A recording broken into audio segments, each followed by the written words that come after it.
Je veux que tu saches.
Réponds, dis-moi que ça va.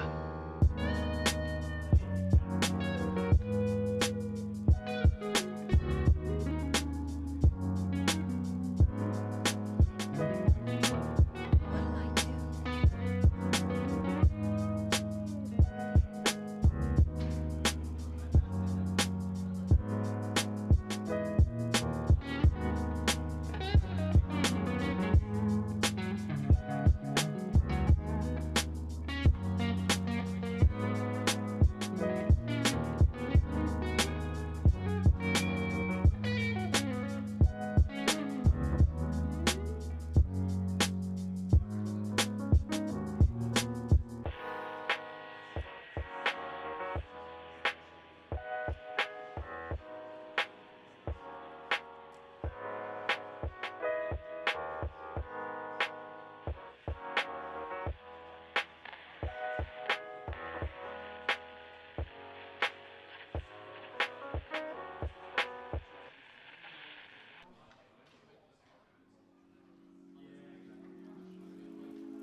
And on the count of three.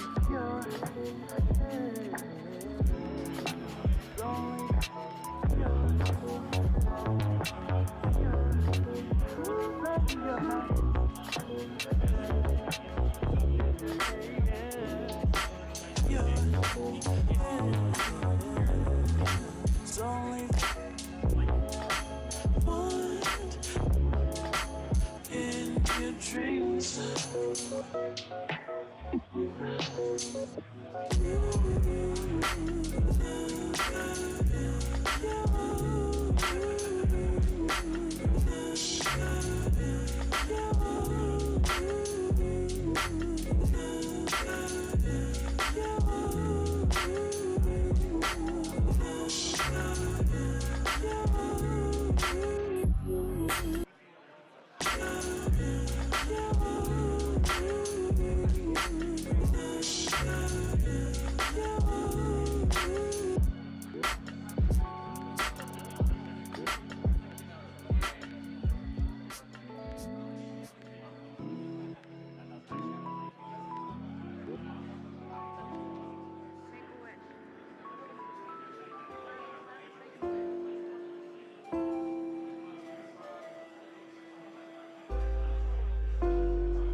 Manual's mirrored Saga players are about to hit the fair round one button.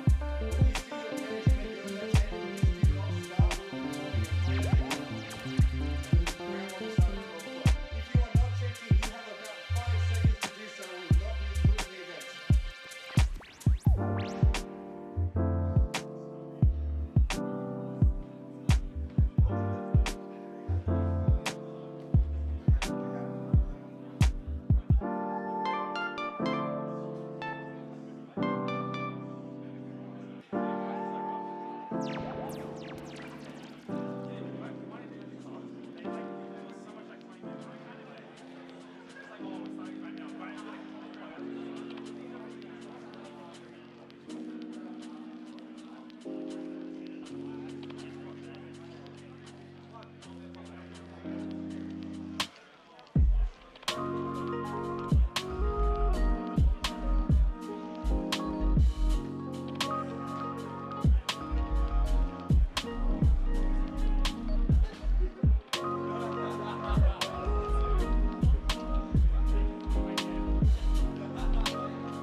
running the event. That's give me a second. Just gonna give you what you need so you can see the timer. Yep.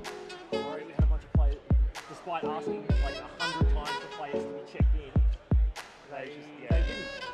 And then they all came up and I'm not paired. It's like, funny that. Weird how that works. Well, That's all good. Doesn't matter. Okay, so I'll bring that up in a second. Get rid of this. So pause, obviously. Couple of requests. Get rid of the 3 test cards. Play. Okay, so basically, play deliberately. Try to be quite clear about targets, that kind of thing. If I can be just try. It's not a big deal, but just try and make kind of clear, how many scores there are, as opposed to that. It's just the cleanliness. Like I said, play deliberately. You'll be able to hear me in the headphones when you need me to. Otherwise, you will be able to hear each other.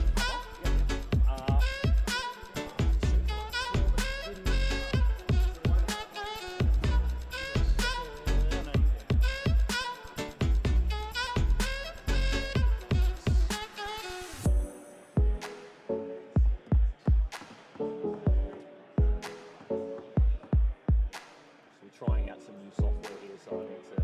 Yeah, cool. Okay, so up there will be your names and the timer. Okay, so that you'll be able to see the match time because you guys will be operating at different times to everyone else in the room. Okay, so just sit down, make sure we can hear each other and stuff. Obviously, make sure they're nice and comfortable. Same deal. Chuck them on. Headset, microphone down. You guys hear each other? Yeah. Nice, loud enough, loud enough, all good? Then you guys can communicate. Basically, I'll give you guys a go ahead with the start line, and the timer will start. Feel free to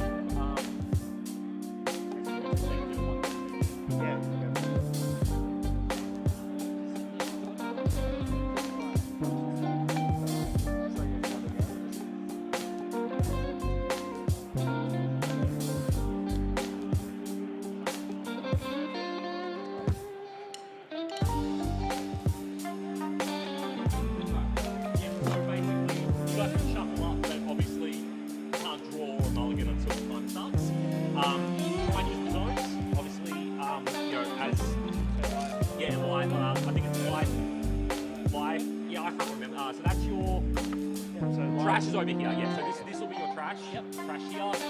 First, sorry, deck, trash. Yeah. So just play the zones. Keep making nice and easy to track on. You can obviously set up the default state. I will fire up the commentary and then let you guys know when to go ahead. Please don't cheat on stream, obviously, or at all. it'd be nice if not at all. I've played some games. Be nice and respectful. It's all good. It doesn't matter. Just enjoy. Yeah, no problem. Thank you. And no one, like I said, just play like you're playing. We in the commentary team. Sorry. No. No? I say So, again. so that's the point of this. We hear each other, but no, So you won't be able to hear each other.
aggressively goes especially with first, the flash timing, they have to mulligan want first. to make Wait for the sure other that person to do you the are same. aware of what's And happening and not miss flash timings, the flash timing before the block and the flash timing after the block. Understood? That will obviously will resolve that if anything occurs here. If you miss it, you miss it.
And welcome to the very first Battle Spirit Saga event in Australia. You're joined by myself, Tyson, and Max Kennedy. How are you doing, Max? Yeah, doing pretty good today. We have a room filled with nearly 128 players excited to start this journey of Battle Spirit Saga. So really keen to see what decks people have brought to the table today and how it ends up going. Lovely. It sounds absolutely amazing. I'm very keen to see what people are doing with their decks and their strategies because from what I've seen, you can do quite a lot. Definitely, definitely. And it looks like we're getting ready to have round one started. So we should get you guys there shortly. Beautiful. And here we are. We've got our two competitors playing. They're just deciding who goes first, I believe. There we go. We have Stephen and Matthew. Funnily enough, two players that I know personally. Lovely people. So for those who haven't played Battle Spirits before, a couple of quick things I will walk you through. So if you see right, I guess, opposite the opponent's decks, you have some blue cores. These are your life. So at the start of the game, you will have five cores, which are life. When you are dealt damage, those cores will go down to your resource area, which is in each player's bottom left corner. At the start of each turn, you'll get a new resource or a new core from your void, which is the bowls that the players have next to them. And you have one red core, which is your soul core, which lets you do some special effects on different cards. Yeah, and I find that with this game, its energy resource it's quite brilliant, actually. I've played many different Bandai card games, and nothing I've come across has been anything like this. Constantly being able to generate resources from outside of the field, and your life also being a resource, I find is quite an interesting way to start things. Yeah, definitely. And looking here, we are going for the mulligans. The way the mulligans work in Battle Spirit Saga is both players draw 4 cards, and then I believe they are deciding whether or not to mulligan. If you do mulligan, you shuffle your hand back into your deck and draw a new 4. If you don't mulligan, you get to draw an extra card. It does look like both players have chosen not to mulligan, though. Saga players, just a quick thing I forgot to announce. We are using a 301 structure, which means when you report your score, please put a 3 in the column. Or 1 if you drew for some reason. All right, appears that we've got player on the right is going first. He's playing red by the looks of it. Yep. If I'm right, that is a Rain Needle, which is essentially just a skillless card. So when you pay for a card, you must pay the amount of resources, which we have done. So we've put 1 blue resource in the trash, but then each spirit card must have at least 1 core on it to stay alive.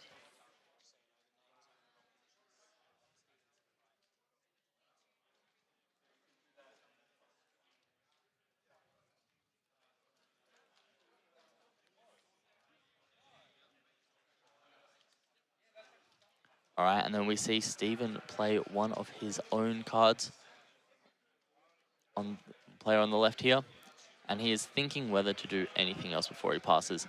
However, we will see an attack. So the other thing, which is different from other Bandai games, is you can attack on the first turn you play a card. So there's no summoning sickness. So different from One Piece, different from Digimon, which is really exciting to see here. So it can be a lot more aggressive. And what I like about the mechanics as well is you can go really, really hard, really early, but it also leaves you open to attacks that could end you very, very fast. Essentially, your cards up are always a blocker, and if you leave yourself without a blocker or any resources to be able to defend, your game could be over just like that.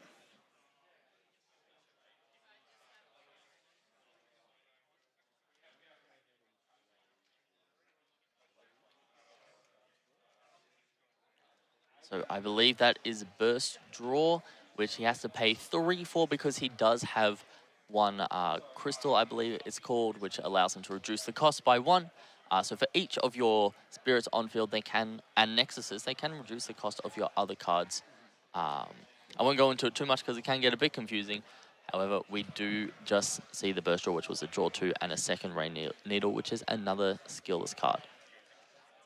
Now, because the Rain Needle is already on the field, Rain Needle itself costs 1 less, so he was able to play that for free and just put a core on it to play it out. Yep. And we did see it before he entered his attack step, he did place a Burst card face down, which is a card which, when a certain condition is met, you are able to use its effect for free, essentially. Okay. So looking to go the aggressive route here, taking 2 life from his opponent on his second turn, which can be good, can be bad. It really just depends on how Matthew's hand is and how he's going to play his turn now.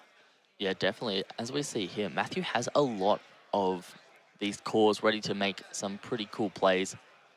However, Steven is playing a red deck, which is very aggressive, and I believe that is a yellow penguin we see down. So if Matthew is playing this yellow deck, you'll see a lot of these 2-cost cards come down, which have different effects.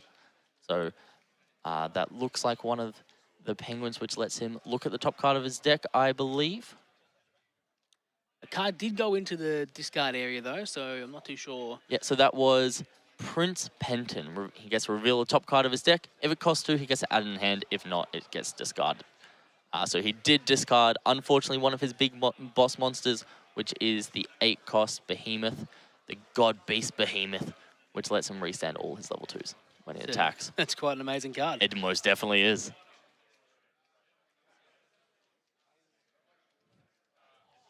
So we're seeing Matthew looking like he's going to start swinging here. Just to see what he's going to do with the rest of his cards. Will he keep them up? Will he not attack with them? Yeah, Steven can't do too much here, as he has no spirits in active, so he's not able to block.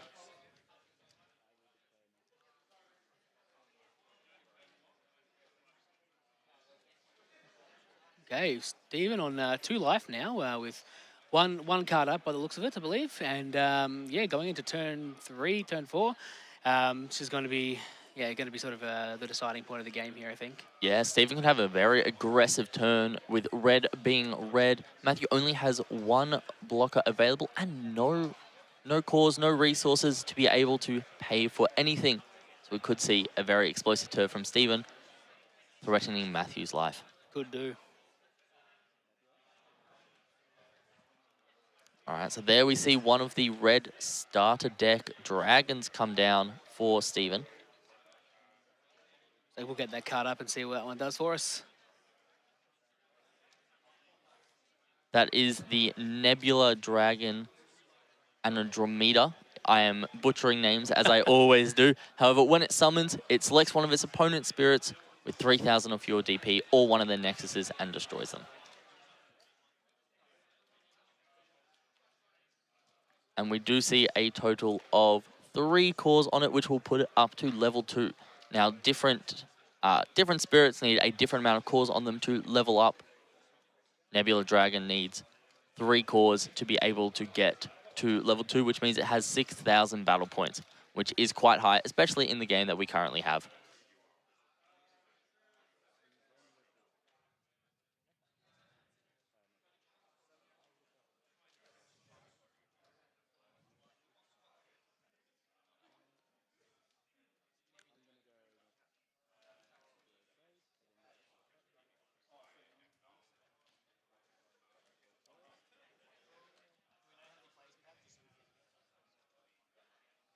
So it looks like we've got roughly 100 players here today, which is quite a decent event for what we've got, especially on such short notice. Getting so many players out and keen to just get in and participate for that potential $10,000 that we can win today. What do you think, Max? Yeah, I think it's pretty cool. It's definitely a different style of event that we've seen before, as this is essentially the pre-release for the game. This is the first time you've been able to get your hands on any cards besides from the promotional packs sent out to your LGSs. So it's really cool to see all these players kind of come together for this brand new game. Yeah, and if I'm not mistaken, being the sort of pre-release it is, each player was given the opportunity to purchase 2 of each starter deck and up to 8 booster boxes to build their decks. And I believe they were able to pick them up on the Friday, so yesterday, which gave them just enough time to be able to build some decks. And here we see Matthew pull down one of his other cards. Can't quite see what that is. Max, do you know what that is? So the first card he pulled down, I believe that is the Freestall, which is another yellow spirit, which gets to draw a card when a spirit with a cost of 2 is destroyed.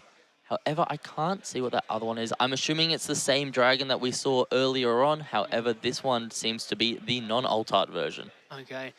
And now, with Stephen having only 2 life here and no blockers up, Matthew is in a good position to be able to take this game 1 out pretty fast. Yep. However, we haven't seen one of the best cards in the game at the moment, which is Absolute Ice Shield. It is a burst effect, which we don't see him pull out here. Oh, no, there it is. That's Absolute Ice Shield. So essentially what you get to do is you add 1 core from your reserve back into the void. That I don't think that's how that one works. One of the plate.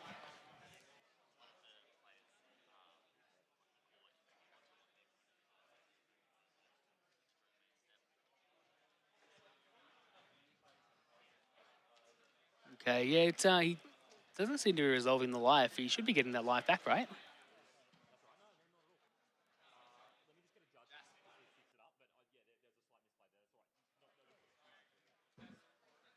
So I think we're going to get a judge over there just to be able to review that one, just because that does appear to have mistakenly happened. Yeah, so just on our point of view, that is the Heavenblade Dragon Ritu, which says during either player's main step. However, we are in the attack step. So from my point of view, that should be going into back into the player's life instead, which, because for those who don't know, Absolute Ice Shield says you get to add it from your reserve back into your life. However, we added it to the Heavenblade Dragon, but it is we were in the attack phase, not the main step. Lucky we picked that up. We don't want to have one of the players lose just from an unfortunate misplay. Okay, I must have been mistaken on this one, but it's always good to know. This is the first event of the tournament, so it is a good one to double check.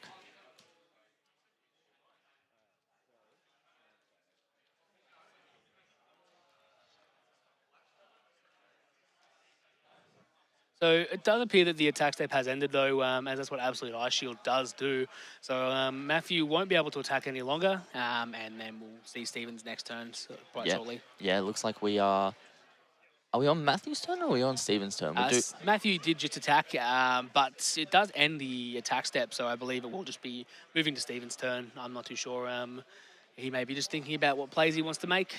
He does have a very big hand, and he is playing red, which is one of the decks that gets to draw the most cards. One of the cards that we can see in his hand says Burst Effect. When your opponent plays a on-summon effect, you get to draw 2 cards. And then you can activate his main effect, which says draw 2 cards. So we'll be able to draw 4 cards if he does get to successfully activate that. Going +3 is always great in the game. Most definitely. And we do see a red spirit come down. Once again, I believe that is one of the starter deck spirits that we see there. That is the Blade Dino Parasaur. It has Confront. Now, Confront is an interesting keyword. It essentially means that your opponent must block the attack if they are able to. So you can essentially get rid of one of your opponent's spirits if you have enough cores on it. It also has a secondary effect if it's a level 2, which it is because it has its 3 cores on it, that when you attack, you can pay this spirit soul core. So you can put the soul core, which is the red one, into the trash to draw a card. Okay, not a bad effect. Which is essentially what we get to see here. We do just get to see the draw from the Blade Dino. Something I'm sort of curious about. I believe with the Absolute Ice Shield, when you're at 1 life, I don't think that actually does much for you, does it? Because you just sort of die and... Yeah, from my understanding, losing the game is an interruptive effect, so you would not resolve Absolute Ice Shield. But it is definitely an interesting one that we may see come up very shortly.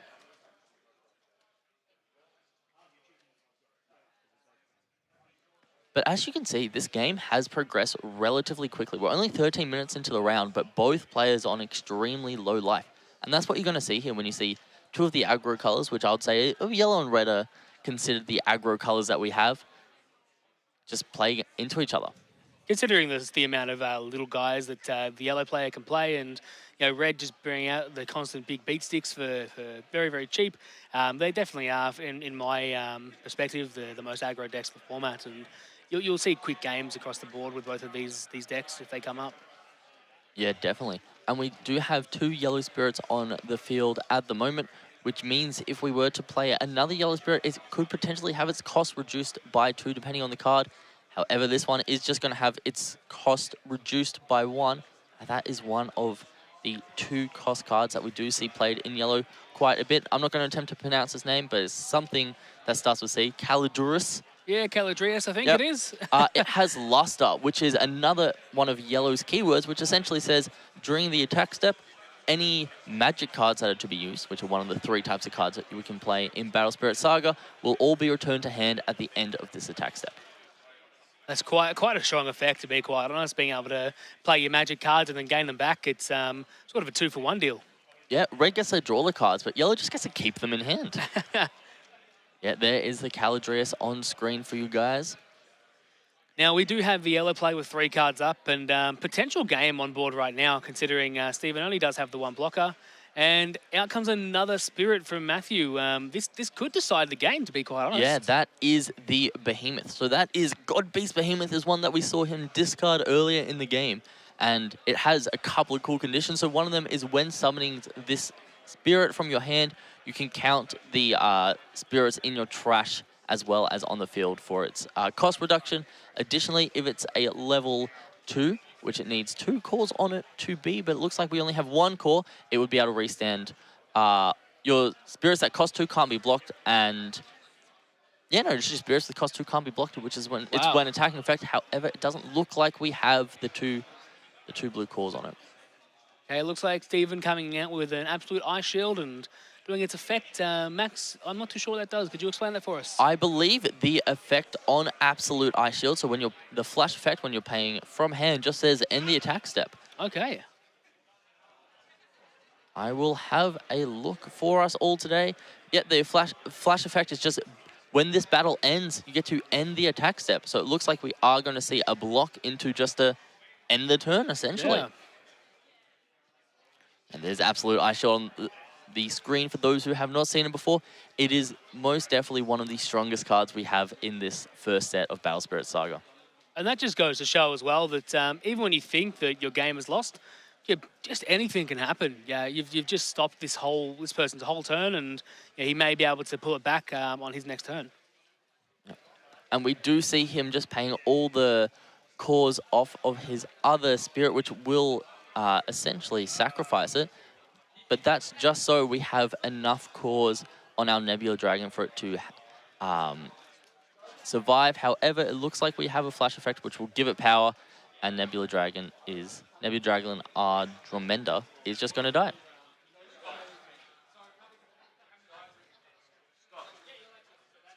Okay, now it looks like we've got the red players, Stevens, next turn going into play. It's going to be quite an interesting turn considering he's got a lot of high-cost cards in his hand, and there's not going to be able to play a whole lot, I don't think. We may just see the end of this game one here. Yeah, definitely. It's going to be quite interesting what we do see, because even though Matthew only has 2 life left, Steven doesn't have a board, and it doesn't look like he has many low-costing cards in his hand to be able to play the game out. That's right. It does appear to have 3 of the exact same card. I'm not too sure exactly what that one is. Could potentially be one of the 4 costs, but you know, I'm not going to say that I know what it is. Yep, it looks like he's just counting out his cores now and see what to do. And this is going to be one of the drawing cards I mentioned earlier, which just when you use it in your main phase, you just got to draw 2 cards. And he drew another one. He drew another one, and he drew Nexus, which we haven't seen any Nexuses be played down this turn, but normally Nexuses have quite strong effects. I believe the one in his hand has an effect along the lines of, during your turn, all of your spirits gain a 1k BP. Are we going to see Steven try and play another one of those draw cards, and just to try and get some more cards in hand? It's definitely going to be a rough position for Steven, and we look like we're just going to be picking up all our cores and all our spirits, and we're going to go into game 2. Yeah, I'd say Steven just can understand there that there's nothing he can really do to get out of that. It does look like he had a bit of an unfortunate hand with all of those high cost cards, but yeah, we'll see next game how that plays out. Definitely, as you see here, we've got both players resetting their board state, so they have their 5 life and then their 3 cores and their 1 soul core. It's such an interesting game one, being able to see red and yellow duke it out. I've been yet to see that actually, and it's quite an enjoyable experience just how fast it can play. Yeah, definitely. That game was over in 20 minutes, which if you're going to finish a best of 3, that may be how fast you have to play. 100%. But we did see Matthew get a bunch of his 2 costs out, which is his game plan. However, Steven didn't get the big red 8 costs out, which is the Supernova, which hopefully we will see later on in this game. I hope so, and I would like to see someone play that Saga Rare if they do, because that card is, in my opinion, one of the most beautiful cards I've ever seen. Yes, it is very beautiful. Just quickly, a couple of how Ren plays. So some of Red's keywords that you will see when playing the game. You will see Confront, which says, while the spirit attacks, if your opponent can block, they must block the attack. Secondly, you have Awaken, which is a flash effect, which says you may remove any number of cores from your other spirit and place them onto this spirit. However, when destroyed effects will not trigger if you do destroy a spirit with this effect. And that Awaken effect is pretty much when you're in that battle phase, am I correct? Yes, it is a flash effect, which there are 2 flash windows. There is one when an attack is declared, and there is another one after a block is declared, if there is a block. Okay. So just so we can get it out for the players, with flash effects, if you don't block, will you still get a second flash effect? I do not believe so, but that is a question that we may have to leave up for our judges, which we'll try to get for you for next round. All right, we see them just going into cutting each other's decks and deciding who goes first or second. I believe you decide who goes first or second after you finish game 1. Yeah, normally it's a losing player, so I'm assuming it will be a similar sort of deal here. The main difference between going first and second is the player who going first cannot attack on their first turn, as we saw last game. Additionally, the player going first does not get an extra core. So the player going second will be able to attack and will be able to get an extra core. Something I do love about this game, though, is how equal footing you are on whether going first or second. You're not going to draw extra cards. You both... If you do decide not to mulligan, you will draw that 5th card and then you'll draw one for turn. Whereas in most games, you'll just draw your hand and you won't draw an additional card for your turn, and that'll be that. Yeah. It looks like here for Battle Spirits, which is something I was unsure of, there is a particular order for who decides whether they mulligan first or second, which is very interesting. But as we see, the mulligan is also a little bit different. Instead of shuffling your hand back into your deck, you will simply just place it to the side and then draw 4 new cards and then shuffle after. Which I quite like. I believe bottom decking the previous hand and drawing more cards is in my opinion one of the better ways to do things. It saves you shuffling your deck and drawing the exact same cards that you did have. Most definitely.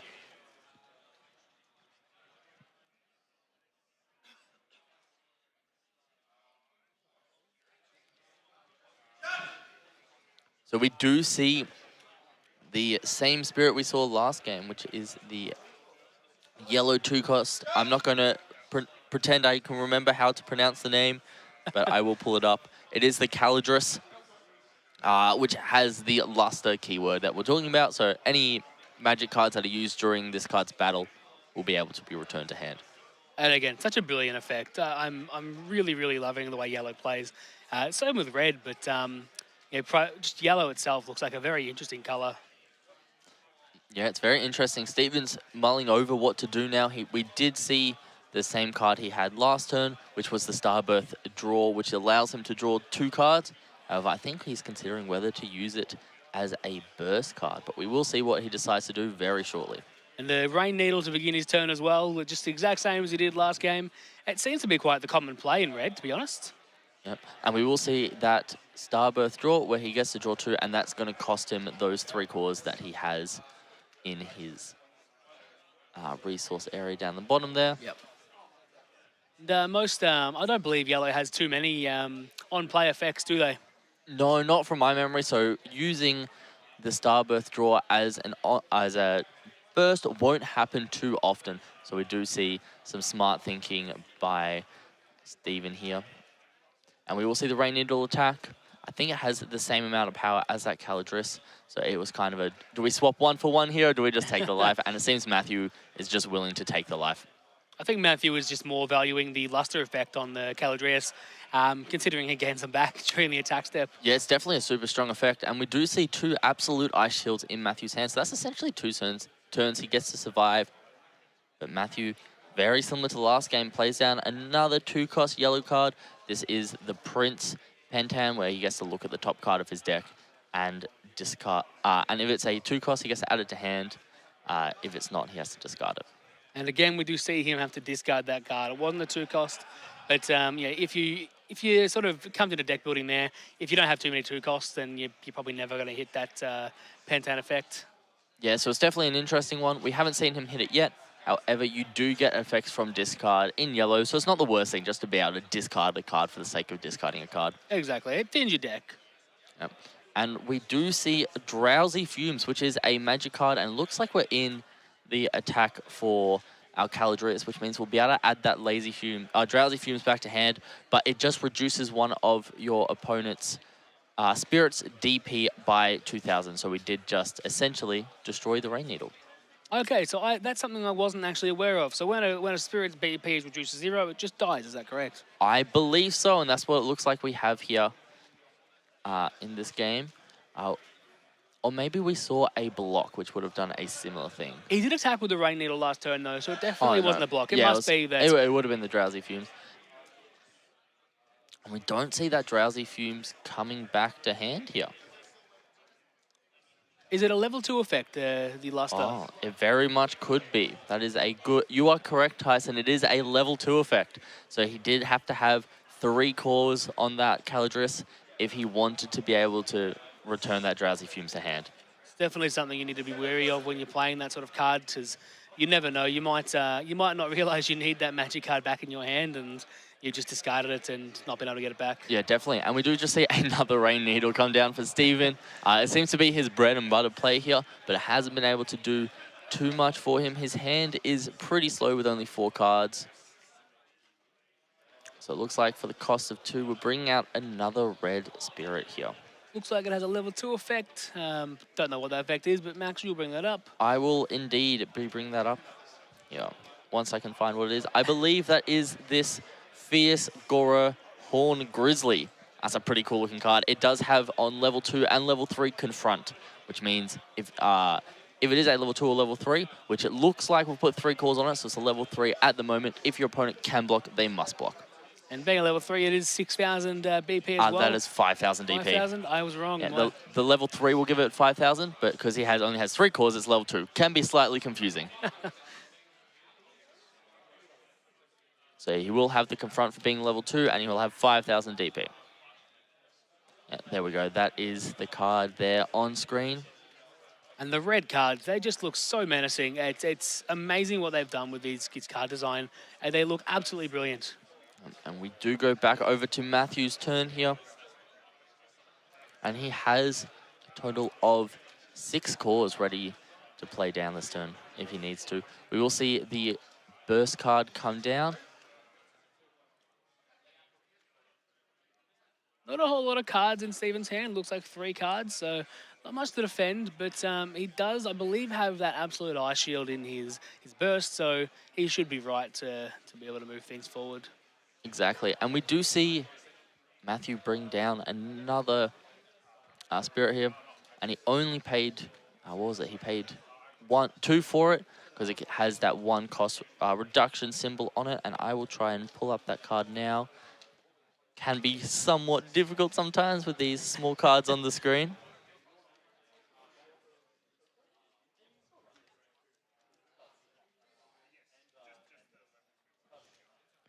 That looks like the Rapier Nightcat Sith, which has a on-summon effect for all 3 levels. Which is you get to reveal the top 2 cards from your deck, add all that cost 2 to your hand, and add the discard the remaining, which is what we saw there. Not bad. As a level, I believe that's a level 2, because it has 2 cores on it. It will be a 3,000 DP attacker. Now going back into the summoning effects, that's one of really the only on-summon effects Yellow has. So, you know, Steven could have had one of the Star Blessed draws out, but is it really worth it in your burst? Yeah, it's kind of a risky one because the... Just got an announcement here, sorry, we'll be back in a sec. And we're done with the announcement. So yeah, he could have had the Star Blessed draw in his burst, but it could just not be worth it at this stage because you just don't know. Yeah, it's definitely a card that his hand was looking a bit slow, so he definitely wanted to draw, and he didn't want to have to rely on his opponent to be able to draw some cards. So it's definitely a strategic move on Steven's behalf. We do see that Caladrius attack here with the Illustra effect, because it is a level 2 at the moment, because there is 3 cores. So it is, I believe, a 3,000. Yes, that is correct. It is a 3,000 attacker. And we are going to see some magic cards come down. So that looks like an angelic pressure where you select one of your opponent's spirits, reduces BP by 3,000. Potentially killing that Rain Needle again. The exact same thing that happened last turn as well, actually. Yep, however, this time we will be able to return that card back to our hand. I believe we're going to see Steven try and retaliate with his own sort of flash effect here. Yep. So flash effects, the way they work is essentially it's a pass system. So the defending player has the first chance to use a flash, and then the offensive player gets a chance to use a flash, and then because the offensive player used one, then we have the defending player is allowed to use one as well. And it looks like we are going to see one of Red's super strong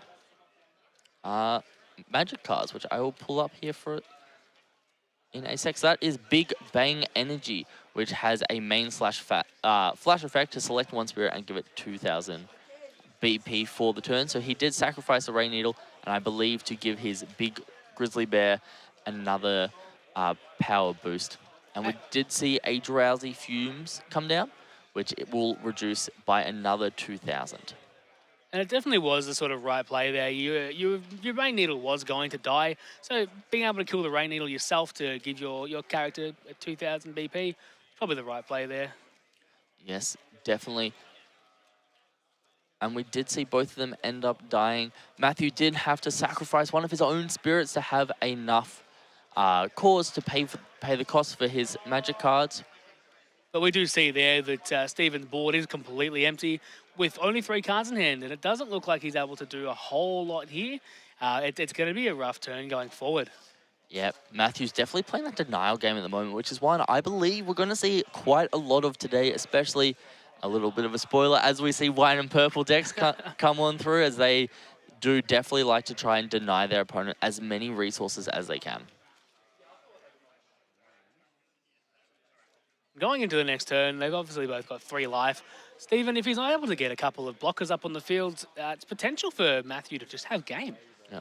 And we did see Stephen here just play Blazing Board, which has an on-summon effect, allowing to add a red spirit from trash to hand, which I believe he added his Grizzly Bear back to hand and has just played it down again. Beautiful. Just getting a couple of blockers out. He does also have that Absolute Ice Shield, I believe, in Burst. And I'm sure Matthew also has the same card. So we're not going to see game for a couple of turns just yet. But, yeah, we'll have an interesting game going.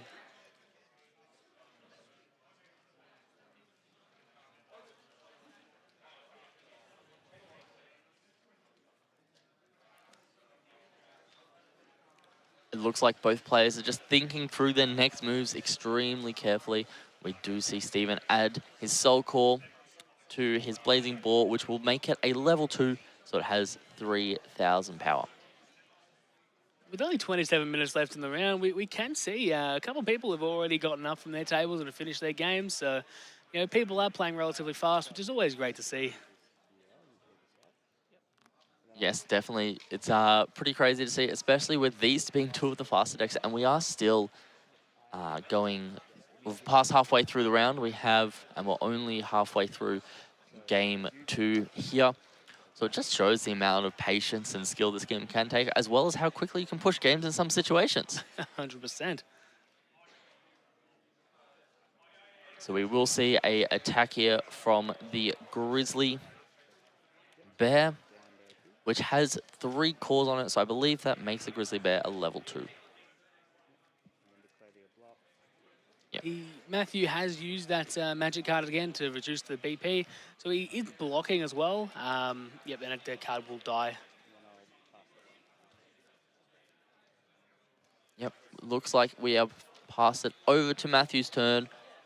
Steven over here is sitting on a comfortable 3 life, while his opponent only has 1 spirit on the field. However, that spirit is the one with Luster. So you can see that Luster effect kind of being able to keep Matthew's hand relatively full while Steven's sitting there with a small hand. And we do see this spirit come down again, which is one where you get a look at the top 2 cards of your deck and you get to add any level 2s to hand. However, we did just see the 2 Fabled Dragons, which were cards that put a lot of effort into getting that game 1 win. They were the Heaven Blade Dragons that just got discarded. You got 1 Altar and 1 normal one, and we think saw the players have a little bit of a chuckle over that. Yeah, definitely a shame seeing both of them go. But even though they have gone, you can see Matthew still has a lot of gas in his hand, and he's going to just rebuild his board. Yep, Matthew going wide with his board, which is one of the things that Yellow can do quite easily with the amount of low-cost cards you're able to run in your deck and still get value out of these low-cost cards. And it looks like we are just going to start swinging, because Matthew has 3 spirits on the field. If Steven doesn't have an Absolute Ice in his burst, he may not be able to do too much. And he just graciously took that one, so we'll see what happens with our next couple of attacks. We may see an Absolute Ice Shield here in the next one. He may have just been trying to bait him to swing one more time so he can play a couple of cards and just go hard on. Exactly. We will see the Rapier Knight Cat Sith attack, and we will be taking it, and it looks like we're going to go for the... Yeah, we will go for the Absolute Ice Shield, turning one back. And is he going to pay the 4? Because if he pays the 4, he will have to essentially let his Grizzly Bear die, which is probably why we saw him take that first life, because he needed that 1 extra core to be able to pay the cost for the card. It's such a rough one as well, because he's either left with 2 life and he can just end it, or he's going to be left with 1 at the end of this. Yeah, he needs that card on field. And this is quite interesting, because while Matthew has only 1 attack left, there is a chance for him to pull out a Royal Potion, which I don't see in his hand, but I'm not 100% sure which cards are left in his hand. Which Royal Potion, for those who don't know, says you get to refresh all spirits that cost 2, but we do just see the pass. Such a great card as well, and it looks like he's got 2 cards that cost 2 on the field anyway. I believe that they're actually 2 of them are level 3s, so maybe not. I think we only have one that costs 2, which is the Caladrius. I believe the other 2 do cost 3. The Rapier Cat Knight definitely costs 3. I believe the other one is a Eravath, which has a when destroyed effect. You get to select a spirit card that costs 2 from your trash and summon it. So it definitely helps with the going wide strategy. You can see Stephen really thinking here. It's a really rough game for him. He does have another burst card down and enough of his cores to actually stay alive next turn and end the attack step. Definitely. So I think that's what his plan is. He's just going to bump up his Grizzly by a lot of power and just try and survive within the next turn. He does have another one in hand as well. So he potentially has 2 more turns just to save himself. Yeah, definitely. We did see him put the Absolute Ice Shield in there, so we 100% knows that is his burst card. And it looks like we are just going to block with a Caladrius. 20 minutes left in the round. 20 minutes. All right, so we have seen the Caladrius die here. He did block.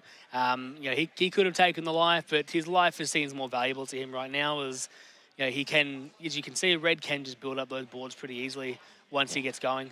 And we do see in his hand, Matthew does have an Absolute Ice Shield of his own. So I'm assuming that other burst card is another Absolute Ice Shield. So that's at least 2 turns they can survive purely by just sitting there with your cores and just leaving 4 open for Absolute Ice Shields.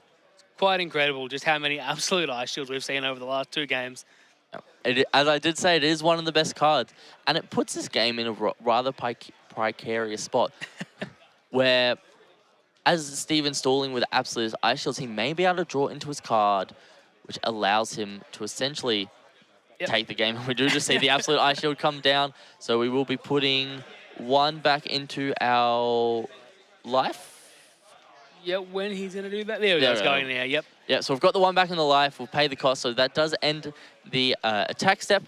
And it is back over to Steven's turn, where I'm assuming he's going to do a very similar thing, just trying to draw his outs to win this game, because Red does have a super nasty combo, and I think he has one of the pieces in his hand, which is the Super Nova Dragon Sengguan Nova, which allows it's a very long name, but if you do have a Sengworm with a cost of 6 on field, you are able to gain life back up to 5. So if we do see that at some point in this game, it'll be pretty crazy. And we do see Matthew also has another Absolute Ice Shield in hand. We can only assume the other one, the burst, is an Absolute Ice Shield. I don't believe we saw what he put down there, but you can only assume it's an Absolute Ice Shield. So Matthew's also going to give himself an extra 2 turns, and after that, Stephen just doesn't have any more to go, so it might decide the game, those 2 Ice Shields. Definitely, and we do see our first Nexus of the game get played here.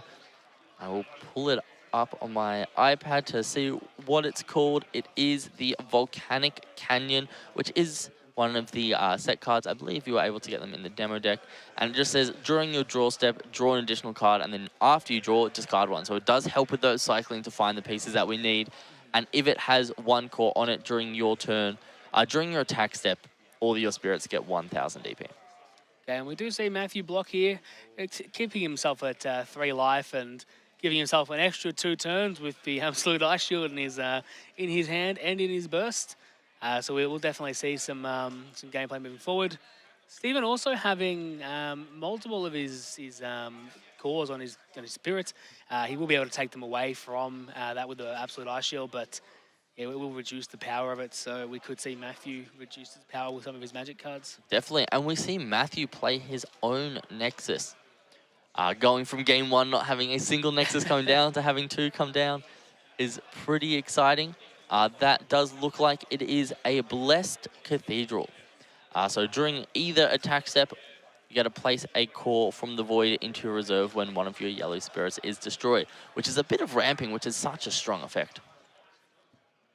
Very strong effect, to be quite honest. Being able to play your bigger threats for cheaper, not cheaper, but earlier on with that effect, it's quite amazing. Yeah, definitely. And then if you do have 3 cores on it, you do get to draw a card when one of your yellow spirits is destroyed during either player's attack step. Now, we do see Stephen play the Absolute Ice Shield. Typically, you wouldn't want to play it when your opponent's attack with 1 card, but considering he's only at 2 life, it's really the only play he can make at this stage. Definitely. Yeah, we will see a couple of draws at the start of his turn with that canyon there, the volcanic canyon, and you do have to discard one. So we have set up for Steven's turn. That absolute ice shield will need to go to the discard when he remembers, but it's not too much of an issue there for the moment. Maybe he's just trying to do a sneaky and not let his opponent know he's got another one there. Yeah, so thank you. There we go. We just had the judge come and tell him, nope. Yeah. We do have another card in Steven's hands, which will let him draw. And he does have 2 red sources on the field, so he'll be able to reduce his cost by 2, so it will only cost 2. We draw another volcanic and another rain needle, Steven's favorite card.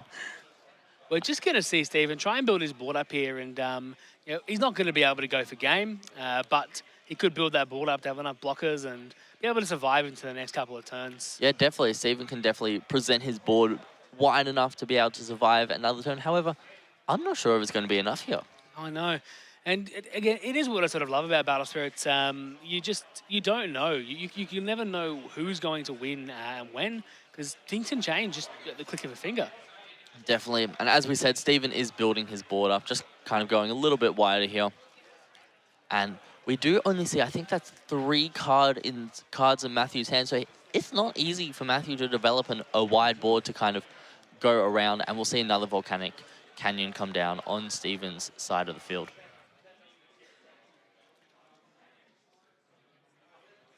So it's sort of interesting to see, will Steven end up going to try and do some damage here, or will he just pass? It looks like he does just pass there, keeping up his blockers so that he can survive into the next turn. Yeah, definitely. And we do see 3 cores on that Blade Dino Parasaur and 3 cores. I'll just wait for the announcement. It's just them announcing that they're going to leave us alone.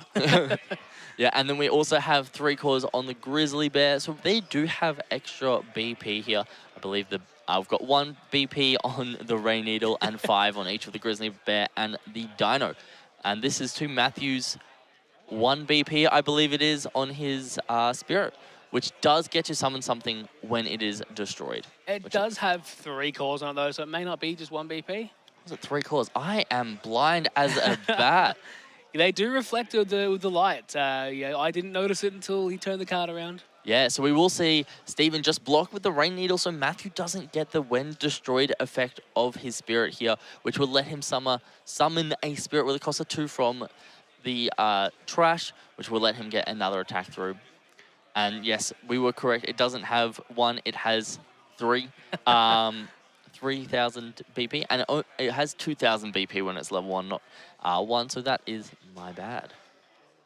So it looks like we're just going to obviously see that Matthew passing turn, because once you get into that attack step, once you end it, your turn's ended. So Steven's going to start his turn and try and go all wide, I believe, but as we know, Matthew does have the absolute ice shield in his burst and is ready to play that when he needs. Most definitely. The players are just having a little bit of a discussion here. However, if Steven is able to get his full combo out at any stage, he can go back up to 5. So he gets to draw 1 and then discard 1. It'll be interesting to see what we see discarded here. And he can do that twice with both of them, is that right? Yeah, so he'll be able to do it 2 times from my understanding. And it looks like it's either a Rain Needle or a Grizzly Bear, 2 of his favorite cards that we've seen come down a lot. And it looks like we are just going to get rid of the Grizzly Bear, and then we're going to do it again to draw 1 and discard 1. Not sure. That looks like a magic card that he has drawn into his hand. Yeah, that is a magic card. That is the, I believe, the card that gives 2,000 BP, if I'm not mistaken. It very well could be. It did look like the Big Bang Energy to me, which is a very scary card because it also has a main effect where during your turn, all your Star Dragon Spirit cards in your hand have a cost equal to your life. However, Steven doesn't have enough cards in his hand to essentially make use of that fully, and he did discard it. So Steven has opted to just play the Rain Needle here, obviously for free, but it will cost you 1 core to put on it. yeah, definitely. And Matthew didn't attack, which means he can't be forced to block with Steven's Dino here. As you see, Steven's also rearranging his cores a little bit, so he can pay the he can use the Dino's effect to draw a card. Oh, and we do see a really good card here, which is the Charge Draw. However, you only get to draw 2 cards during your main phase, so we will not be seeing extra 2 cards in Steven's hands, but it does have a flash effect to give one of your spirits 2,000 BP. Yeah, it does appear that Matthew has opted out of playing the Absolute Ice Shield and has just taken the life. More resources is always helpful, and it could be a shame if that is not an absolute ice shield and it is something else. But that is something that we are yet to see. If it is not an Absolute Ice Shield, I'm fairly certain we'll see him put that one down in his burst after this turn. Yes. We do see the Calidris, the card I will never be able to pronounce, come down again, which does have that luster effect, so any magic cards used will come back to hand. If it is a level 2, which I do see 3 cores down there, if I'm not mistaken, so it does have that luster effect live when it attacks. I believe we do see a magic card or 2 in Matthew's hand, so he should be going in for that. Yeah, we do see the first attack with that Eravantha, which just looks like a big flying elephant up close. And it does have an effect which will, if destroyed, which Steven's not letting him get the effect off because he doesn't want another attack to be present on board. Yeah, and that Erevath can be quite a great card once you're able to kill it, but you know, obviously if your opponent is able to stop it from dying, then yeah, you're just not going to get that effect off. We do see both players pass the flash step in the attacking phase, and we are going on to the blocking flash step to see if anything will get played. We will see a Drowsy Fumes come down, which will reduce DP by 2,000. So it looks both Caldris and the Grizzly Bear are on 3,000 DP at the moment.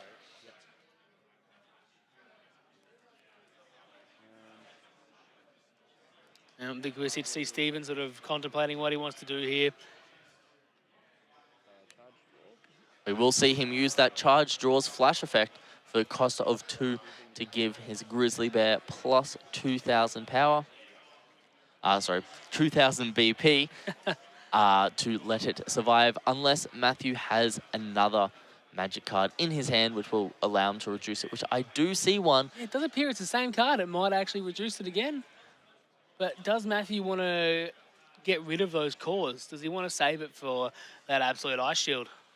Yes, it would make a lot of sense, but we do see the second Drowsy Fumes come down, which I definitely respect as a play, because we will be able to remove that Grizzly Bear from play at the end of this battle. So it will be back down to 3,000, so it looks like they will collide, and they will both be placed in their owners' respective trashes. It was quite the turn, and I believe Matthew will still get those 2 cards back to hand. Yeah, I think they're having a quick discussion about it. It doesn't look like he does. Looks like they go to the discard.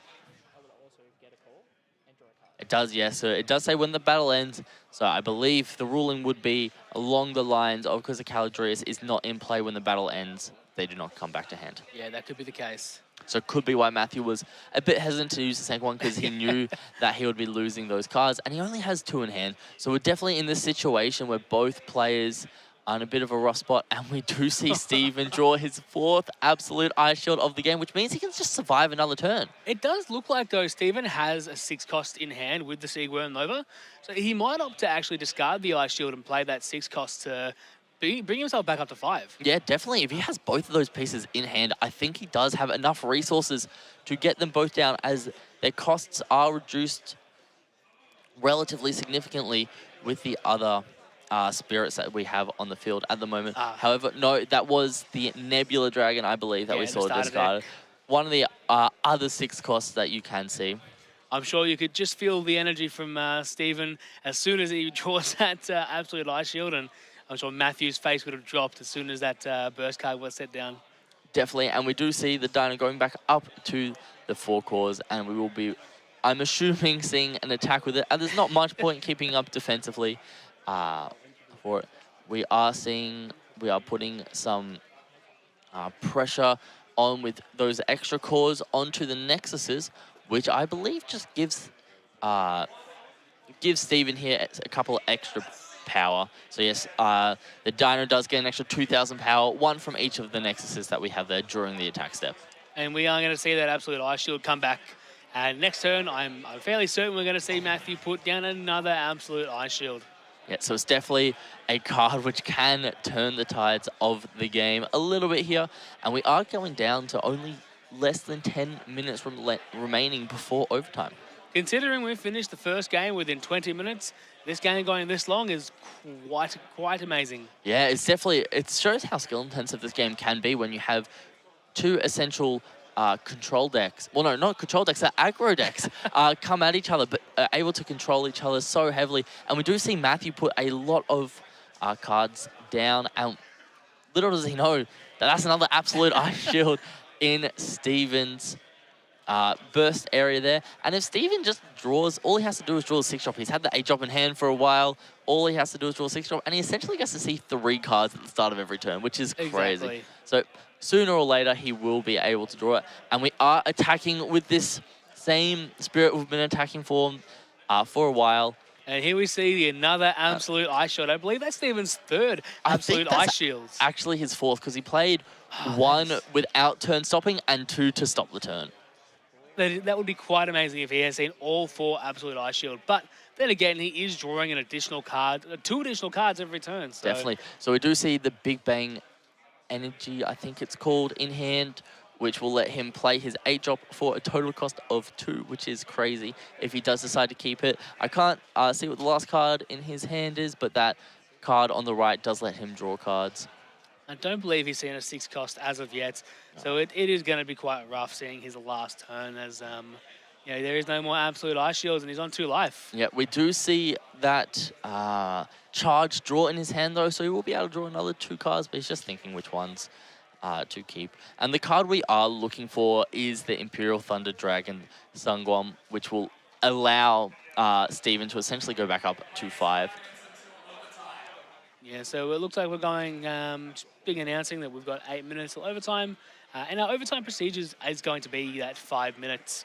I'm not too sure if we go into turns, so like turn 0. I think we have the turns, but then unlike some of the other Bandai games that we have seen, there can be ties. But since we are on game 2, it's very unlikely that we'll see a tie unless Steven wins it within time.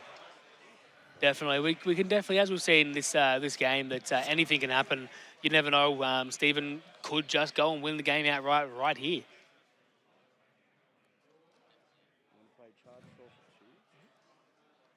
We do just see Steven come in with the draw to try find it. He does draw a 6-drop. I think he's just drawn 2 of the wrong 6-drops. They look like the Nebula Dragon, Mondas to me, which he's going to play for 3 each. But when he does play them, he gets to select one of his opponent's spirits with 3,000 or fewer DP or one of the Nexuses and destroys them. Okay. So it looks like we're going to be able to clear board a little bit here. So there we go. As we were saying, you can just do anything in the game. It's anything can happen, Maps. Anything can happen. And it looks like there could be another one in his hand if he wants to go for it again. Or he can attack using that confront effect on his Nebula Dragon if he puts 5 cores on it to force Matthew to block with that penguin that we see there. Such an amazing game this game has been. I'm a big fan of red and yellow and seeing them both in the first table, first stream on round 1. I'm very happy with this. Definitely, yeah. Steven's thinking what to play. We do see the second Nebula Dragon come down, and it looks like we're probably going to see, or we will see, the air elephant, I'm going to call it, be destroyed, which means Matthew gets to play a 2-cost yellow spirit from his discard pile. Could that have been a bit of a misplay from Steven, do you think? Look, they're talking something over, but it could be a little bit of a misplay. But Steven, I think, has had a lot of practice in this, so he could just be thinking something that we're not at this point in time. But only time will tell, and time is running out, so it's going to have to tell pretty quickly. And considering Matthew does have that absolute ice shield again in his burst, the game isn't ending this turn. We're going to another turn. We may go to an extra turn after that. You just can't tell. Definitely, and we do see one of those spirits come out. An important thing to note is if there wasn't a core, which I think there always would be a core when you destroy a spirit, but you do have to place that core on the spirit when you summon it. Okay, we do see 3 cores on the Nebula Dragon, on each of the Nebula Dragons, which will make them, I believe, level 2. And I don't think the dragons have too much extra effect on level 2. However, they are just tankier, so it's harder to remove them. So at this point, Matthew's going to have to get through 5 attacks to win this game this turn, because he has to get through the 3 blockers plus the 2 life that Steven has. But don't forget, we do have that absolute ice shield as well, and it does appear that Steven has just ended turn. Yeah, so he's not going for the attack. Because then again, if one of Steven's cards had Confront, I would have really liked to see him go for the attack, because that's essentially another removal he gets there. However, he would have to have put 5 cores on one of the Nebula Dragons. So personally, I would have liked to see Steven try to put 2 of those cores from one of the Nebula Dragons on the other ones and go for a little bit of removal. However, we don't get to see that today. And we do see Matthew play that Penguin, I believe it is, and he gets a 2 cost. So he is going to have quite a few attacks this turn. We'll just see how this turn pans out. Yeah, we do have 4 attacks on the field at the moment for Steven, as well as, is that 3 cores we see on his Nexus, on his Blessed Cathedral? The 3 cores, what does that do with the Blessed Cathedral, Max? So that will allow Matthew to draw a card when one of his yellow spirits is destroyed in either player's attack step. So we could see here one of the yellow spirits being destroyed, and then Steven could draw into a magic card that could save him the game. But there's only one way we'll find out, and that is watching this intensely close game. Originally, I was curious as to why Steven didn't swing with his Dino, because I believe it draws a card, if I'm not mistaken. You need to have 3 cores on it. I see. Yes.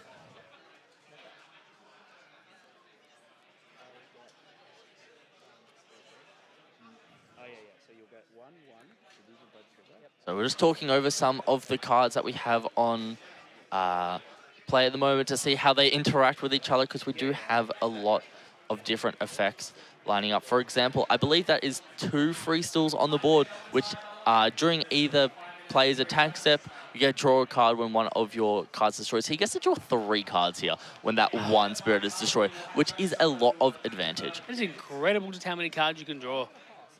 And again, he's got the absolute ice shield. As we keep saying, he will go into next turn, so he'll have much more to swing with. It looks like we are seeing a pass from Matthew, so he just wants to play the advantage. And I believe Steven did draw the 6 costs that can get him to 5 alive. He did draw the 6 costs, and as you can see, he is playing so excitedly. You just see his arms are that little bit jittery. And he's discarded one of the 8 costs because he has another one of the 8 costs in his hand. This has been a brilliant game so far. He's going to play that 6 cost. He's going to go back to 5. And I can just imagine the smirk on his face right now. Yep, he has been searching all game for that 6 cost. I'm going to quickly find out if it has any on-play effects for you. It does not. It only has on-attack effects. But we are going to play the big 8 cost here. There we go. So it's a Supernova Dragon Seagworm Nova, if I'm not mistaken. That is correct. It is an extremely long name, but it is an extremely powerful card. Unfortunately, it's not the Saga rare. However, we will see him sack off the other Seagworm Nova to fulfill its Ascend cost. So the Ascend cost is, as an additional summoning cost, you must place all cores from one of your spirits that cost 6 or more into your reserve, which is what we see here. And then the when summon effect, when this spirit performs Ascend using a spirit with Sangworm in its name, you may place 1 red, so your soul core, into the void. If you do, place cores from the void into your life until you have 5. So he's gone back up to 5 life. It's just like when you started a brand new game, except he has 5 spirits on the field, 2 nexuses, and his opponent's only on 2 life. That's been an incredible turn. I cannot believe what has just happened. We're just rearranging the cores. We will need to find a core to put on that Grizzly to keep it alive, but we didn't have enough cores for the Dino, so we are just deciding what to do here, and we are in overtime for these players, and they only have 5 minutes to resolve the rest of this game. So essentially, Steven has to win this game to be able to give himself a draw with Matthew. Otherwise, due to Matthew's previous win, he will win the game. Yeah, and we do see the Supernova Dragon. We'll just wait for this announcement. Yep.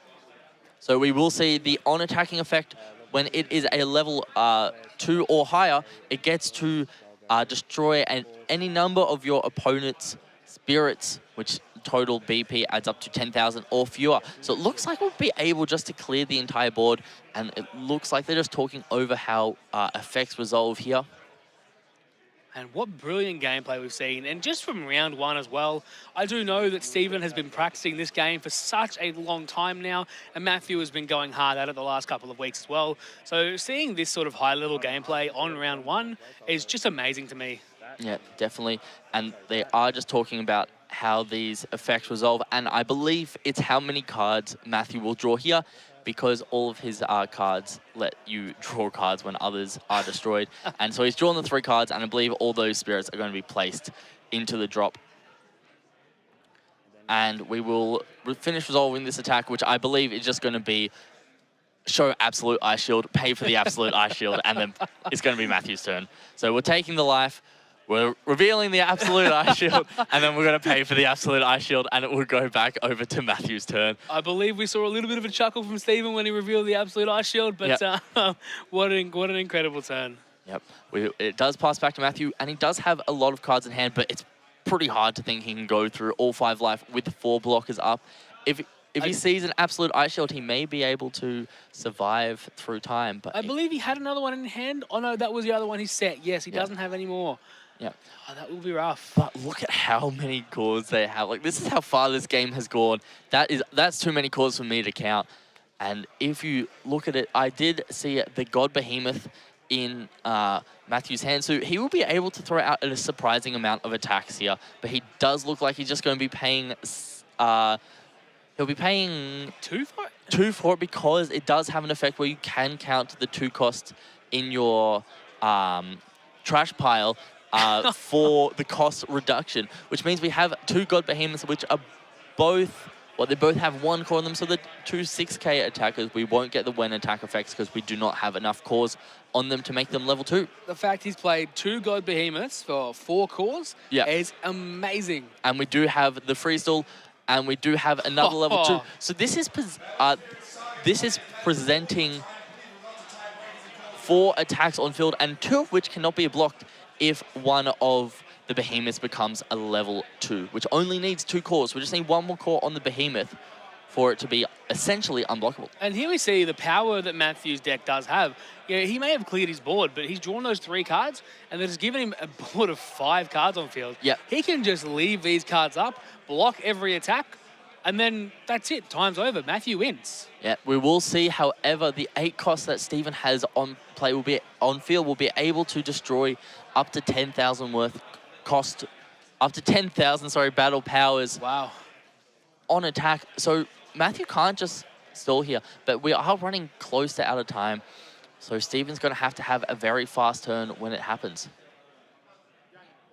Yes, it is rough when you're going into time, especially when it's a rough situation, and you got to think you're sort of dwindling the clock down, but you're also thinking, man, how am I going to win this? Yeah, it looks like we are just going to essentially sack off that Grizzly. It's not needed for Stephen's plan here, and we have less than a minute for this game to resolve. Just reading his card here. So it's all your 2 costs. With 50 seconds left, this is going to be a super close game. Indeed, and because we saw those 3 cores on the God Beast Behemoth, it does have its when attacking effect that it's his level 2, his spirits that cost 2, my apologies, cannot be blocked by opponent spirits that are level 2 or higher. So it does, however, Stephen's all spirits are all level 1 because they only have 1 core on them, and we're just going to see a flurry of attacks come through. Oh man, yeah, here we go. That's another one.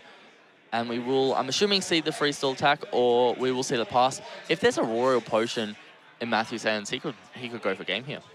Definitely could, but it looks like he's just passing turn, I believe.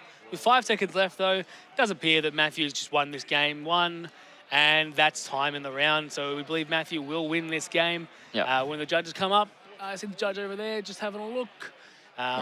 Matthew is on the 2 life, and they're just discussing, end of round procedures. Yep.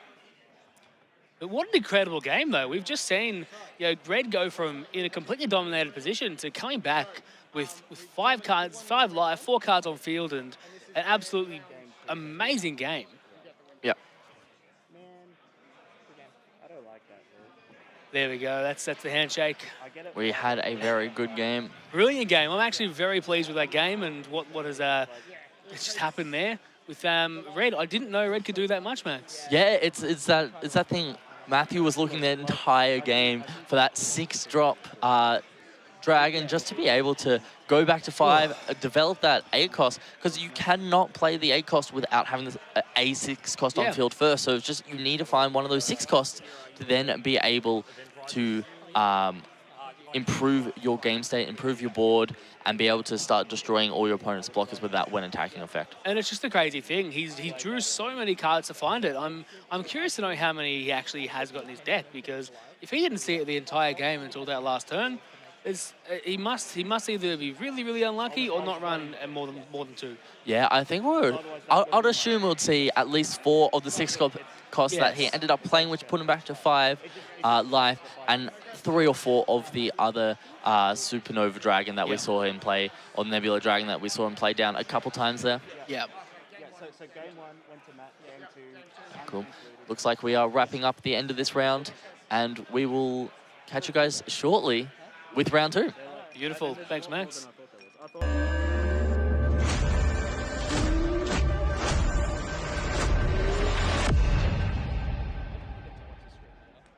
Oh yeah, it'll be back on the YouTube. So yeah, you'll get to.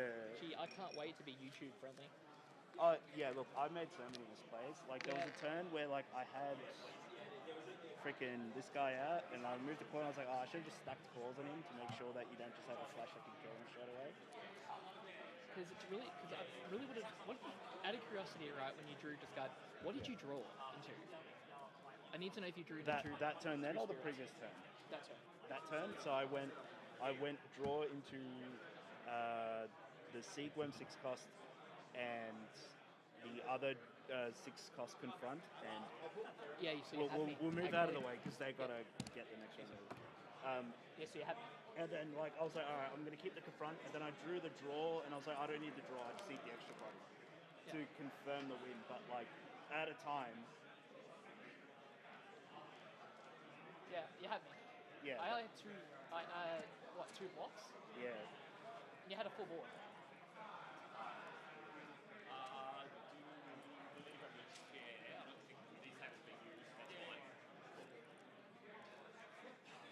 Thanks, guys. So how was it? Okay. Yeah, perfect, man. Perfect. No, We'll ignore the like 600 misplays. Oh, look, it's a brand new game, man. Yeah. It's a brand new game. There are a lot of questions on There the was, board. there was a lot of times I was like, oh, because when you attacked with the parasol to remove the claw, I was like, oh yeah, that makes them 2k. So then flashes in a neg 2 removal. Yeah, I mean, and the same thing with like some of the magic.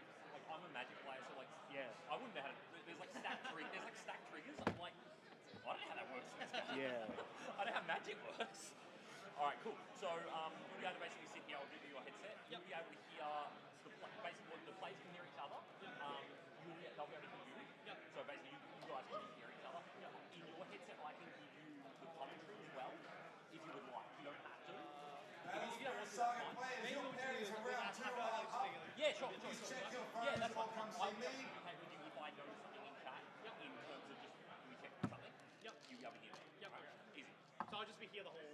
Just watch. Yeah, just watch. Basically, just it's very typical for any coverage of any game to have like a judge, a dedicated table, because there are so many people. When there's people watching your game, not only the players more likely to make a mistake, people pick up on it.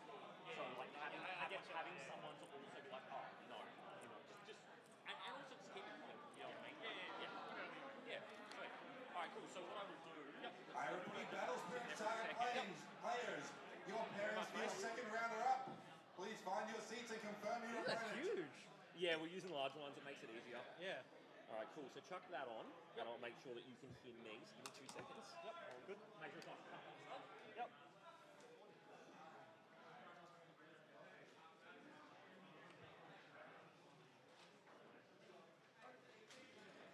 Yep, I can hear you. I can hear myself.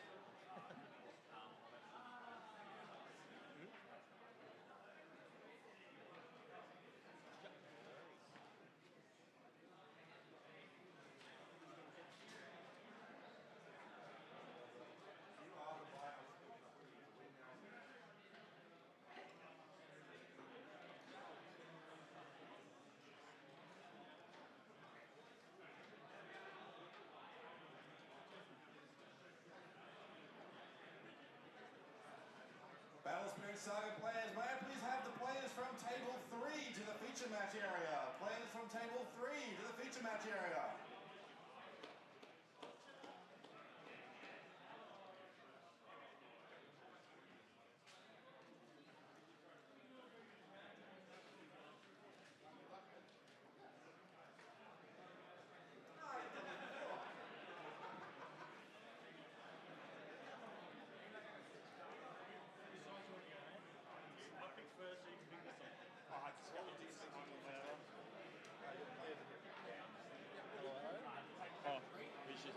Yeah, we just use this.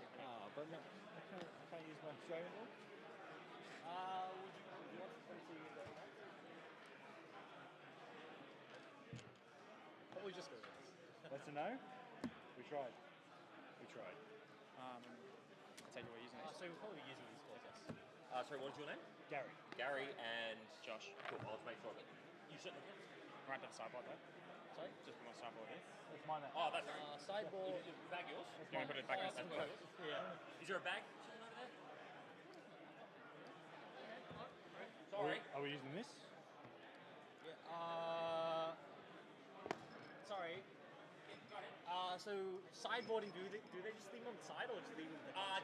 Just wherever. Like so, you'll only be able to see the top. So just leave them aside. Yeah. It's fine. If we can just try and keep keep the play area a little bit neat. Okay. So I'll give you guys a bit of a rundown. Yeah. In the headsets, you can hear each other. You'll also be able to hear your table judge. All right. You'll be able to hear me if I need to talk to you. Other than that, just try and play All right, deliberately. Battle Spirit Saga players, Just welcome in to the same way round you two. would You normally, have but maybe 60 just minutes to do it's that always nice to again. be that little bit more deliberate because you have people watching and people love to Sweet. Nice. catch people out. Cool. Other than that, good luck. I'll let you guys know when to start. You will have your timer on that screen, and I will also just confirm that your names are correct. Cool. But I'll let you know. Thanks, mate. Your timing will be different to the event time. Okay.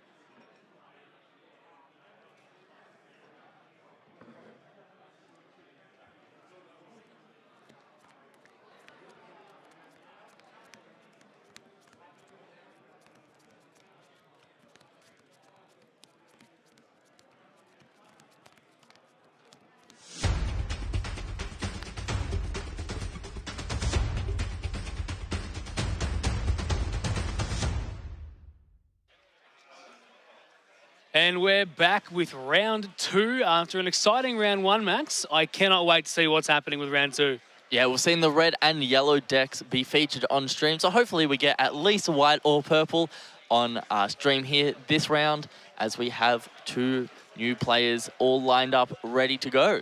Being able to see hopefully the white and purple. We've seen both aggro matches, now we see the both control matches. If we do, I'm hoping we do. Yeah, it'll be, well, we have 5 rounds today, so hopefully we get all the combinations at least once. Eventually we will, I reckon. Now, I'm sure you can see the stuff we have here, guys. We've got a couple of the starter decks, a box, and some cool promotional material. Later on, we may be going into this and opening some stuff up and introducing what we do have in these packs.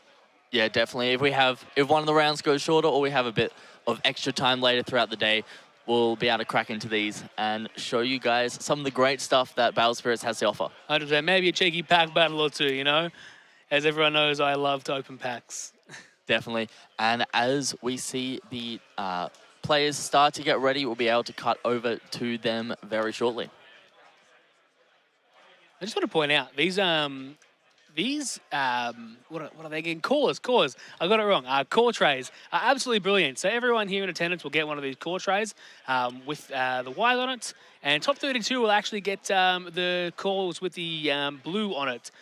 They're just brilliantly made. You can't see it on the camera, but the texture on them, like just everything about them is amazing. Yeah, as you can see, when I put it at the right angle, you can see like a bit of white down here. Oh, there's the perfect angle. You see how beautiful that shines. Amazing. So it is an amazing product. And we also do have these life holders for your cores.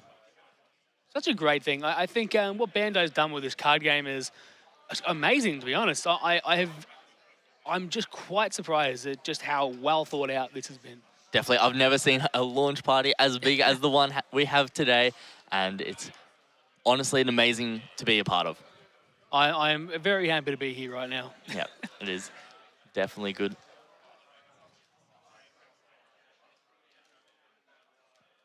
So we are about to cut to the match where we're going to see two of our players who won the first round see if they can get a second round win here on stream. So we do have two players here. There definitely aren't Tyson Niles and Max Kennedy, but We have Josh Hayes and Gary Barker. Gary Baker. Baker. The R's a bit wrong there, but Looks like our R key got a little bit stuck. hey, Gary will bark if you take away his trunks, though. So Yep. We will see this game get ready shortly as we are doing the opening roll, and it is going to be a high roll, and I cannot see the numbers. I don't know about you, Tyson. I believe Gary rolled a 4, and his opponent Josh has just rolled higher. So I believe Josh is going to go first. So let's just see how this pans out. I'm very curious to see. Just off the glare there, I think Josh is playing purple. I hope he's playing purple.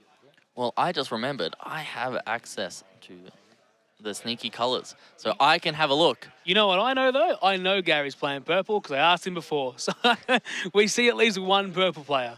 Yep, we are. So it looks like red if I'm not colorblind, but we do have, yes, you're correct. Gary is playing purple, and then we will have Josh. Just trying to find what it is. I'm trying to sort of sneak it. Might be purple. Who knows what it is? I believe it is purple as well. I think we're going to see, and definitely with that Nexus card coming down, we are definitely going to have ourselves a purple mirror match here. And the Nexus turn 1 is so crazy. I believe that's a Nexus that if your opponent exhausts a card, you draw a card, is it? Or am I wrong? Yes, that looks like Purple Smoke Valley. So Purple Smoke Valley, draw a card when one of your effects destroys one of your opponent's spirits. So no, it is not the one that...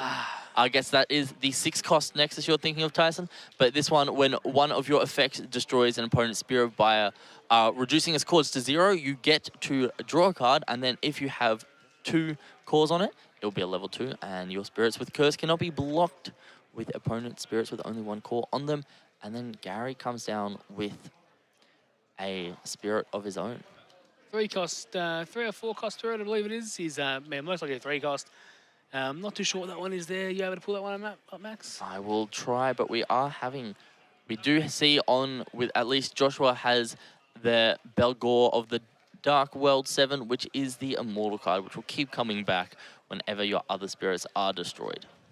I believe Gary also has the Beldegore, but yeah, seeing sort of blue, yeah, I believe they both have But Beldegores. they both have Belgores, it's just the different angles. They do look a little bit different, and we do see Gary come down with another spirit here. So purple is a very grindy matchup where both of these players are essentially just going to want to outvalue the other. So you won't see as many early attacks as we saw last game, but they will add up towards the end of the game. And the fun thing is, they're just going to keep popping each other's cards. We may not see a damage go through for quite a few turns. Yeah, because when you get that damage through, your opponent just gets extra value. And that's exactly what you don't want your opponent to have. So we will see another spirit come down here for Joshua, which looks like the Dark Knight Agloval, which has, when destroyed, you get a draw card. So it is essentially just that advantage, but we will see essentially just a block off where Gary's spirit will be destroyed, but it is the spirit with Immortal. So one of Purple's keyword skills is Immortal, which is when you may summon your spirit with Immortal from your trash when one of your spirit cards with a cost in the Immortal keyword skill, so in this case it's Immortal 4 and 5, gets destroyed. So if any of Gary's other spirits will get destroyed with a cost of 4 or 5, we get to bring Beldegore back. However, Gary does play your favorite Nexus, Tyson. This is the one that when one of your opponent's spirits becomes exhausted, you get a draw card. So Gary is going to get a lot of value out of this card over this game. I find this card to be absolutely incredible, to be quite honest. Exhausting, well, when your opponent gets exhausted, drawing a card, it's such incredible value, especially into an aggro deck as well. If you were playing, say, red or yellow, you just draw like an infinite number of cards. Yeah, definitely. You are able to just obtain such a large advantage over, honestly, not that long. And Gary is just developing his board a little bit here, and we will see all those spirits go onto that Netherworld Depths and make it a level 2, which is when one of your spirits is blocked. You may play one core from this Nexus to destroy your opponent's blocking spirit when the battle ends. So it looks like we are just going to see a very grindy matchup here. 100%. It's gonna feel like you just don't want to block, and it's gonna be so rough. And as we've seen, we've only seen one attack, but no live dealt just yet. It's gonna be a long match.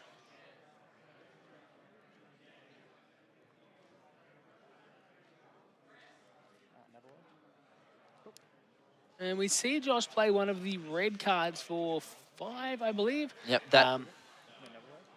that is, from my memory, killing the Nexus. Yeah, I can't remember what it's called, but it is the one that kills the Nexus that is Burning Force. So it has 2 effects.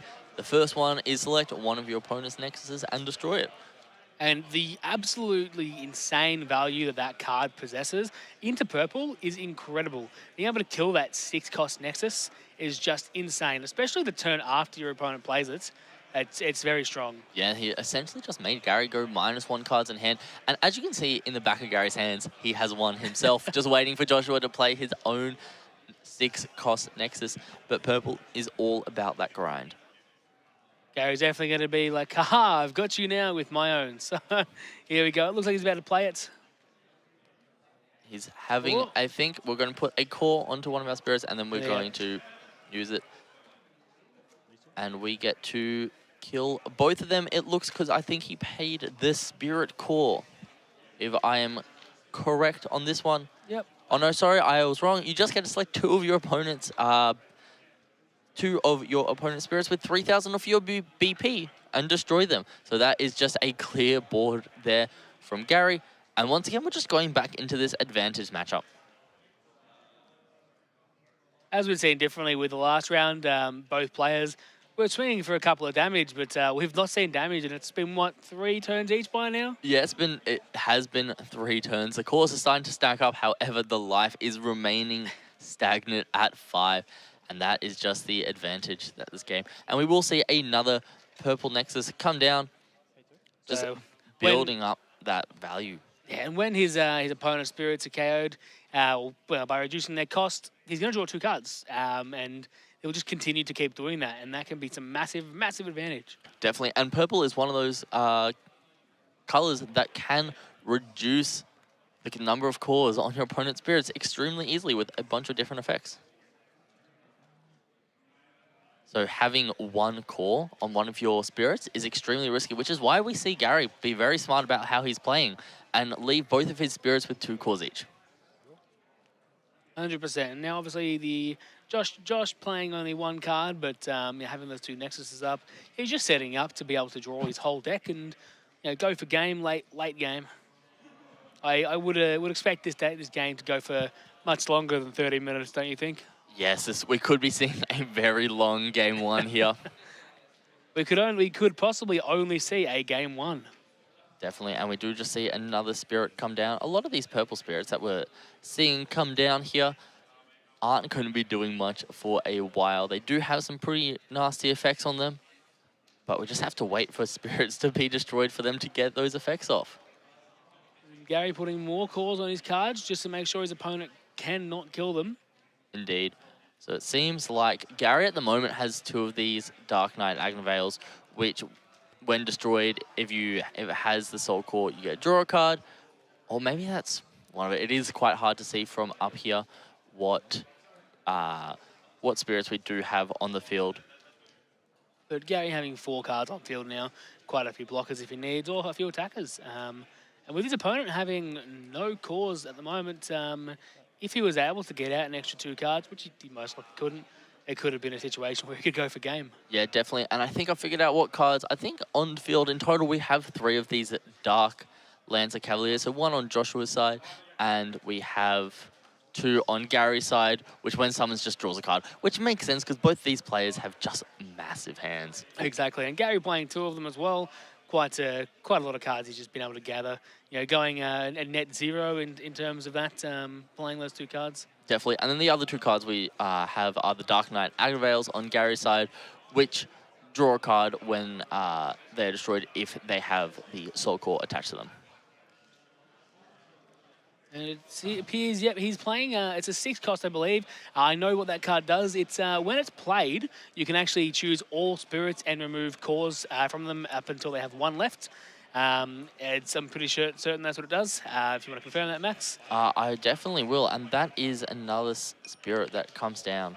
Oh my, and he's just wiped Gary's board there. Now, did that remove all the cores, or was it just a board wipe? Because if so, he's drawing 8 cards. Yep. He's going to draw 8 cards, I believe, from that effect. That is crazy how much cards draw. So the second card that was played was the Infernal King Dragon Curse. Remove 1 core from all other spirits and place them into their owner's reserve. Then place 1 core from the void onto the spirit for each spirit destroyed. So he's about to get a lot of spirits, and the judge can't even believe it that he is reading the card's effect, which is crazy. Yeah, we could potentially just see a situation where he's going for game. Yeah, definitely. And that first card played, you're correct, Tyson. It removes all but 1 cores from all spirits and place them into the owner's reserve. So Joshua was just setting up this big wombo combo where he comes in with the Dark Bishop and he finishes it with the Infernal King Cursed Dragon. Such an incredible play. Yep. And we do see the little 1-cost Camelot Knight come down, which if it does have the Soul Core on it, it will gain Curse on the attack. And Curse, it's quite an interesting effect, that one. I believe it kills a card when it gets blocked, am I right? You are correct. So if one of your opponent's spirits blocks, it is destroyed when the battle ends. So even if it has less power, even if the blocker has more power than the attacking card, it will still be destroyed. And we do see a Camelot Knight come down for Gary. So we have one on both sides of the field here. Now, I'm sure Gary's sitting there thinking, man, do I want to build a board up, or am I going to get my board wiped yet again? That's quite a scary thought going into your turn. Definitely. And it's a shame. It doesn't look like Gary's going to be able to return the board wipe favor, but Gary has a couple of those 6 costs in hand that remove all core but 1. So it will be interesting to see what comes down here. And it does seem like Gary has also played his own Smoky Valley. So if he destroys a spirit by removing the cores, Gary will go draw a card. It does appear that potentially being able to get his spirit down to 1 core is all right. But at the end of the day, they're going to go back on it the next turn. He won't be able to kill this spirit with the cards he has in hand. So not a play that you sort of want to make. It's definitely a rough one. It seems like Gary has just put all his cores onto the different... onto his Camelot Knight. Yeah, onto his Camelot Knight and onto his Nexus. Just to be able to say, if you are removing my cores, you will not be destroying my spirits today, sir. And I see Gary just confirming what card's saying, so he's aware as well. No, his one. He had one board. And then Not too sure what's happening here. We'll get some clarification shortly. so that went to the drop, and then that got. But there was a Dark Lancer Cavalier there as well, remember? Where he removed the cores from it? I got a Dark Knight there. No, it was... Yep, so once again, the players are discussing what has the last couple of effects that have occurred. However, while they are doing this, let's talk about some other cool things Purple can do.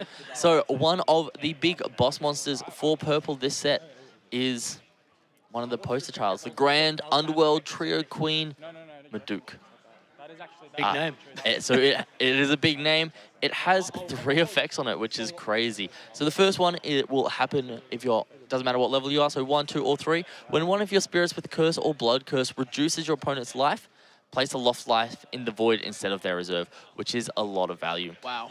It also has blood curse. When this spirit would be destroyed by your opponent, you may place 1 core from your opponent's life and 1 core from the spirit into the owner's trash to keep the spirit on the field. Wow. So you're burning your opponent's life while keeping resources. It's amazing. And then it's level 3 effect. All your spirits with curse gain blood curse. So anytime your spirits are destroyed, you'll be able to get that blood curse effect. So it is one of the big boss monsters that we'll be able to see. But it looks like we have resolved what has happened on the table here.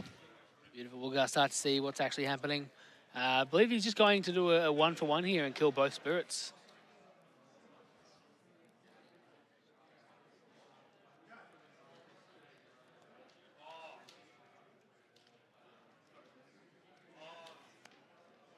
we will see Joshua come down with some more spirits, and that does look like the Belgor of the Dark World 7, which has Immortal.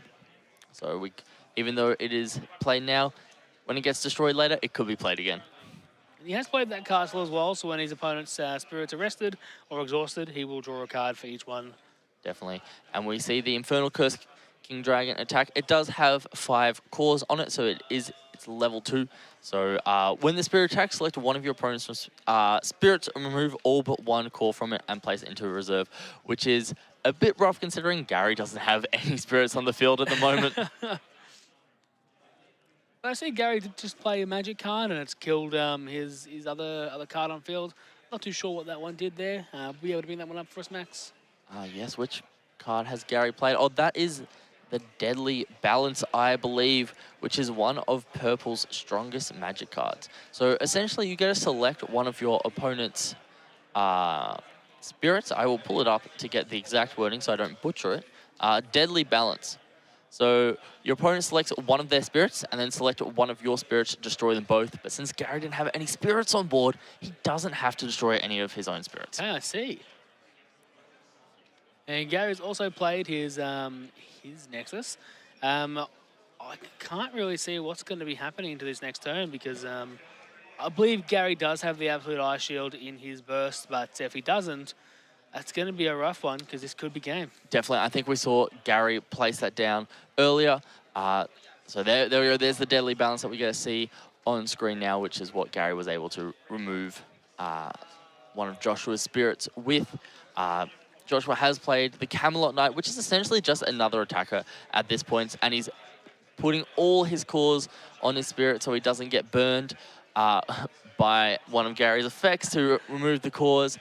It does look like Joshua essentially is presenting game in case there's not an absolute ice shield in the burst there. So Gary's going to do, just going to show that the absolute ice shield exists, and then he's going to pay the 4 off one of his nexuses, and he's not even going to bother because it's just going to be a passive turn. Exactly. Right, so this is one thing, and it just shows how strong Absolute Ice Shield is, because Joshua would have had game there. He had 2 swings on board, nothing Gary could have done about it, but Gary gets to draw a card off of his effect. He gets to place another burst, which is probably another Absolute Ice Shield, and he gets to try develop another board. And with those 2 Nexuses on field as well, he will start drawing some extra cards later on down the line. Definitely. So that's one. You got one Nexus, which is will draw you a card when you get a destroy off removing the cores. Yep. And the other Nexus gets you a draw when one of your opponent's spirits becomes exhausted. And we see Gary play another Camelot Knight. This one doesn't have Curse at the moment because it doesn't have the Soul Core on it, so it can't kill the big dragon if it attacks. But I doubt his opponent would block if it had the Soul Core on it. Yeah, Joshua's still on 5. So it just shows how much more resource he could get at any given point of this game. And the amount of resources he already has is just incredible. So he could just go completely wide if he takes this life. Most definitely. I'm trying to find what other card Gary has on the field. However, it currently has 6 cores on it, so I cannot read it.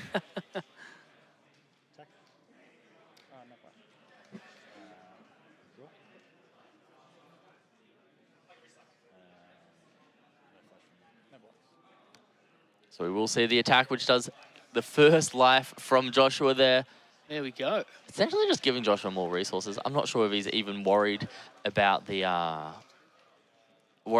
life. He only has to deal 2 more damage to Gary to win the game. And Josh obviously drawing a card there as well for him. Gary resting a card. It's gonna be a pretty close. I don't think it's gonna be a close one, to be honest. Actually, I think I can see Josh pulling this one out within the next few turns, considering Gary's board state and life. Obviously, he's got the Absolute Ice Shield, but the amount of resources Josh has and can provide himself is too large. Yep. So we are paying 3 to play another spirit here. So this is the Dark Knight Mordred, which normally costs 5, but it has 2 cost reduction with the 2 Spirit and the 5 Nexus, so by far reaches course reduction. When summoned, you select one of your opponent's exhausted spirits and remove 2 cores from it and place it into the reserve, which is what we've just seen here. However, Gary did put 6 cores on it, so it will most definitely survive. And it does have a when attacking effect to remove a core.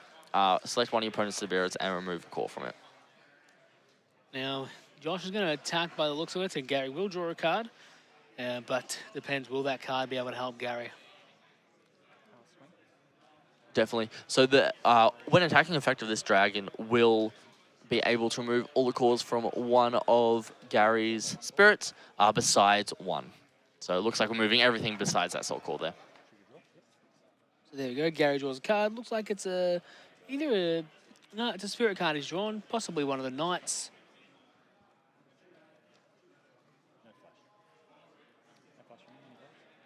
And they're just trying to, possibly do damage here. Is that right? Yep, there we go. Yeah. Not even going to take the life. Just going to flip that absolute ice shield over and just show it to his opponent. Obviously, for game etiquette, you've just got to do it, but not really necessary at this stage. Yeah. We know what the cards do. Definitely. And so that spirit that Gary has left on the board, the one on the right, is a Dragonaga Assassin. It is a serpent with a sword. It looks amazing. Some of the art on these cards is ridiculous. They've done a great job, as I've said before. It's brilliant. And we see Gary, he's put down the Starblessed draw in his burst, possibly trying to bait his opponent into thinking he has another absolute ice shield, but really it's just to draw 4. Yeah, essentially, if Josh plays a when summon effect, Gary can draw 4 cards and hope to just draw into another absolute ice shield, which will give a lot of value there. Either that or into his completely board-wiping cards like Josh did to Gary. Definitely, we can see a bunch of different lines of plays from both players here. While Gary's only on 2 life, it doesn't mean he's out for the count yet. With 2 blockers on field and Gary having 3 attackers, it's sort of hard to see what you sort of want to do here. Gary putting more cores on his spirits. Potentially he'll attack or just leave him up to block. Yeah, which is to be done. Yeah, it looks like we are just going to leave up for the block. He doesn't want to give Josh any cards off that 6-cost Nexus that we see on the field there.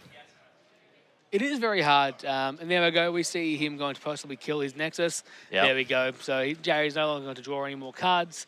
And it's going to be a bit of a rough one from here on out. Yeah, so that Burning Force, such a good card, especially in these purple mirrors, because that 6-cost Nexus is a pain to deal with. It puts in a lot of work. Definitely. So it looks like Josh is just thinking of going straight to the attack step, so Gary will not get the effect of that Starburst draw, and this could be nearly it. We're going to remove all the cores from the middle card. I forget the name. That is the Dragonaga Assassin. Okay, Dragonaga Assassin. Removing all the cores from that. He's going to block with the same card and let it die. Yep. He sort of has no choice here, to be honest, considering he's got 2 life. But Josh is going to draw an additional card for him resting his character. Definitely. So that block there kind of shows Josh that Gary doesn't have that absolute ice shield in his burst. So I think Josh is deciding whether to push a little bit or whether if he pushes it just a little bit too much, is he overextending for Gary to be able to just win on the clapback? Potentially. I mean, look, all Gary needs to do is block 1 more attack and he's safe. He can take that last life and potentially come back with some absolutely cracked damage. Definitely, which is what we see here. And it does look like that was a block from the Dark Knight Agnaval, which would let Gary draw a card because it did have the Soul core on it. However, Josh will remove the Soul core very sneakily. And we see Gary opting to block all 3 attacks with Josh drawing an additional card. And that last card he drew was the Absolute Ice Shield. So he can actually play that on Gary's turn and stop himself from losing if Gary has enough attacks. Yeah, it's crazy just to see how much further Josh is ahead in this game than Gary. Just for the life of me, I can't... Is that all the same card in Gary's hand? I believe it's 3 of the same card. That's rough, because that card is the Dark Bishop Bacillus, which is one of the cards that Josh used in the 2-card combo to absolutely wipe Gary's board and essentially just seal the game for Josh about 5 turns ago, which is it removes all cores but one from each of your opponent's spirits. However, doing that multiple times, they're still going to be left on 1 core each. And it looks like Gary is just going to play 1 down. It's incredibly rough for Gary because he has the 3 of those in hand, and he also has the Castle Nexus as well. But it's not going to do a whole lot of work. Yeah, he will draw a couple of cards for his opponent attacking, but really, what is it going to do? Yeah, with Gary only being on 2 life, he essentially has a couple options here. The first of which is try to just develop a board and stall for another turn. The next option is he could play his Nexus and then just pray to draw into Absolute Shield. Exactly. But it looks like Gary is just going for developing a board type deal here, and we will see what's happening. I can see what he could do, potentially playing that Nexus and praying to draw into an Ice Shield when his opponent attacks him, but you know, I'm not too sure. Gary drawing an additional card here. I believe they missed one earlier. Is it your call? And You guys just want to pause? Gary taking back that play there. So it's on this Looks one. like they're just rewinding the clock a little bit there just to make sure that we do have everything being in the correct position. Definitely don't want to skew game states, especially when you're playing for this sort of cash either, right? You, Yeah. you want everything to be running very smoothly. Definitely, and the judges are doing a great job here making sure that we are in the correct game state. Exactly. It was the Wind Summoned, right? But we can see we've had the first round went very smoothly. We didn't have had a couple of judge calls, but not a whole lot of issues. Oh, and, as in- everyone's seems to be having a great time, which is what you want to see, especially at an event like this. Yeah, definitely. We still have, I would say, a good 90% of the games going on here. You've got 1 or 2 players getting up and walking around. However, most players are still sitting down and enjoying their game.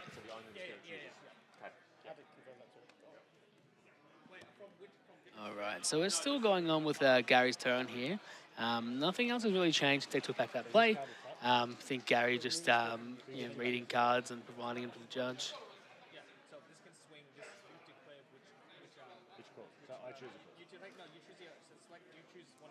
I wonder how this turn's going to progress, to be honest with you, Max, because I can't see much more that Gary can do to try and seal this game out. Yeah, once this resolves, we will essentially see a couple. I think it's got 1 or 2 more turns into it until Josh is able to win the game just from pure advantage. And it looks like everything has been resolved. So big thanks to the judge team for that.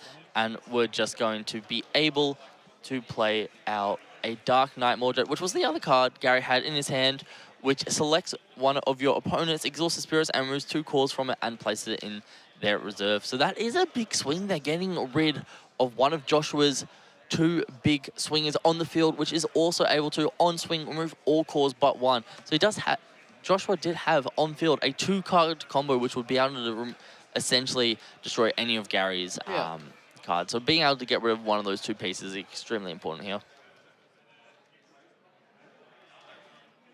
But as we do see, Josh does have that absolute Ice Shield in hand, so he's at least got another turn of survival in him.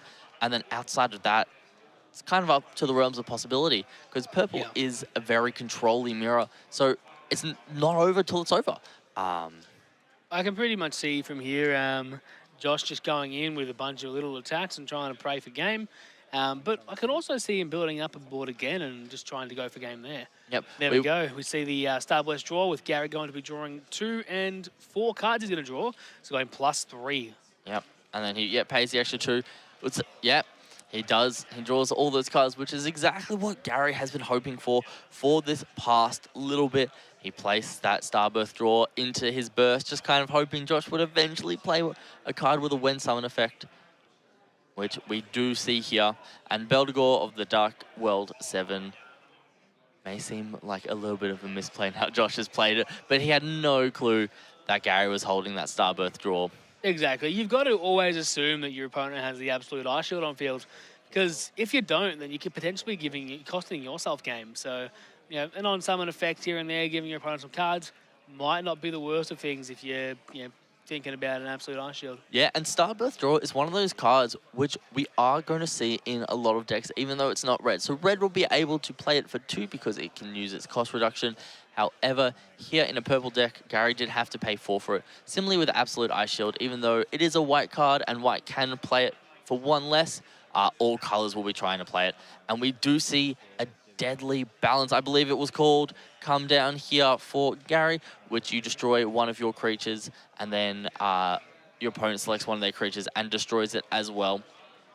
So a bit of board removal here from Gary. Definitely a crazy combo. And with Josh having only 1 card up, it's definitely going to be a tricky situation to swing through. Yes, definitely a interesting predicament we've got ourselves in, because Gary is still sitting on that 2 life, so he's on the cusp of being out of this game. However, he keeps surviving another turn, and he just drew an absolute Ice Shield for turn. Gary's absolute insane luck in this last turn is incredible. His opponent's going to think he's got another Star Blast draw. He's just baiting him, but really, Gary's got that absolute Ice Shield and is going to show his opponent that, yes, I am still in this game. I am still trying to win, and there's nothing you can do to stop me. Definitely, and we are seeing Gary playing the other Starbirth draw that he had in his hand to just draw 2 cards, just to see what other options he is able to play down throughout the turn. Gary definitely he's gone from a very relatively small hand to this large hand that can potentially be able to pull out a lot of little threats. And that's one of the things I love about this game, is even though Gary has been on the back foot for a couple turns in a row, he's able to develop a board state that he's in it for the win. Like, he's not on the back foot anymore. Exactly. When you've got such a large amount of money at stake, you definitely want to be showing your opponent that I am here to play and you're not going to beat me just that easily. Definitely. And we see Gary come down with his own Beldegor as well as a Dark Bishop Baculus. So that Dark Bishop Baculus has removed all the cores but 1 from Joshua's only spirit remaining on the board. I really hope Gary has some way to remove it. Doesn't look like he does. He's playing down another Dark Bishop, which won't do anything in terms of affecting Joshua's board, as Joshua's only spirit already has 1 core on it. Yeah, and you're going to see Joshua draw a few cards here. Gary's swinging in, but with his Nexus on field, he will draw a couple of cards. He does only have the 1 blocker, but those card draws are going to be quite large for him. Yeah, and then when you're on Gary's side of the field, you know what? I'm not even going to finish that sentence, because we see the absolute Ice Shield come down, which just essentially ends the turn. But what I was going to say is, on Gary's side, how many times do you actually swing here? Because you've got to defend your own life. You don't want to give too many resources over to Joshua. So it's definitely an interesting one indeed. Exactly. You've got to work out exactly what you're doing before you even go to attack, because it can just go completely sideways. And we're having Joshua think over a play here, and he does end up playing a purple magic card, which looks like Core Theft, if I'm not mistaken, where you select one of your opponent's spirits, then discard any number of cards in your hand, and plays 1 core from that spirit into the trash for each card discarded. Oh, it looks like he's playing his dragon again and potentially going to kill Gary's board. Definitely a very, very strong move there, and he's going to draw a couple cards off of those Nexuses, and all of Gary's except that 1 card. It looks like Gary has come back into play with the Hat Immortal. That is incredibly rough, because Gary's now had both of his big boards wiped. Just after crawling back, trying to get back into this game, his entire board is gone. And Josh just got a bunch more calls from the void. One of the crazy things about this game is what ramp can happen with all of these cores, and each turn you just get so many more resources. 100%, and obviously Gary's got that absolute Ice Shield in Burst, but I just don't think it's going to be enough. Yep, yeah. So we see the absolute Ice Shield come down. They're just going to go straight into the next turn, not going to bother wasting time with the measly effects of it all, and they're just talking something over between themselves. Gary's going to need to draw another Absolute Ice Shield or some way to clear his opponent's board and keep some blockers up. But this is going to be super, super rough for Gary. You know, one thing that must be really tough on the players is mapping out their turns. Like, if you just look at this, they have so many cores each. Yeah. There's no way that these players, in the back of their minds, know exactly the amount of cores they do. But if they do, they are so incredibly skillful. And Gary plays his Dragon as well, clearing his opponent's board. So Gary's going to draw a couple of cards, I believe, from his Nexus and hopefully bring himself back into the game. Now, just incredible seeing Gary be able to do this after having his own board wiped twice. It's got some retribution for Gary, I believe. Definitely, and this game is just so close because Gary has 2 swings on field, Josh has 3 life. Is Gary able to get another swing on field and Josh doesn't have an answer to it, it could just be game over as simple as that, because I don't see an Absolute Ice Shield anywhere in Josh's hand. Exactly. There's nothing he can do to actually defend it, unless he draws an Absolute Ice Shield off of him resting cards. But it doesn't appear that Gary's actually going to do that. I think he's just going to leave cards up and try to block. Yeah, there we go. We do just see the pass. It's definitely an interesting one, because if Josh had anything, like a deadly balance in hand, use the flash effect and be able to just remove one of Gary's spirits there, it just becomes extremely rough. But as we see there, Josh did draw the Absolute Ice Shield for turn. So even if Gary had played 3 cards and attacked, he was going to draw the Absolute Ice Shield and stop the turn the next attack anyway. So it wasn't going to work. Yeah, this game has just been back and forth, and I believe that is the card that just draws 1 on play that we see come down from Joshua. But he has such a large amount of cores.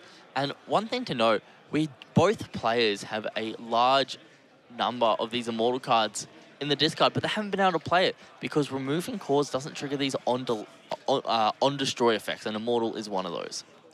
Well, and you see Josh being able to play 4 cards here with 2 blockers. Doesn't look like Gary. Believe they've just Gary scooped and they're going into game 2. Gary realised that he has 4 attacks. He can't get through 4 attacks. Yeah, and it's going to be very difficult because that was a game 1 36-minute game. That is an incredibly long game. Sometimes you just got to stick it out, but when you're playing these long games, sometimes you just got to realise, I'm not going to win. We're going to go into time. Let's just move forward and go to the next game. Definitely, it'll be something that could be very interesting to see in the later rounds of this tournament, whether we just see players after 3 or 4 turns just scooping it up and saying, you know what, you're at such an advantageous spot, I'm going to go into the next game. Now, I do believe we've got our opponent sideboarding. I don't think we saw that last round, did we? Our opponents didn't sideboard. No, I don't. From recollection, I don't remember. However, we could have just missed it.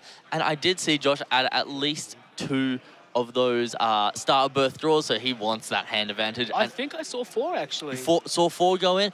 Well, that just shows how important hand advantage is, especially in this purple mirror, because everything just comes down to, do you have enough cards to survive and enough cards in hand to use your combos to be able to blow up my field? Now, if I'm not mistaken, when you're sideboarding, you can actually just choose all cards in your sideboard, put them in your deck, and take yourself to 60 cards. You don't have to replace cards. Yeah, I believe you're correct there. So sideboarding rules are a bit different. The deck size does not have to remain the same between each games, which is, it just adds an extra layer to sideboarding. It means your main board can be a bit greedier. For example, you could just run like a couple cards in your main, and then you've got like more space to side stuff. It's just really interesting. But I don't think your sideboard can get bigger. So I think, you get a 10-card sideboard, and that's that. But I don't believe our opponents here actually know if that you can side all your cards in, or you don't have to tell your opponent how many you're taking out and putting in, because it's definitely interesting. I feel like at some point you'll be able to figure out, because size of deck is a relatively open area. So for conditions such as deck out, you kind of do need to know, but it doesn't look like they're going. But just seeing how they showed each other what they're putting in and putting out, to me that makes me believe they aren't aware that you don't need to take out as many as you put in. Yeah, definitely. It's quite a interesting one. We do see Gary has that that Nexus, which is able to just let him draw a bunch of extra cards every time an opponent's So if you don't Spirit is mulligan- exhausted. And Gary going with that early draw there. His opponent hasn't decided what he wants to keep yet, so until his opponent has mulligan, Gary will not get the draw. Mulligan. So Gary has already drawn his card for not mulliganing, and then we are just seeing whether Josh is going to mulligan or not. Yeah, that's how. That's how It's only 20 minutes left in the round, though. I wonder how this game's going to go. Potentially, we could go back to time and just have Josh win on time. Yeah, get confirmation. Yeah, definitely. It will be interesting to see here. Yep, so both players have 5 cards in the hand, and then Gary is drawing 1 for turn, so to go up to 6 cards. And we are about to start game 2 of round 2. Lovely. I can't wait to see how this game pans out because, as we thought Gary was losing from turn 3, but he showed us that he can stick in it and just keep pushing. However, he did end up losing, so it is a important skill that I'm keen to see how it goes, that knowledge of when to scoop your games. And pretty much an identical turn 1 for Josh. He's played his Nexus, and there you go. Yes, definitely. It will be an interesting one to see how this game goes.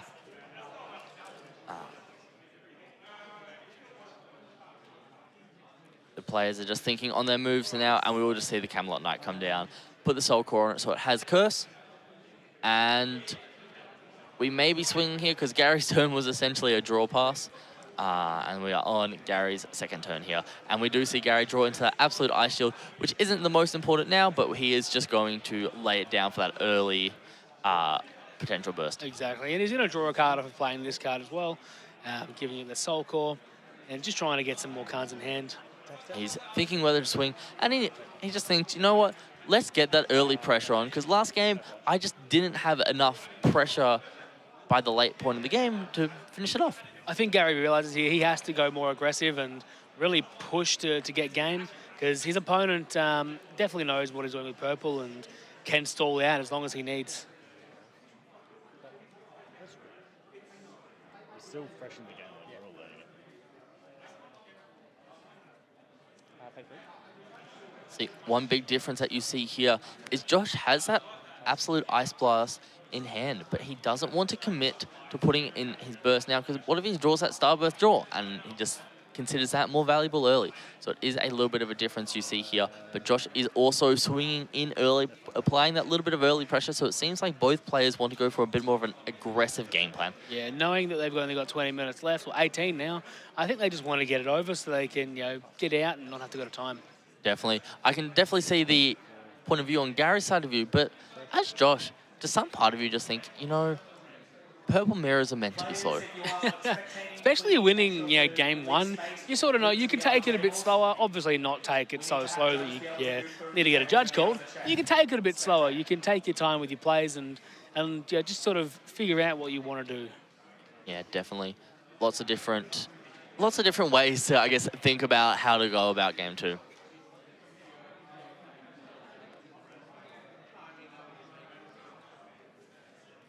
I see Gary deciding what he wants to do. Bit of a tough decision. Does he go for the Nexus? Does he go for a Spirit? It's hard to tell. And he goes for the Spirit. Yeah, it looks like we have this Immortal Spirit coming down, which honestly, it just doesn't get its chance to shine in the purple mirrors, because all the time you're destroying one of your opponent's your opponent's spirits, it's just due to removing their cores. Except we do see Gary, as I say that, normally destroy an opponent's spirit.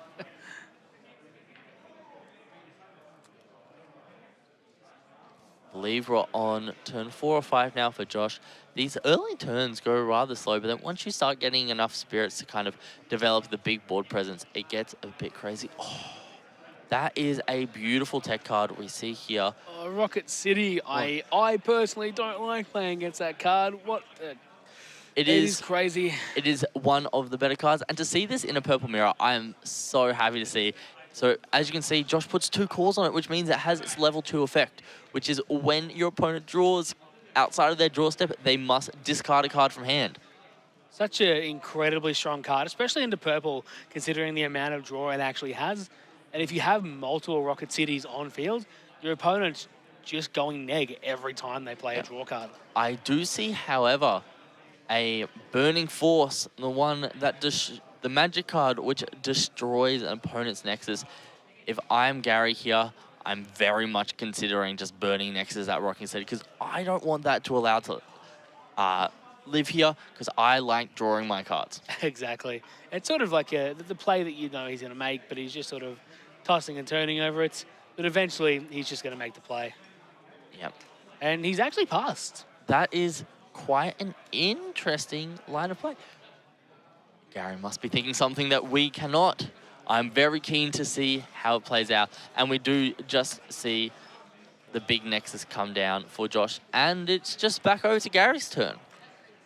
Yeah, I definitely feel like Gary may have had a different sort of game plan, but seeing what happened with that last turn, just playing a Nexus and passing, definitely could have just killed that other Nexus earlier on. Yeah, I think Gary was trying to play a bit more defensive, have a couple of options open for when Josh starts to attack, and Josh is like, you know what, that's fine.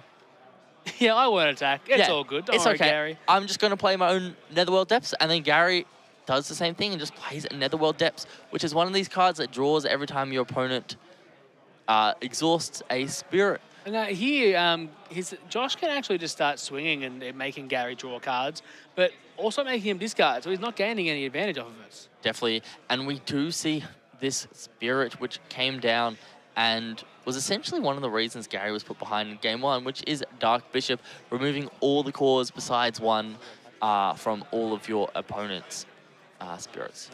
And there we go. We're going to see him attack into his life. He's going to draw a card. Gary's going to discard a card. And he's removed the core from his other spirit as well. So that was off of the attacking spirit's effect. So the attacking spirit is a Dark Knight Mordred, which when it's a level 2 or a level 3, so you need 3 or 5 cores on it respectively. When the spirit attacks, select one of your opponent's spirits, remove a core from it, and place it into their reserve. it saves Gary from blocking as well, and it just kills the card anyway. So I can definitely see Gary drawing another card here. He does have the Absolute Eye Shield, so he's most likely going to be activating that one here so he can keep his life up. But yeah, it's looking to be in a rough position for Gary. Yeah, it's definitely an interesting one. It looks like Gary's not going to be able to get the full effect of his Absolute Eye Shield because Josh is out of attacks for this turn, so Gary's going to have to flip it so he doesn't go down to 1. And he's just not, even if he does pay for it, it's just not getting into full the turn's value. ending, yeah. So Gary's sitting there with not too many cards in hand. I say that, then he fans it out and it's up to like 8 or something. But that could be 2 more if that Rocket City wasn't on the field. exactly. And now we do know that Josh has an Absolute Eye Shield in his burst as well. So Gary's not going to be able to play a couple of little cards and swing, but he's gonna be able to sort of do some damage here at least. Yep. So it looks like Gary is coming out with that Dark Knight Mordred as well. And on play, you get to select one of your opponent's spirits, core spirits, and remove 2 cores from it. Yeah. So that will destroy the Dark Bishop that was on the field before.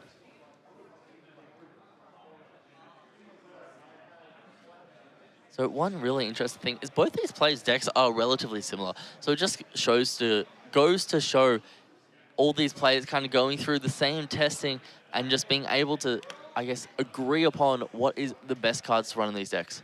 Exactly, and I feel like a lot of the decks today are going to be the same, considering it is only just one set out. We're going to see a lot of the similar sort of tech cards, and towards the end of the day, when you get to the top tables, you'll start seeing the difference in status there. Yep. So Josh has only 1 spirit left, and Gary looks like he's playing a magic card, which I believe will just remove that last core.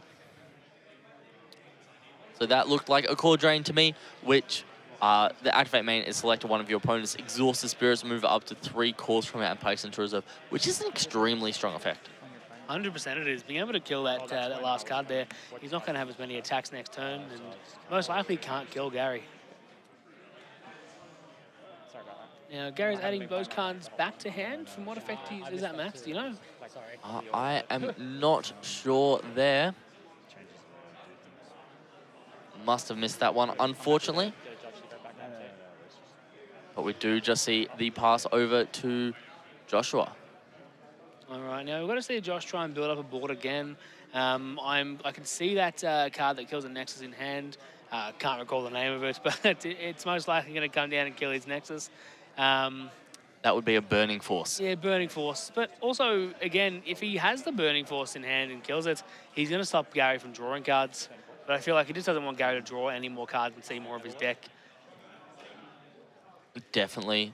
Just being, yeah, as we said, just being able to control your opponent's hand as well as their board is essentially just the way to win these purple mirrors. 100%. The Nexuses in purple are so oppressive. Being able to kill them, it's just amazing. Definitely, and as well as the absolute ice shield that we see in the burst, we also see one in hand. So that's at least 2 turns that Joshua is surviving, being able to draw into other cards. 100%. It's one at a time.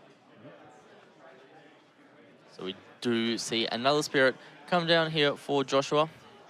We do only see that Joshua has 4 cores at his disposal for the absolute ice shield. So we could potentially see him take 1 or 2 life to be able to pay that and keep his spirit on board, or have to just kill that spirit. Definitely, yeah. So this is a Earth Spider Demon that is attacking, which has a when attacking effect. If this spirit has a soul core on it, which it does, select one of your opponent's spirits, move a core from it, and place it into their reserve. So that... And that is an incredibly good looking card as well. It most definitely is, and that was able to remove Gary's Dark Knight Mordred, which was removing cores from Josh's cards turn after turn. So we do see that Burning Force still in Gary's hand. Doesn't seem to feel like it has enough valuable targets on the board at the moment to commit 5 to it. At this stage, yeah, you sort of just think, well, do I want to pay 5 and kill a Nexus? Not really. I've got 1 life left. I might want to try and develop a board. But even then, you're sort of worried that the Bishop's going to come down and then it's going to also kill your entire board, as we've seen happen twice last game. Yeah, definitely. If that Dark Bishop comes down as well as the Infernal King Cursed Dragon, it's pretty much game over for Gary. So Gary's kind of has to sit there and wonder, look, I have to attack because I have to apply pressure. But if I'm not attacking, then my board state doesn't go anywhere. Yep. But if I do attack, I'm exhausting stuff and I'm giving Josh cards in hand as well as extra resources. And we're also seeing, you know, he does have the Bishop in hand, Josh does. I don't believe he has the other card, though, to be able to clear the board. But, yeah, he may be able to draw into that next turn. Yeah, Gary's definitely going wide with his board, so each of his spirits doesn't have as many cores on it. So even if he just draws that 8-cost dragon, he may be able to hard play that and then just wipe Gary's board. And especially that he has the Nexus on field to be able to draw every time he exhausts a card. He will be drawing, if Gary swings, he could be drawing up to 5 cards this turn. Which is a lot of cards. And I think Gary has to at least swing once here with this massive board. And I think Gary's kind of just going all in and was like, look, I did this to you last game. I put a I put a Star Draw Birth into my burst. Yep, Josh is taking the life there. Yep. I think Josh wants to force Gary to keep exhausting so he can keep drawing cards to see the out. Yep. And then he's just going to keep taking this. And essentially, he's just going to say, yep, I got to draw this one as well. He has to activate, yeah. He has to activate it this turn. And Gary just scoops. Yeah, that is game for Josh. Well, that was such an exciting end to game 2 there. We knew that Josh had that absolute ice shield in there. Gary was a bit unsure, but we do see the end of game 2 there. Yeah, and Gary having those 6 cards on field, Max, it's quite rough, especially, yeah, he knows that if he can't swing through, it's just game. Yeah, he definitely went for that all or nothing. He was like, last game I was able to, you know, get a bit of a sneaky on you, Josh. I was able to put that Star Birth draw into my burst and get the full effect to draw 4. Maybe you'll try and do the same back to me. However, there was an opportunity there for Josh to use the Star Birth draw. So I think Gary knew deep down it was absolute ice shield, but you had to go for it at that position. Exactly. It's do or die at that situation, and yeah, unfortunately, Gary died. Yeah, that is exactly what happened. But that was the end of our round 2 game. So that was a purple mirror match. So all we have left to see is white, and we'll have the full trifecta. We have 3 more rounds to try and get it done. Lovely. Let's see how we do. But we do have a couple of products here and a fair bit of time left. So what do you think, Max? We'll go into some products real quick. I think we can go into one quickly because we are only got 2 minutes left on the clock. What do you think? We do a cheeky pack battle for 2 minutes? We can do a Get it cheeky open. You've got the battle. nails. I'll let you open it, Max. All Go right. on. We will crack open this booster box. So in a booster box, you do get 24 packs. Cool. So as I am embarrassedly trying to open this.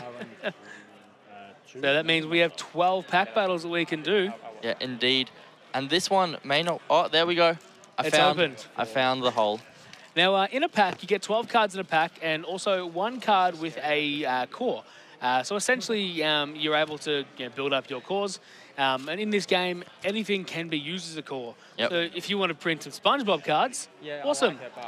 Now, we do also have a box topper, which is one of our cards. It is Angel Thorn. I'll read it out here. So it's a level 1, 2, 3 effect. When summoned, select a yellow magic card that costs 4 or fewer from your trash and return it to your hand.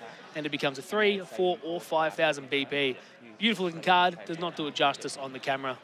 Yep, all right. We'll get you a cheeky little pack battle. I'm going to take... You know what? I'm going to take your You side. say my side? I will take your side. All Why right. not? So we'll go one at a time here. Okay, Now- we'll let you open yours first, Max. All right. Rip that right open. And the packs look brilliant. I'm yet to open any packs for Battle Spirits, so I'm very keen to see how they feel. Yep, all righty. So you can open yours now. We'll go one at a time. One at a time, let's one go. at a time. Yeah, that's, oh my god. All right, so the core at the back, doesn't matter. One at a time, all right. So right now I've got the Dynamon Tyrannoid. Yep, I have an automatic gunner. On the back I have the, oh well, Cannon Beast Mech Lion Mail, quite a large name. I have a devilish prankster imp. You can't see it on the camera, but this is one of the most beautiful cards you will see. My next card is the Darklands Cavalier. We saw that a bunch in the game that just happened. I have a Great Bower Angel. I also have a Pentan. I've got a Boa Trickster. Not bad. Dragon Guard for myself. I have the Shielded Knight Garter. Green Field of the Victor. I don't know how I read that upside down, but I did. I have the Burning Force. This was one of the cards that we saw a bunch on stream, and it has done a lot. So we're going to put that there because that's a very cool card Very to get good there. card. I've got Raccoon Guard. Doesn't look like a raccoon, but it's a raccoon, I guess. Yeah, I've got a Scale Viper. I've got a Gleam of Hope. I have a Dark Knight Palamedes. I can't pronounce that. I've got a Phantasm Archking Xenos. I've got a Regain. I've got Poison Mist, and I think we've got one more card to the last one. Yeah, I have a, what's this? Blaze Dragon Mago. Now, let's not reveal the last card just yet. So I've got a Baldagor of the Dark World 7. I'm not going to reveal the last card until you've revealed I've yours. got a Big Bang Energy, and let's go All for the right, last 3, card. 2, 1.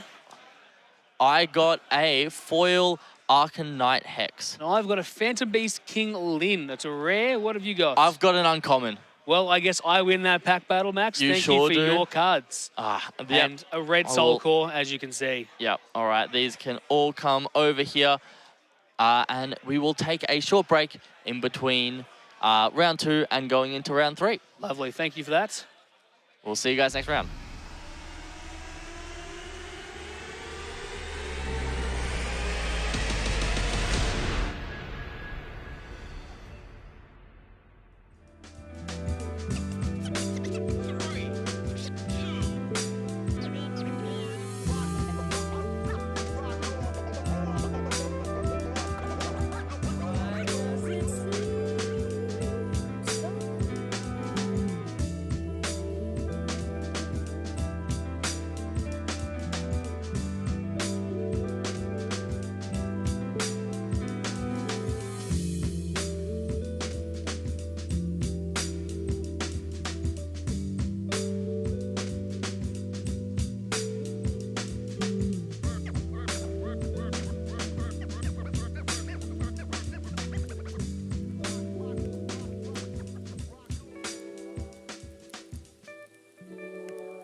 And we are back with round 3, Max, after an exciting purple v purple match.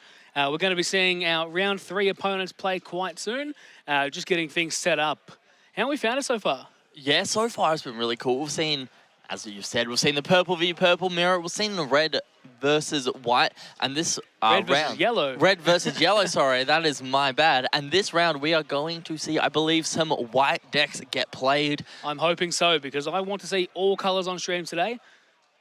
Most definitely. And hopefully we get to see one of my favourite art cards, which is the alt art of the big Mecha Fortress Numagard. It's like a massive elephant. It looks so cool. So I really hope we get to see that on stream at some point today. I hope so as well, especially for your sake, because as you like white, you're a big fan. I do most definitely like white, so we'll have to open this one. This little white starter deck at some point today on the stream, Well, hopefully. we can do it next for you, Max, and only for you. Only for me. Thank you very much, Tyson.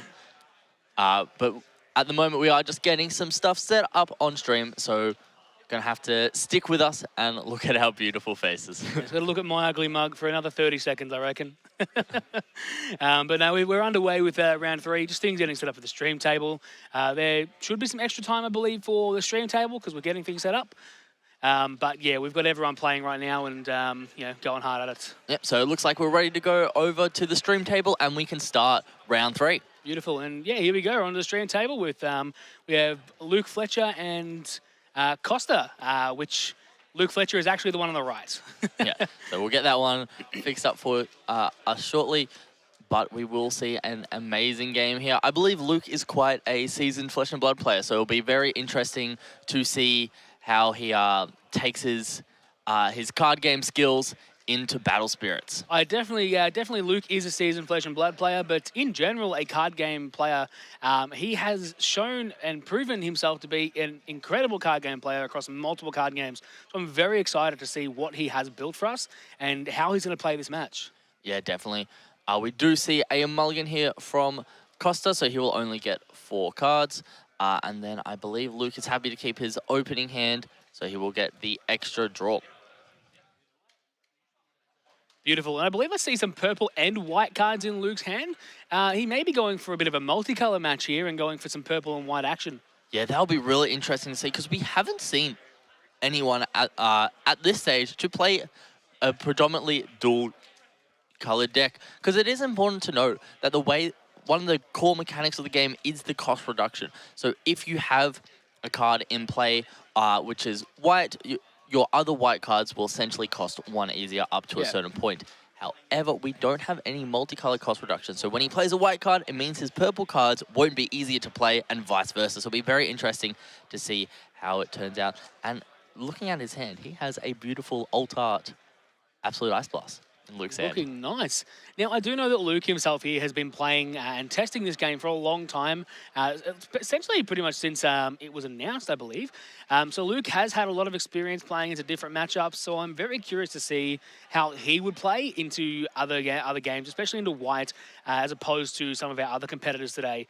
So I'm very interested to see how Luke goes. Yeah, and from Costa's side of the field here, we do just see 2 Rocket City. Luke just wants to give it a quick read. So with that level 2 effect, so when there is 2 cores on it, when your opponent draws outside of their draw step, they must discard a card.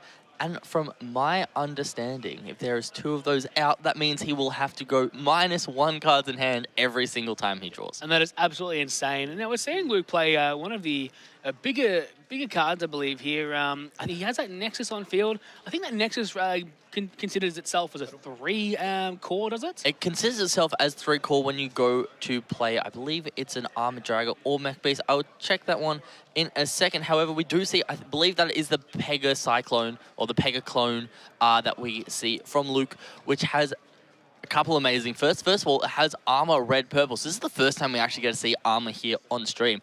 Armor is an effect where this spirit cannot be selected by the effects of your opponent's spirits, nexuses, or magic of the specified colors. So we will not, even though it is a white mirror, so it won't come too much into play this game, it can be very valuable in other games. It also has a great effect where when it's a level 2 or 3, during your opponent's attack step. If it has the soul core on it, it can block your opponent's spirits with 2 or fewer cores on them, even if exhausted. It's definitely a very strong card, and funnily enough, myself and Max played a couple of games not too long ago. Myself playing purple and him playing white, and I just couldn't get over that Pegasus. It was just doing so much, and it's an incredible card, especially for what it does. Yeah, and we do see the Camelot come down from Luke, which is one of the cards that did extremely well last round on stream. So it has Curse when it has that red soul core on it. But the card I want to talk about is Costa's big elephant that we see there, which is just gone. It just gets, I believe, bounced back to hand. But I'm still going to talk about it because it's in hand and he'll probably play it again next turn. So it has a when destroyed by opponent effect, draw 3 cards, and then place 3 cores from the void into your reserve. So it just gets a lot of value at the end of the day out of it. And it also has, when it's a level 2, so that's 4 cores on it, perform a refresh step after your attack step. This effect may only occur once per turn. So at the end of your attack step, you essentially get to restand all your blockers. But Luke has been very aggressive here and putting Costa down to... Yeah, you see just Costa 2 go cores. down to 2 cores, you know, essentially to 1 really, but being forced to activate that Absolute Ice Shield, Luke is in such an incredible position being at 5 life compared to his opponents too. You know, we're going to see some you know, crazy players coming in next, I believe. Yeah, definitely. We're talking about what kind of amazing pressure this Mecha Beast can come down with, but at the same time, Luke could just go too wide and just win the game next turn. Yeah, I mean, look, if he only has that 1 blocker up, his opponent isn't going to be able to do a lot, which by the looks of it, he's only going to have 1 blocker. Luke could just play 2 or 3 more cards and just swing, swing, swing and win game 1. Yeah, most definitely. We will see how it turns out here. Costa has his big Mecha Beast, and it looks like he's just passing over to Luke. Luke doesn't have anywhere near the amount of cores as Costa has, but he is able to apply a lot of pressure just with the number of spirits on field. 100%. And just going into it, you know, as I said before, he's got 1 blocker up. This is going to be a really, really rough turn for Costa. This could potentially be game, and with this 3rd spirit being played, I think it might be. Yeah, we'll see what cards Costa has in hand. But essentially, just looking at the board state at the moment, Costa has one of 2 options. Have something in hand.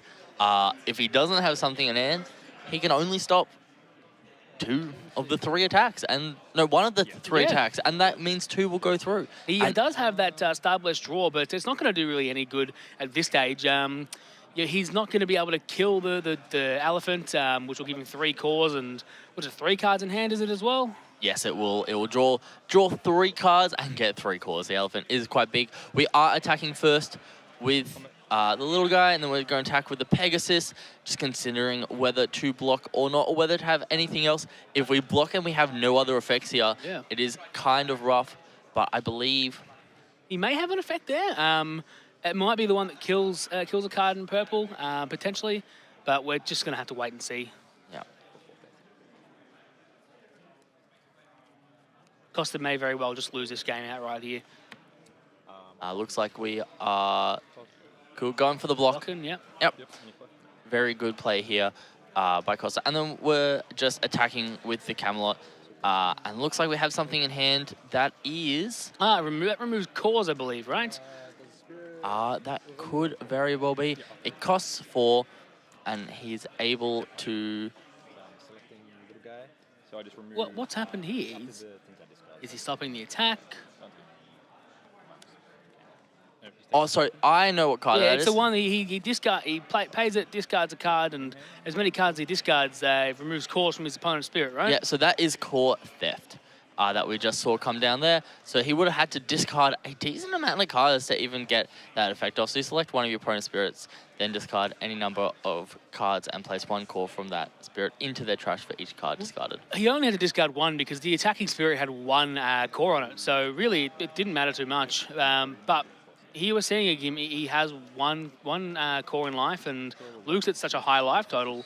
I just can't, like, again, we've seen people bring back games from desperate positions, but I can't seem to see how this game's going to go much longer. It's definitely an interesting one. However, White does have that card that I was able to pull on you on Thursday, Tyson. It does have Suppression. Now, Suppression is a main flash effect. You get to select 1 spirit. It gains 3,000 BP for the turn. And then if you spent a Soul Core as part of the cost, that spirit can block while exhausted. So essentially, he could set up this elephant to be able to block an entire turn's worth of effects. And each time he blocked, the Rocket City just gets more and more value.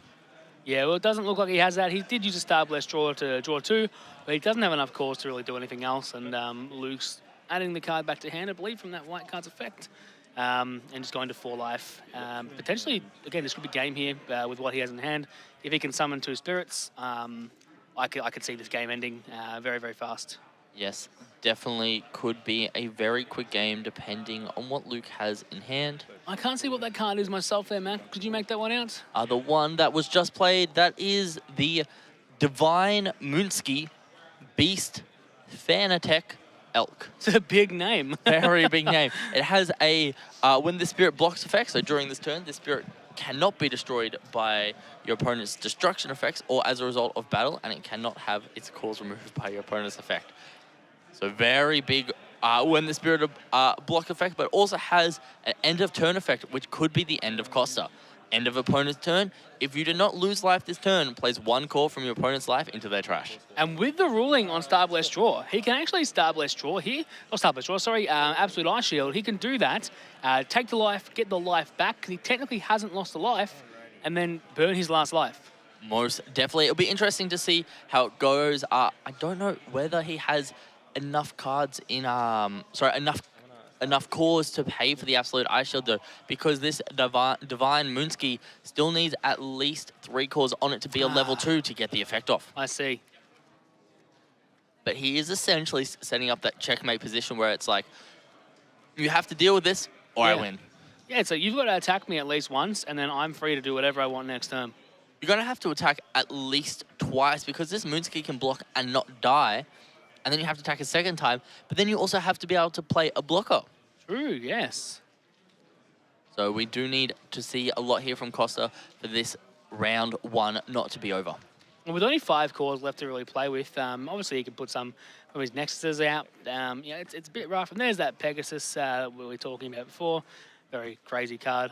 I like it and don't like it at the same time. Yeah, it's one of those cards which is quite rough, but if you're able to just stack some cores on it, on all your creatures, it can't do too much because it can only block when your opponent's cards do not have 2 or more cores on them, which means it essentially just stops those go wide strategies, which is what I really like about it. And what is it? The cities, the nexuses that his opponent has, when it blocks, it gains 1k power, right? That is correct. They do gain 1k power, so if it blocks multiple times, they're just going to keep stacking. It looks like we are going to see a suppression come down, and that is the card I'm talking about. So this is where Luke is able to keep blocking with Divine Moonsky for the rest of the turn. Yeah, and I think that's his game. I don't think there's any way that he can get out of this. I would agree, and it looks like we are... Oh no, that was destroyed by the BP. By the BP, comparing it with the blocks. And we will see what Costa decides to do here. He doesn't have too many options. He's already in the attack step, so he can't go back to the main phase. Yeah, it's a rough one. I think Costa either attacks here, he passes turn, and that's it. Luke blocks, doesn't die, Costa passes turn, and Luke wins the game. There's nothing else that Costa can do. He's going to draw the 3 cards. He's going to pass, and then... And that is game. That's game 1. Luke's taken out game 1 with his... I forget the name, it's too long. It is the Divine Moonsky Beast Fanatech Elk. Beautiful. He wins the game with the Elk and takes game 1. Come on, Tyson, you got to say the full name. I think I'd rather not. But we do see the end of game 1 happen there, and the players are going to go for sideboarding. Definitely an incredible game 1 from both players. Seeing white and purple, do what it's done. I actually wasn't sure that the colour could even do that. I'm very impressed and definitely more keen to see more of what white can do. Yeah, most definitely. And I think Luke played that dual colour to perfection. Yeah, Yep. I couldn't see anything that was a misplay at all. And as we said earlier, Luke is well versed across multiple different TCGs, and he's proven that he is a brilliant player when it comes to things like card games. Yeah, definitely. And the two cards that stood out to me in Luke's deck is I believe he played one of the Beldegor, the Dark World 7, which is essentially a card which can keep recurring itself when your 4 and 5 cost die, which White has a couple of, to get more blockers and get more advantage. Yeah. And then the other purple card it was running was the 1 cost Camelot Knight, which is able to give itself Curse, so it can attack and either guarantee damage or remove a blocker. So it's an attack that will always at least threaten something. Yeah, I mean, look, it's basically a Cyberman in Dragon Ball. You know what? It is a Cyberman. That's but exactly it. only to Yamchas. All right, we're just finishing our sideboarding here, and we'll get into game 2. See how this one pans out. I believe Luke went first last game, so he potentially goes second this one, and I want to see how he plays into going second. Yeah, it'll definitely be interesting to see here as the players are finishing up their sideboarding. And we did get to see my favorite elephant come into play, but it didn't do too much in this matchup. So we'll see whether that trend sticks or whether it will be a bit more of that grindy matchup, which I at least expected from this white mirror. 100%. And considering they finished game 1 within, 12, 13 minutes, that's way faster than the red and yellow match we saw, which I think is an accomplishment in itself. Yeah, definitely. Both these players playing quickly. They know when they're beat and kind of just owning it. So definitely good to see here. And we do have another 45 minutes left in the round. Yeah, well, definitely after this one, very keen to see how this next game goes, and potentially might be looking at getting a player interview for the winner here. What do you think, Max? I think if we do definitely have time, which we should do because we do have a lunch break, it will be great to have a player interview at the end of this round. 100%. I definitely would love to see these players' thoughts going into this one, and why they've played what they played. Definitely. All right, we've just got a little bit more time here while they're shuffling up, going into game 2 of round 3. So, Max, outside of this game itself, how have you found playing Battle Spirit Saga? To me, I think it's such a intricate game because, as you're seeing throughout the games that we've seen on stream, there's some times where you just have pieces on board, but you can't attack with them because your opponent could clap back and go for game, or your opponent just has spirits with more battle power, so if you're attacking, you're just losing value for no reason. And it's really intricate, and to me, it's a very skill-based game, so I really like to see that. I'm definitely interested in playing more of this game outside of what we're doing today. I wasn't, to be honest, I wasn't too interested in it when I first heard it, but I played a couple of games, and it's really intrigued me as to what you can and can't do in this game. I think it's the mechanics are incredible, and coming off of Bandai's well-published Battle Spirits game in Japan, they've definitely got a lot to work with, and they've definitely polished this one up. Great. Yeah, definitely. And a big props to how nice that double mat is that we have on screen. I wouldn't, wouldn't be looking at me if one possibly goes missing today. I don't know, Max. Oh, no. But we will see Luke go first here, and he is just going to play the Nexus straight up.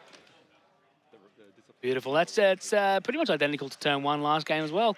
And we did see that Nexus can put in a bit of work, especially if Luke plays an 8 cost or a higher card. Yeah, most definitely. Let me get that up here on my iPad, because I know it reduces the cost of one of the big guys, but not the other. So when you summon a machine beast with a cost of 6 or higher. And what's that called, that card there? Might be able to get that up on screen. The Nexus there is the Fortress Metropolitus Numan City. Big name for a Nexus. Big name for a Nexus. And that is able to reduce the cost of the Machine Beasts, which is the 8-cost elephant that we saw earlier in the game, which is the Mecha Fortress Numagard. And I'm really hoping someone plays the Alt-Art Mecha Fortress Numagard, because it looks brilliant. It does look extremely brilliant. And Luke here has started to develop his board, as well as Costa. Costa has the Pegasus down, and Luke has a card which I can't make out at the moment, unfortunately, but it does look like it is a White Spirit. We will see the Burning Force come down from Costa, and he is just going to remove that Nexus. from play. We may very well see a different game being played here now. Now, after Luke has gone just from completely outright winning that game, Costa may have figured out what to actually do in this game and could potentially clap back. Yeah, it'll definitely be very interesting. At the moment, it does look like a bit more of a stalemate. No player going for the attacks. We will see that Immortal card come down that we've seen come down for the last couple of rounds, which does get a lot of value. Such a good card. Looks like Luke is just spreading cores around, and he's deciding, you know what, I'm going to be the one to first start attacking. And he will take Costa down by 1 core, so he's down to 4 life, but has that extra resource. I think Luke deciding if he wants to swing here. It's a bit of a rough decision, but he ends up going for it, trying to take him down to 3, which Costa does go down to. Yep, so that looks like it is the Hollow Beast Glass Bear. I was a bit taken away by the blue cores on it. I was trying to look for a card which was blue. But when the Spirit blocks, place a core from the Void onto the Spirit if there's a Soul Core on it. So it is definitely a super good card to have, especially to start blocking with. Just means that you can block with it and boost it up to a higher attack power than your opponent's back card, and that one doesn't die and your opponent's dies, which is interesting. Yeah, and it also means you're essentially ramping a core, which is another really cool mechanic that we see. So it brings it from the Void? Yeah, it brings it from the Void. I didn't hear that. I thought it was from the reserve. That's even better. We will see Costa play out his turn. Setting a Nexus burst card. I didn't quite see the burst card. Do you know if that was the ice shield? I was not able to see it, but we do see this big 6-cost Nexus come down, which I believe I see one in Luke's hand as well. It simply says when one of your opponent's spirits become exhausted, you get a draw card, which is a lot of value at the end of the day. Now, we are seeing that Costa has 1 blocker up, but he has no cores available. Luke's done the exact same thing. Now, Luke could have tried to swing into a couple of cards, but he's just decided, you know what, I'm just going to play a Nexus and we're going to go, 1 for 1 here. Yeah, while Costa doesn't have any cores in his reserve, he can still use the cores on his spirits to pay for effects. He does only have 3 on it though, so he may not, if it is an ice shield and he goes to attack, he may not be able to actually activate it until it's his 2nd last life. That is true, but Luke is just playing it relatively conservative and just passing it back over to Costa. It's definitely Luke's sort of playstyle. Anything is Luke's playstyle, to be quite honest. He can go from playing really aggressively to really passively, and we've seen that in this 2nd game here. All right, we see another Spirit come down here for Costa. Which how many cores has he put on there? That's 3, I believe. 3 cores. Oh. He has covered the card a bit, so I can't tell exactly what it is, but once I figure it out, I will let you guys know. I have a feeling it's this Fortress God Knight Odin type X, which has a when the spirit attacks or blocks, you may select an opponent's spirit and return to hand, which is what I believe just happened. So I think I have successfully deciphered which card has been played. Yeah, off of the image, it does look like it is that card, and the same effect has happened. So Costa's swung once, Luke's drawn a card, and just passed turn. Yep. So we are in this situation where Costa does have essentially 2 relatively big guys on the field, but we do see the little Camelot Knight come down here for Luke, which is one that's able to give it curse. So Luke could theoretically swap over the cores on those 2 that he has. He won't be able to ramp off the of his white spirit here, but he will be able to give the Camelot curse if he wants. But what we've got to remember is that Pegasus does have that effect where it can't be hit by blue to purple or red effects. You are very true. It may have curse, but he can still block and not kill it. That is very true. And Luke comes down here with one of the cards that I guess you just see in most decks at the moment, which is the 4 cost that draws. The dark, yeah, it's the Dark Lancer Cavalier, which just when someone draws a card, it gets you a body on the board, which is either a blocker or an attacker. It's up to you, and you just get slow advantage. And we see Luke play another Nexus, going to be able to draw him 2 cards every time his opponent swings now, or blocks, which is quite oppressive. We may just see Costa end up playing another Burning Force, I believe it's called. Yes, it is Burning Force. To kill that Nexus, because 2 cards per turn, or per rest is so strong. It can get a bit oppressive. And we are seeing in this situation that Costa may be slightly regretting using that early Burning Force to essentially remove a Nexus which wasn't impacting the game state much. 100% I reckon he would be right now. Yep. But we never know. He does have the same card on field. He may be able to draw into one. Well, Luke is attacking, so we'll see. Yep. So Luke has swung in here with that Darklance Cavalier. Now, what's really interesting is Costa could block if he wanted to with the Pega Cyclone or Pega Cone. I can't Let's just pronounce call it a Pegasus. Yeah, let's call it the Pegasus. And if he does, if the Camelot was to attack, he could still block it while exhausted, just due to the Pegasus's opponent's turn effect. And that Pegasus has 3 cores on it. So Yeah, it and is that- a level 2. And that's a situation I found myself in when we played, was I constantly had spirits with less than 2 cores. I didn't have the cores to swing. So that, again, that Pegasus just puts in a lot of work if your opponent doesn't have the cores to play with. Yeah, and that's exactly what we see here. Costa does take that 1 life, going down to 2. I think we're pretty comfortable. There's probably that Absolute Ice Shield. And he's got another one in hand as well. Yep. I think Costa's trying to play a little bit more risky, which I can understand why, but this may also end up costing him game in the long run, especially if he's not able to resolve those Absolute Ice Shields. Yeah, only time will tell with these 2 incredibly skillful players. We do end up adding a couple more cores to that Nexus to get the level 2 effect on our Fortress Metropolis Newman City, which is just during your opponent's turn, all your spirits gain 1,000 BP. So to Costa, that extra 1,000 BP is so important, and it just shows to go how intricate and how many levels of detail there is in this game. Yeah, definitely a strong effect as well, because your blockers are now essentially, of course, that 1,000 BP higher, and they'll kill your opponent's cards, and you're safe. Yeah, and at the moment, I believe Costa gets to choose one of Luke's cards and bounce it back to his hand with his spirit that is attacking. Definitely wouldn't want to be adding back that Knight. Doesn't want Luke to draw another card. It does have to cost her less, so even if he wanted to, he could not I add. see. He could not add that Knight, that Cavalier back to hand. I think they're just talking over this with each other, and it looks like we are returning that back to hand. And Luke gets to draw 2 cards, Which is huge. So much value, so much value given off these purple Nexuses here. I believe Luke has 7 cards in hand now. Costa's got about 5. So Luke is up that +2. Yeah, and will just continue to go up as well.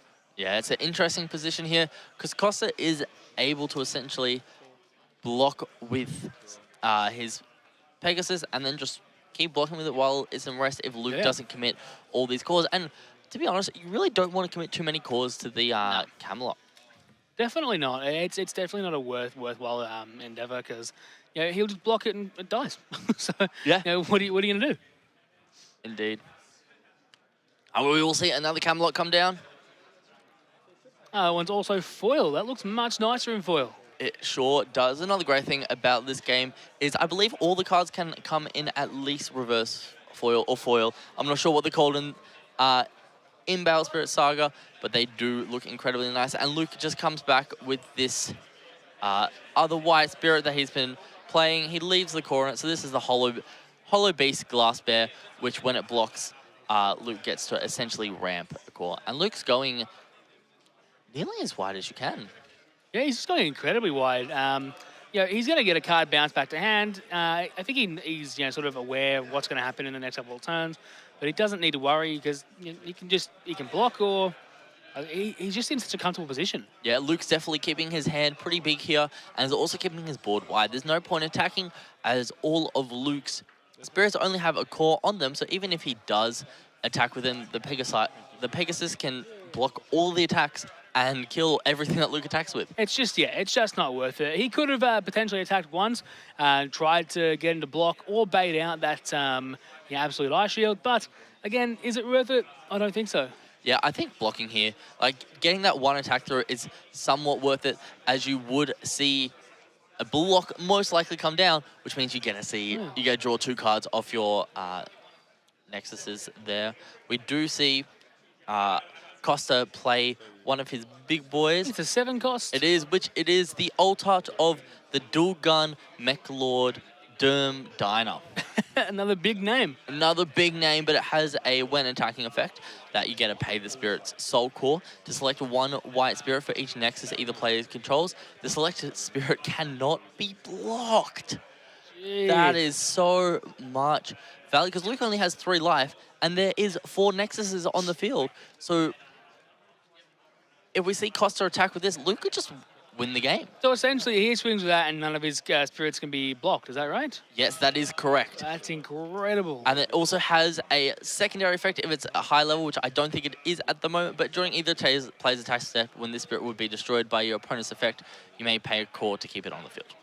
So Luke here essentially has to draw into an absolute ice shield to be able to save himself, but that also means he's having to get rid of 3 cards at minimum on field.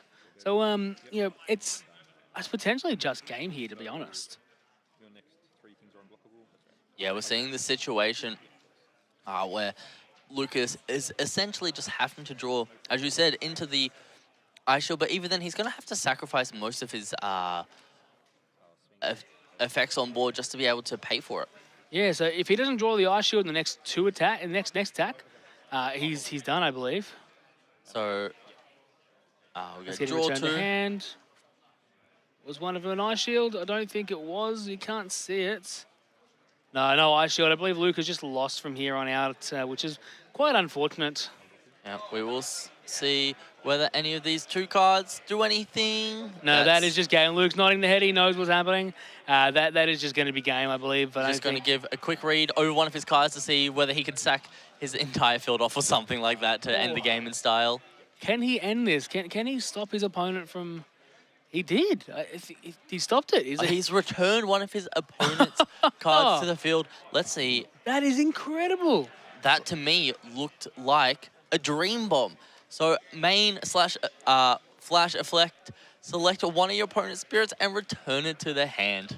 So Luke wasn't nodding his head knowing he's done. Luke was nodding his head because he was laughing because he knew that he'd just drawn the complete out to that game. It is 100% what just happened there, which is incredible. And the other thing to note is Luke's still in the same position next turn, though. Yeah. Right? Because Luke's absolute ice shield won't work anymore because he's on 1 life. And as was said before, not confirmed, though, I'm pretty sure losing the game is an interruptive effect. Yeah, we'll have to confirm that with the judge after this round because I'd really like to know that. Yeah, it's definitely a big one here, but as long as that 7 cost stays on the field, I can't see too much that Luke can do. However, Costa can keep that 7 cost around by just paying a core every time. Playing another Camelot. The other thing Luke can do is Luke can go for a game himself, hoping that's not an absolute ice shield in the burst, which is probably what I would be doing in Luke's position here. And it looks like he's just going to spread his cores around his guys just to make them as powerful as possible.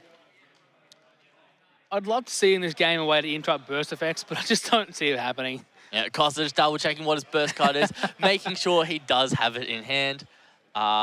He gets to restand. Some weird reason, all right, don't know why. I think that is the, during your opponent's attack step, if you control a white Nexus, refresh the spirit at the start of the step. Yeah, well, he's done his ice shield, and we know Costa has another one in hand. So we're just going to see him, place another one down, and Luke essentially, having to play through an additional turn. If Luke has another one of those event cards in hand, the magic cards, he may be able to kill the big boy, stop him from not being able to block. But yeah, still a rough position. It is definitely an extremely rough spot to be in. Costa's going to put his red sub-core back onto that 7 cost to essentially secure the game here, and Luke has to have. Essentially, I think he has to have both Absolute Ice Shield as well as that Magic Bomb that he had last time to survive this turn. I think just the Magic Bomb is okay, but I don't think he does. He will have 2 draws, though, so that should be right. Yeah.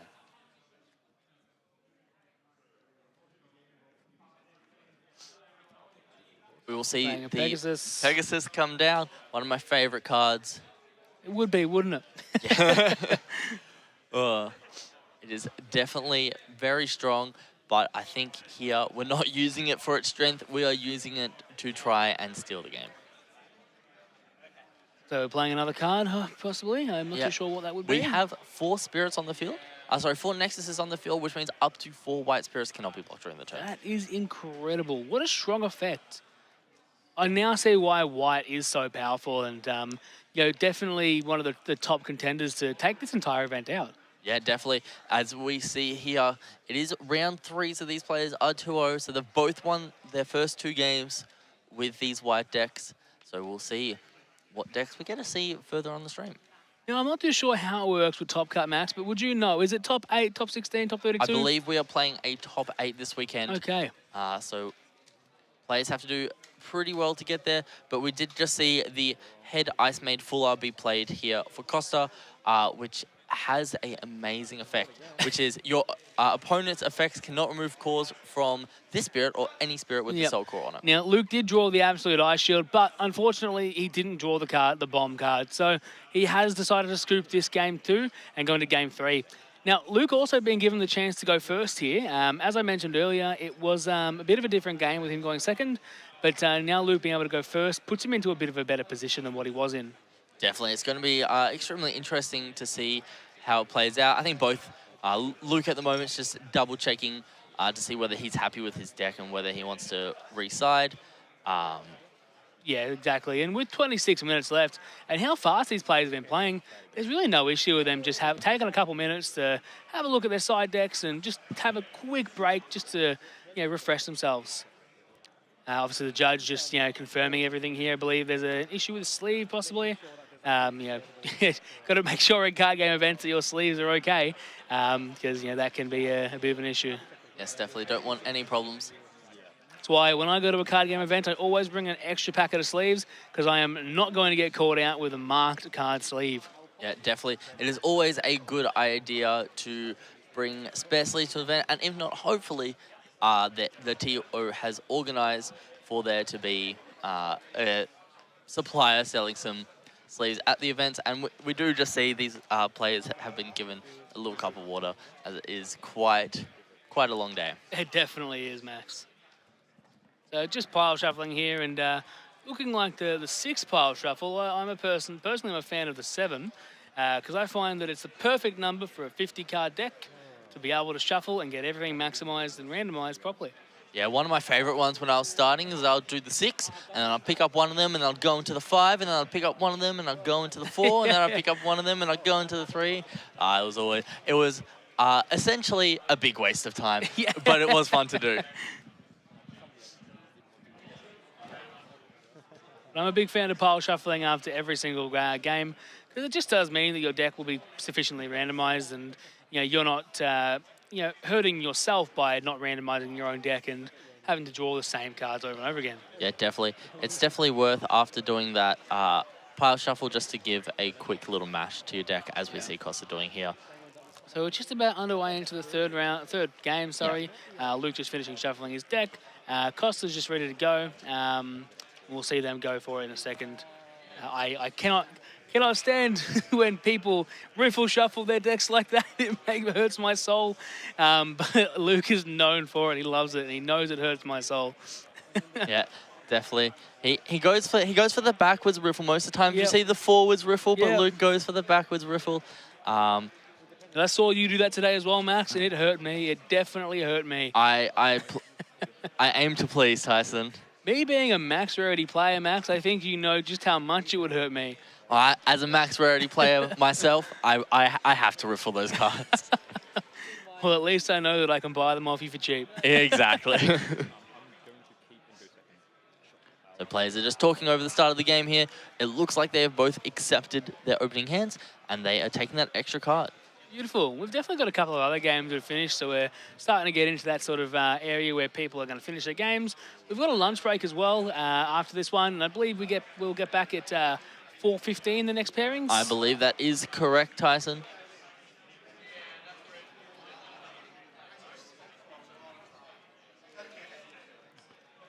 So we do see the Camelot here come down for Luke, one of his favorite cards that we've seen come down.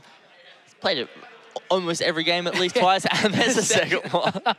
We haven't seen Luke play the Nexus turn 1, but we have seen Costa do it. But it looks like Luke opted to go second in this game. Yeah, and Luke, I think he's just going for those early 2 free swings, which I honestly can't blame him for, because getting that pressure down early essentially means theoretically, if Costa doesn't have a good opening, Luke could threaten game for next turn. Yeah, and what I what I find quite crazy is, yeah, if you say open 4 Camelot Knights, you're swinging 4 damage on turn 1, which is insane. Yeah, it can be pretty crazy to think about like how many swings you can get down.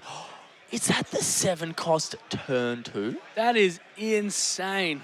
So this is the card that essentially got cost of the game. It is the 7 cost. Yes, that is the risk of giving them cause early, which is what you're going to see if you try to go into too hard into your opponents. And obviously we've seen Costa be able to maximize that. Yeah, it's definitely such a valuable card. And now I actually think it is the other 7 cost. So this would be the starter deck 7 cost, which is the one that Luke won game 1 with. So it's the one that trashes a life at end of turn if you have not taken any damage. Incredible card. I do quite like it. And it does look like he's potentially... Oh, he won't be able to play that extra card, the Magic, to stop him from blocking, but still, he's going to have a bit of a tough time getting through. Definitely, if Luke was able to develop one more Spirit this turn, we could have seen a very quick game. But Luke very easily could put him down to 1 here, which means you just can't absolute Ice Shield at all anymore. But we will just see the pass. Yeah, Luke also potentially could have had 1 more Camelot Knight. Who knows? Definitely. We also do have the fact that if similar to what Luke did in game 1, where he had this 7 drop down and then use suppression to block all the attacks, Costa could have done a very similar thing, and Luke was probably not wanting to see that. However, I'm a greedy player myself. I definitely would have gone to put him down to the 1 life. 100%. And seeing the amount of cores he had as well that weren't on field, he probably wouldn't have been able to play that suppression. Yeah, it would have been a very interesting one indeed. I think he would have just had enough because he would have had to remove the 2 from his 7 cost elf. Yes, that's right. So we do see Luke here with 4 cores in his reserve, plus I believe that's 4 on field at the moment. We've got 2 on the Lance, 2 on, and 1 each on the Camelots. Yep. Now, obviously, the 1 Camelot has the Soul Core, so he's sort of forced to, not to be able to take a damage there, so he's not, killing his character. I wouldn't want to kill that 7 cost, and, Luke definitely wants that to happen. Yeah, the 7 cost, however, does have a super cool effect, which will mean it won't actually get removed from Curse. So that 7 cost, when block effect, states that during this turn, the spirit cannot be destroyed by your opponent's destruction effects or as a result of battle, and it cannot have cores removed from your opponents. And that is after it blocks. Wow, okay, yeah, that is incredible. And so it is a very, very strong card indeed. Just a reminder, Battle Spirit Saga players, the next round will start at 4:15, so you have some time for lunch. Just announcing we've got that lunch break again, letting people know they can actually run off and eat, because I'm sure everyone here is incredibly hungry. It being, what is it, about 3 o'clock for us right now, Max? Yeah, we're looking at 3, 9, 10 o'clock, and we are just near the middle towards the end of round 3. And towards the end, we're going to have those prizes. The top 64 gets 250 USD. Is that right, Max? Yeah, I've got the lovely prizing list up here. So as a participation, you do get the core case we showed off earlier, as well as the life counter. You also get an event pack, which has some nice shinier versions of some of the cards throughout the sets.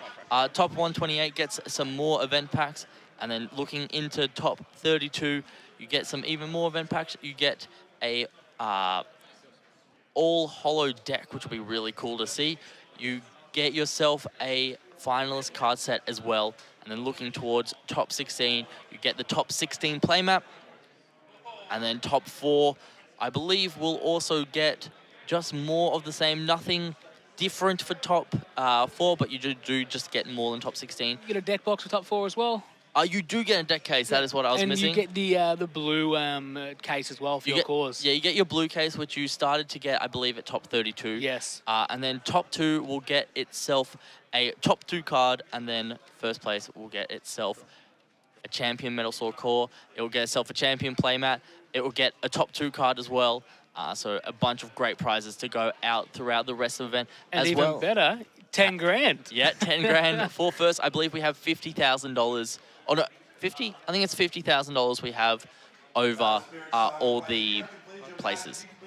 It's a very, very good good way to start off an event. Now, we're going back into the game. We've seen Luke. He's got 2 of the Lancers on field, 2 Camelot Knights. You know, just trying to put some pressure on his opponent. Going to be a bit difficult. I reckon, I didn't see it, but I reckon Luke has probably put down an absolute ice shield in his burst area, and we're going to see that pop up soon. Definitely. We do, however, see Luke kind of feeling a bit checkmated by that 7 cost that Costa was able to get down so early on. But we see Luke thinking over playing one of his magic cards. That is the bomb card. There we go. He's removing all the cores off of the 7 cost. So his main issue is sort of gone for this turn, and Luke can't win the game here, but he can put the pressure on. I mean, Luke does have 4 attacks, so I guess he's just hoping that that's not an absolute ice shield in there, which it very well may not be. But we are going to see now, potentially, or we'll see the block come down. So this Spirit of Luke's will die. We'll see the Camelot attack.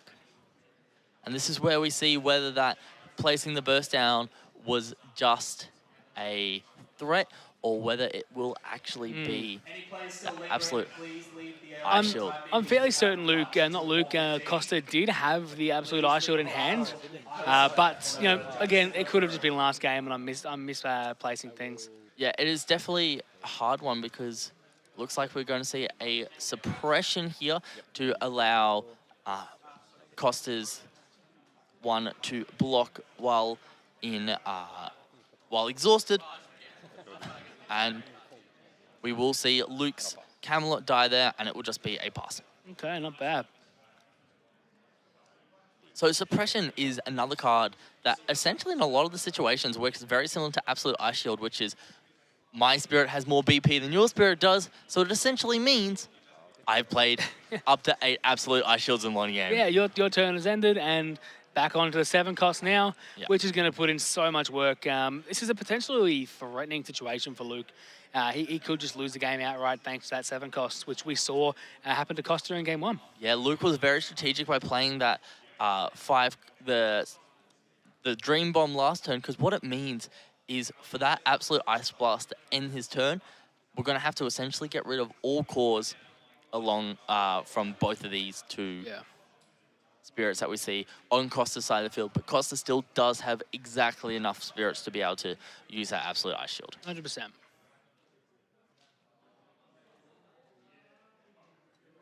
Just seeing Luke sort of mull over his plays here. There's 10 minutes left in the round. 10 minutes left in the round. Luke just thinking about how many cores he has and what the correct line of play is. It definitely is a complicated decision. Thinking about life, Max. Thinking about life.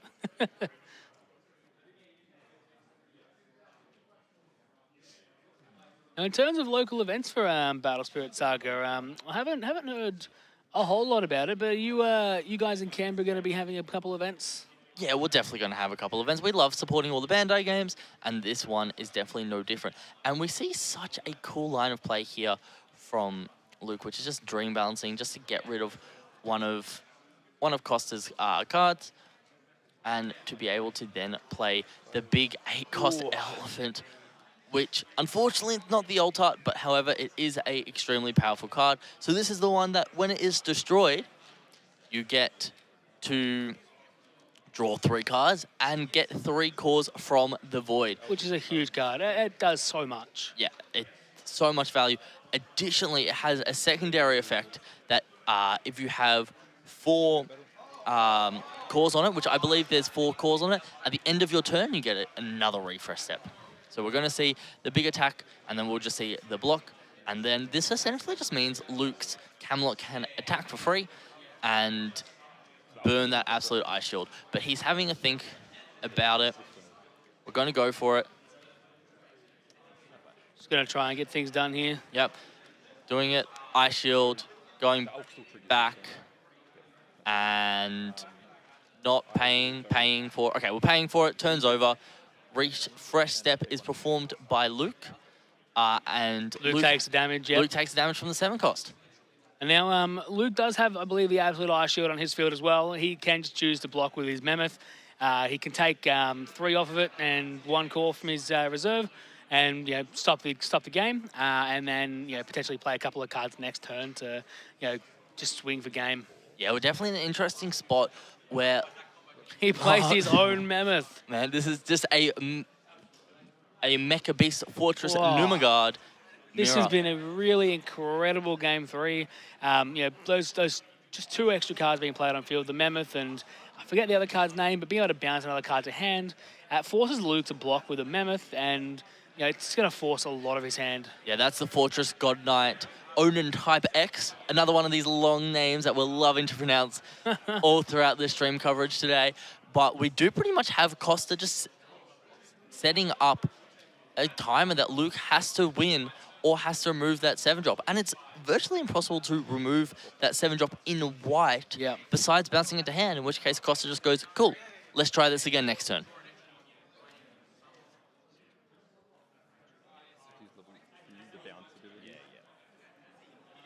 All right, Luke just reading the cards, probably thinking, yep, I'm probably in a bad position here. need to really get through this. Definitely. We do see the suppression in Luke's hand. We do see another one of those Nexuses.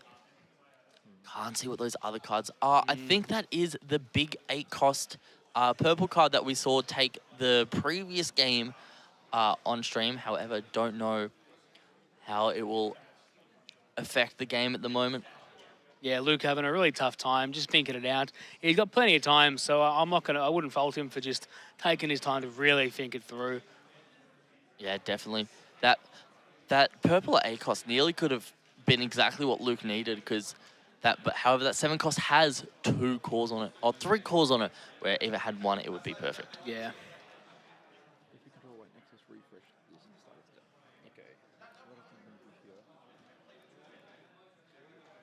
Still see a couple of games going on outside of the stream, though. Looks like most people are done and heading off to lunch because they are hungry, hungry people. Yes, we will see. Oh, it looks like we are going to see Luke play it. No, it was a 50-50. No, he's playing it. He's playing it.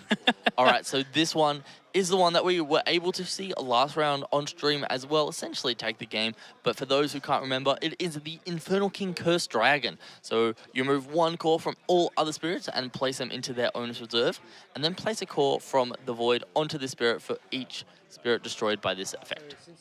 He'll be destroying 1 spirit. It'll be the Mammoth, and then he's going to gain 3. I haven't come to void yet. Yeah, but so do you ramp first? And Luke's going to need to be able to swing at least 1 more time if he can. So if he can play 1 more card. So I don't believe that we get the draw effect off of the Mammoth because no, you don't. The cores were removed rather than it being destroyed. So he's still drawing and getting the cores, though. Okay. Maybe the judge has ruled it that is the case? I have full faith that we know less than the judges. Of course we do. But what a rough sort of situation. He does get that extra core. Maybe Luke can play another attacker if he doesn't have suppression. He really Luke is just going for it there. He really needs to be able to get this damage through. Yeah, I think Luke essentially just wants to be able to push 1 of these 2 damages through and then stall for this next turn, because Luke can still survive a turn because he has that absolute ice shield there. He can definitely stall that turn. He can swing with the Mammoth. Either force the block or Yeah, and as long as Luke's able to successfully deal 1 damage, he doesn't get burned. Doesn't look like Costa has the suppression in hand either, so he's going to swing. Mammoth, how much attack is that Mammoth on? That Mammoth is at 10,000 at the moment. Yeah. We'll then see the Infernal Dragon attack, and I believe this one... Ooh, and Costa has the purple extra card, magic card, that will remove cores by the amount of cards he discards, so it's going to be a hard one for Luke here.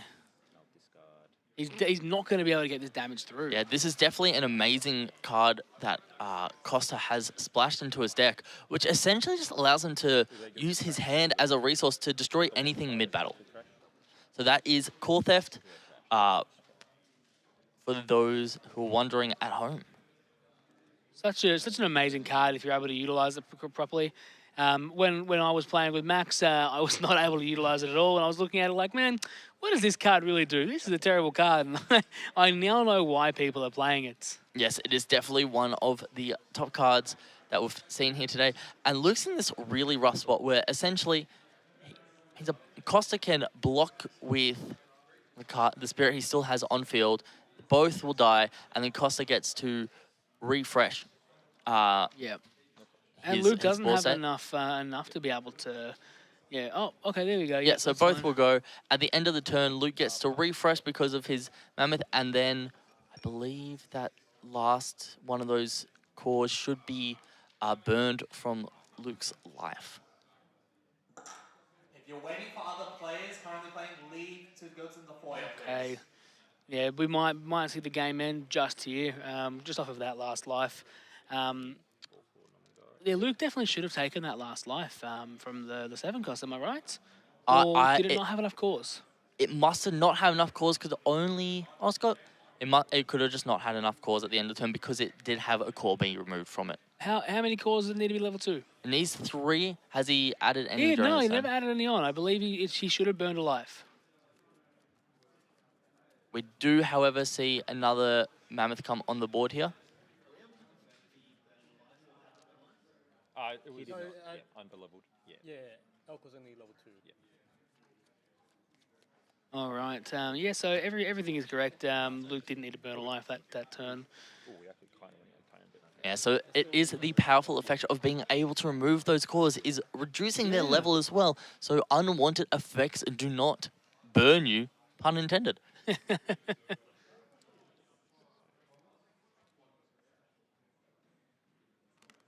All right, Costa just trying to sort of, I think, go in for it. Yeah, I think Costa's trying to essentially not make the same mistake he made on the previous turn. Yep. And Passing. yeah, and keep enough cores on it that Luke cannot remove all these cores. If Luke can somehow play 3-4 cards, he might be able to win. But yeah, I think Costa still has another one of those cards in hand that burns cores from the card. So yeah, he may be able to just win from that too. Yeah, definitely interesting. We are just going to see the big 6 cost come down. The other thing to note is that Luke still has that absolute ice shield. However, if Costa's able to burn a life here, Luke won't be able to use that absolute ice shield. If I pass, and your Elk is currently. We went from having such a fast game 1 and 2 to this game 3 being so long and just grindy. They just have to they've had to really slow it down and work through what's happening. Indeed, and the player's just talking over that second effect there on the Netherworld depths. Battle Spirit Saga players, that is time in the round. You have 5 additional minutes. So what I will. All right, we may have 5 minutes for the other players, but yeah, we do have an extra time for Luke and Costa here, as they did take a little bit of extra time setting up in their game. That's the beauty of being on stream. Yep, you do get that. You get to make sure that you get the full time while you're playing these games. And we will be burning that life. And we're trying to use the burst effect here. I don't believe you can do that, but yeah, we'll get the judge clarification. All right, so absolute ice shield. The burst says play when you lose life, and he has lost a Okay, life. wow. So he is able to use it at this point, which is a very heads up play from Luke. Yeah. Something that neither of us really expected to come in here, where you're able to get that life back essentially. And so if Luke has another one in hand, which I don't know if he does, he will be able to stall out another turn. But what Luke will be able to do is if Costa swings in the incorrect order, Luke would be able to block with his mammoth. Let it die, draw Let it 3. die, draw 3 cards. And 1 for the castle as well. Yep. However, it is a level 4 at the moment, so Luke can't take off any cores. Yeah.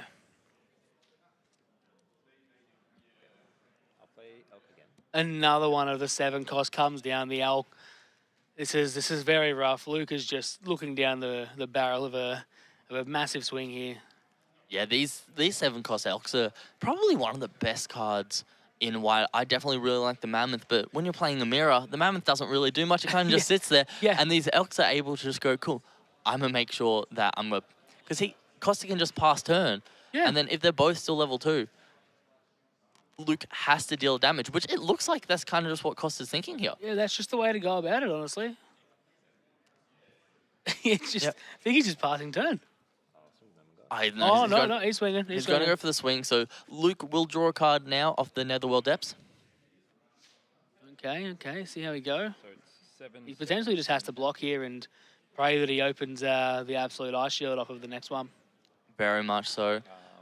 But the unfortunate situation is the card that is currently attacking does not have enough power to destroy the Mammoth, even if Luke does block. Luke's got a bit of a rough situation here.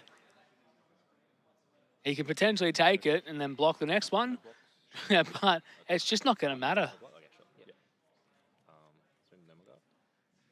So he'll draw a card and looks like he's blocking. Yeah, so... Yeah, Luke just knows what's happening. Yeah, Luke should be able to draw a card here. Yeah, so Luke's going to do the draw for the exhaust. Don't think that was an Absolute Ice Shield. That looks like the red card. And we're going to draw 3 cards. Costa's going to get 4. Yeah. And this next swing will just take it, I believe, unless Luke has drawn a suppression, which maybe is that most definitely is a suppression. So during the first flash step. Oh, and he just drew an Absolute Ice Shield as well. I think in this first flash step here, he can suppress and then declare to block. I think they're just confirming this at the moment. It's probably what they're talking about on the table. But it is a very close game. What an incredible draw. If that's able to work, that is incredible. Especially the Absolute Ice Shield. Yeah, that's a good. So I've drawn your swing with the elk. Yeah. So it looks like Luke will go for that suppression here, allowing that Behemoth to block. The Behemoth is 10,000 power, is it? It is 10,000 power. Okay. And this other one. Until we both pass, you cannot respond to you cannot respond to suppression. This is resolved. See how much power. Because in the second step, if it kills in the second step, he can Absolute Ice Shield, and he'll just draw 3 and gain 3 cores. Definitely, but I don't believe that this Divine Moogie is anywhere near strong enough because suppression does also give an extra 3,000. Oh, it does. So this Behemoth is on a 13,000 power swing at the moment. It truly is a Behemoth. It does. It lives up to its name. Unfortunately, we haven't seen the alt art. One day we will. One day indeed. Okay, looks like he's going to remove markers from it. He's probably just going to discard 4 cards to remove all the markers. To remove all markers to remove it. So, but Luke also can just choose to do the Absolute Ice Wall as well, right? I think it just depends on if he's able, if those cards go to his reserve or go to his trash. So it's interesting. It depends what flash window we're in, because if we haven't hit the block window, I don't think Luke's actually declared in the block with the Behemoth yet. I can't respond to that. These go to the track. And that's just game. Yeah. Oh, I should. Oh, really? He can do it. Okay. Okay, so it looks like we're already in the next one.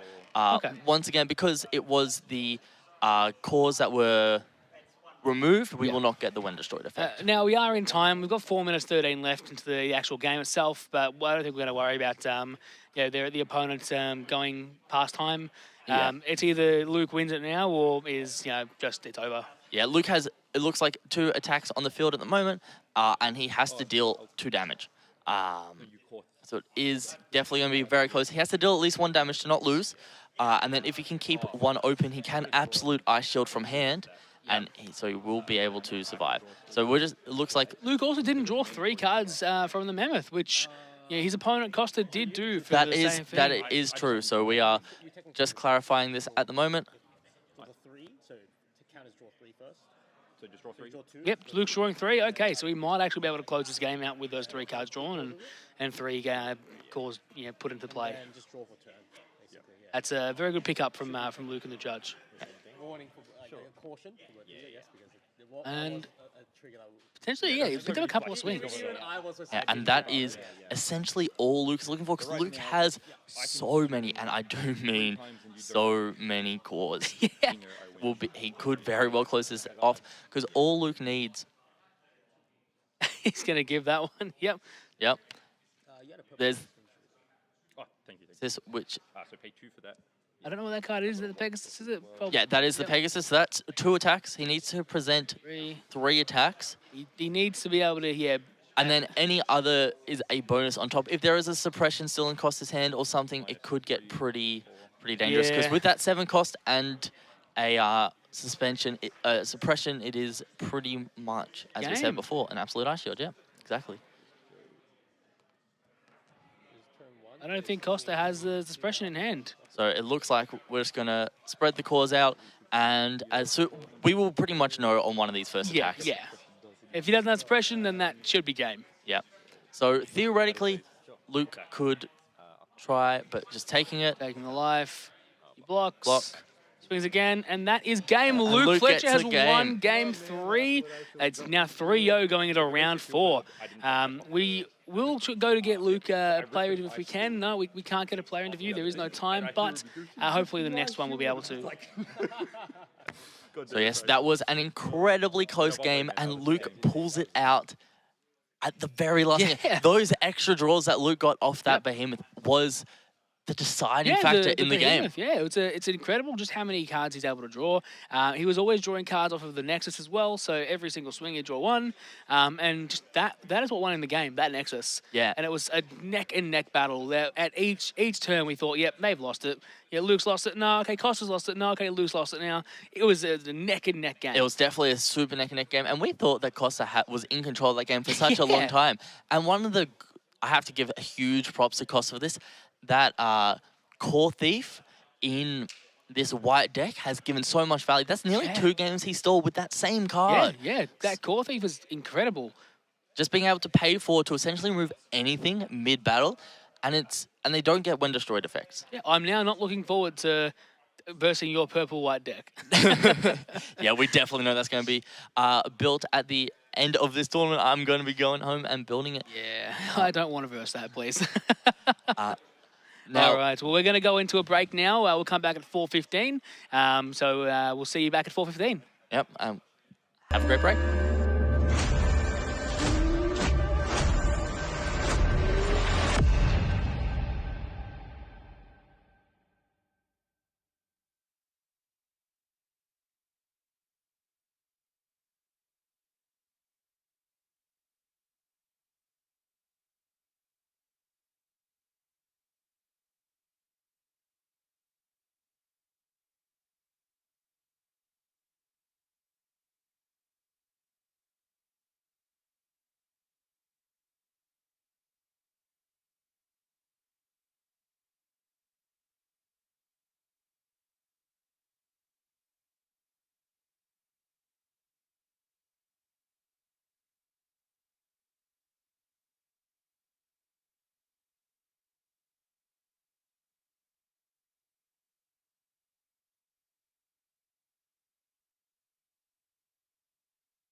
つないで見たくないものを見れる強さを君に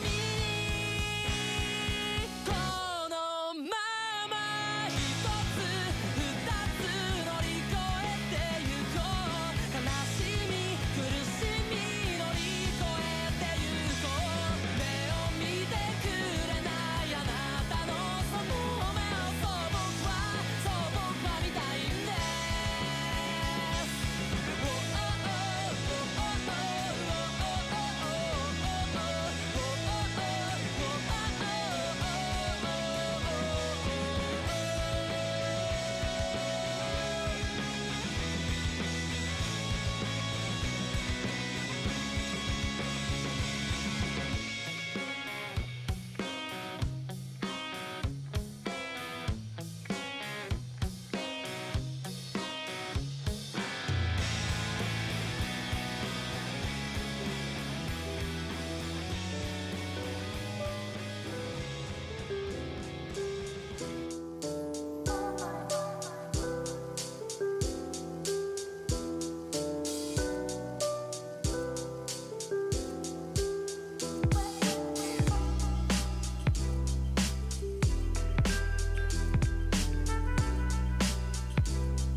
And we are back with round 4 of the Battle Spirit Saga event, the first one in Australia, mind you. We're going to have a couple of good decks on stream with some great players. Max, how are you feeling after that break? Yeah, feeling nice and refreshed, and I hope all the players in the room as well are feeling refreshed. And I think because of time zones, we could be the first Battle Spirits event in the world. So for those who are watching at home, those Americans who are trying to figure out what a good deck to play is, hopefully we're helping out. I'd hope so, because if we're the first in the world, then I'd hope that we are representing very well. And I believe we are today, boys and girls. But I'm not too sure what decks we have on stream for now. We weren't able to get those decks up, were we? No, I wasn't able to get it up before. I will try to get it up again in a sec, so we have a good idea of what we are coming up against. I believe it was table 2. Table 2, yeah. Now, just before that, those visuals that we've been seeing today, they have been absolutely incredible. The team at Battle Spirit Saga has put on such an amazing animation just for their own cards, and the lore behind these cards too. It's insane. Yeah, definitely. It looks like we'll have a white versus red matchup today. So while we did see the red deck in round 1, we weren't able to see it be super successful with it being able to get the 8-drop out. Hopefully we get a different situation here. Yeah, we weren't able to see that red deck flourish, but we do have our players here, Carl on the left and Marco on the right, and I believe we'll be getting into the game very shortly. I would hope that they are refreshed after their break, though, because that was a very generous break that we were provided. Yes, it was. We got a half an hour break after 3 rounds, and this is our second last round of the day, as we will be going to having 2 more Swiss rounds tomorrow. Lovely, and it looks like we've seen both players opt to keep their starting hands. With Marco on the right, he'll be playing red, going into one of his cards. No, he didn't draw for turn. So he will start his turn again now. And then Carl on the left playing white.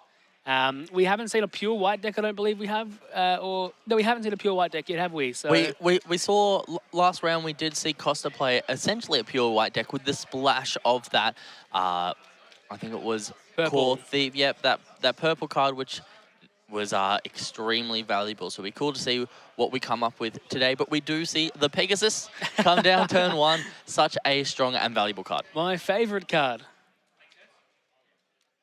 We're seeing a vanilla come down from the red player. Looks like it was a 1, cost him 2 or 3, I believe. And he will just be swinging in straight away. Yeah, so we have the 3-cost vanilla come down, as well as the other spirit on the field, which is going to be left open. So we do have our player on the left here get that extra core, so he's up to 5 cores as well as the soul core to be able to make some plays. And white having so many reduced cost cards, you can make a lot of value out of just your minimal cores you have. Most definitely, especially these Pegasus, which is coming down for 2 at the moment. Gotta love the Pegasus. He's just gonna keep playing him, I reckon, and just flood the board with those Pegasi, as I'd say.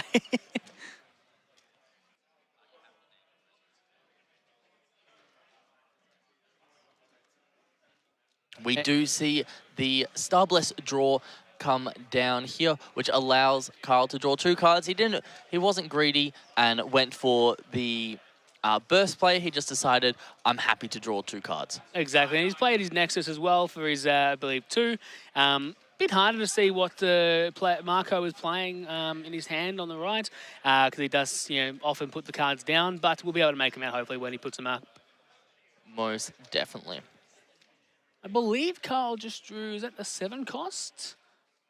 We can't see it now, but I believe he did draw that 7-cost Elk that we were seeing so much last game. It is such a fierce card, that Elk.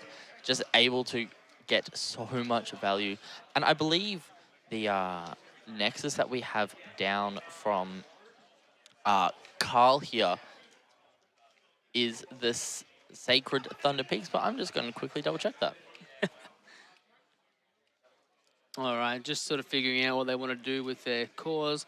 Drawing 2 cards here as well. Yeah, so I was wrong. It was the Scorched Battlefield, which does allow you to draw extra cards. So during your attack step, if it is a level 2, which it now is because we have 2 cores on it, you get to draw a card when you reduce your opponent's life, which can be quite valuable. And if you've got multiple on the field, you draw multiple cards. That is quite good draw power, if I do say so myself, Max. Yes, most definitely. I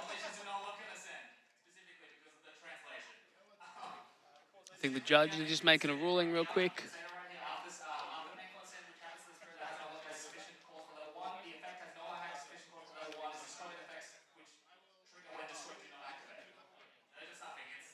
Okay. So we just see the Carl block the vanilla attack, which ends up just killing both the vanilla and the Pegasus. Going into Carl's next turn. So we're still on 4 life with the red player on 5. Just trying to, establish a board from Carl's end of things. Yeah, Carl does have a spirit here called Snowflake, in which we haven't seen come down from any of the white players yet. However, it is extremely good, especially in this matchup, because it has armor red. Which means it cannot be selected by your opponent's red effects, which does just give it a lot of value, as well as the Pegasus, I believe, has armor red and purple. So it does. It's a similar thing. It is quite hard for red to deal with, but Snowflaking is especially good against red because it has, when this spirit blocks, select one of your opponent's spirits with Confront or Curse and return to their hand. Not a bad effect. We do see Carl end up playing his Mammoth out now and just opting to pass. Doesn't want to swing. Just trying to, again, establish that board and probably swing for threaten lethal in a later turn.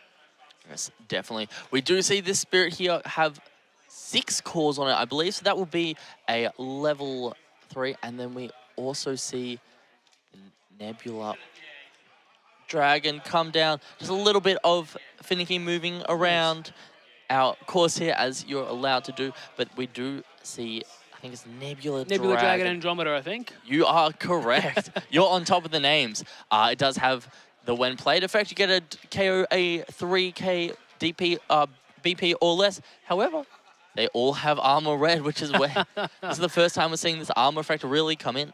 Now we're going to be able to see a couple of different effects pop off rather than just, going from, oh, I'll pop your stuff, you pop my stuff. It's going to be a bit harder for the red player to push into this white player because of all the armor. Most definitely. Now, Carl can either take the hit here or he could block. It looks like he just opts to take the hit. He's just trying to get as many cores as he can. He's probably going to get to 2 life and then just start using those absolute ice shields and try and just survive off of that, I reckon. Yeah, he does have the Starburst draw in hand. He may end up using that to, looks like he is going to use that to draw 2, try and see more in his deck. Yeah, definitely. Yep, there we are. Crazy how splashable of a card that is, considering it just does draw 2, but everyone's running it. Even if you're paying 4 for the draw 2, it's definitely a worthwhile effect. I mean, I've never seen a game where it allows you to just play every single color and with really no drawbacks. Yes, you're not going to be able to reduce cost in certain colors, but there's essentially really no drawbacks to playing multiple colors. Yeah, essentially. And what we see here is we do have the Mecha Beast Numigard or something along those lines. The big elephant. The big elephant comes in for the attack, and it does have those 4 cores, so it's level 2, which means it will get its refresh at the extra refresh step at the end of the turn. I believe that is playing down the burst, just in a bit of a different section here. Now, it looks like he's played a Rain Needle, Marco has, and he's going to try and probably swing in or either swing in or leave a couple up. Yeah, he's just going to swing. With Carl potentially just going to block that and let it die, I reckon. Yeah, he's got a couple options here because all his spirits do have 1,000 BP at the moment. That is Marco's spirits, but we will just see it die, and then the big Nebula coming through, threatening another damage. And how much BP is the Nebula on? Is that on 1k as well? No, the Nebula has 6,000. 6,000, yeah. I believe if that's 3 cores, I can only see 2 myself, but I'm not the best with 2 cores. 2 cores, in which case it only has 4,000 BP. But it does get the 1,000 extra BP from the Nexus, so it would be 5,000. Yeah, okay. So Marco's doing a very smart thing by not putting too many cores on this Nebula. Otherwise, that Prickly Snowflakin would be able to just return it back to hand when it attacks. We do see the Nexus come down here for Carl, which reduces his cost of other mech beasts if he wants to play them. And we're actually seeing Carl finally swing into life now. He's taken 2 damage so far and going in for a 3rd damage. which is putting him in a pretty tough position. If his opponent doesn't see an absolute ice shield, it's going to be tough because that Mammoth is just giving him 2 more blockers as well. Yeah, definitely. And the great thing about the Mammoth is the fact that it gives you the refresh step. Not only do you restand your blockers, but you also get your cores back from the trash. So it just makes it easier to do stuff like absolute ice shield or respond during your opponent's turn. That is incredible. I did not know you could actually get your cores back. I thought it was just restanding the spirits. We do see a big guy come down. Is that the white one? Is this a splash of white? Look white, yeah. Looks like it's a 7 cost as well, I believe. It looks like, to me, the Dulgan Mechalord Dim Diner, which is the worst pronunciation I've ever heard of a card. You do get a when attacking effect where you can pay the Spirit Core, which I believe is what we saw Marco do, to select one of your white spirits for each Nexus that is controlled, and it can't be blocked. Okay, not bad. So Carl on 2 life now. However, but potentially gone for game. Yeah, Carl does have 3 spirits on the board, and Marco only has 1 blocker. But we can see Marco has an absolute ice shield in hand. He does, and he's going to have to get rid of, most likely, one of... Well, doesn't have to get rid of Spirit, but... Oh, there we go. There's the absolute ice shield from the burst. I didn't even see he had one in burst. No, he was playing his burst a bit too a whiz, but we'll see if we can get him to... Okay, I see, yeah. Like that there. Oh, so he places the burst there. So I didn't even see that there.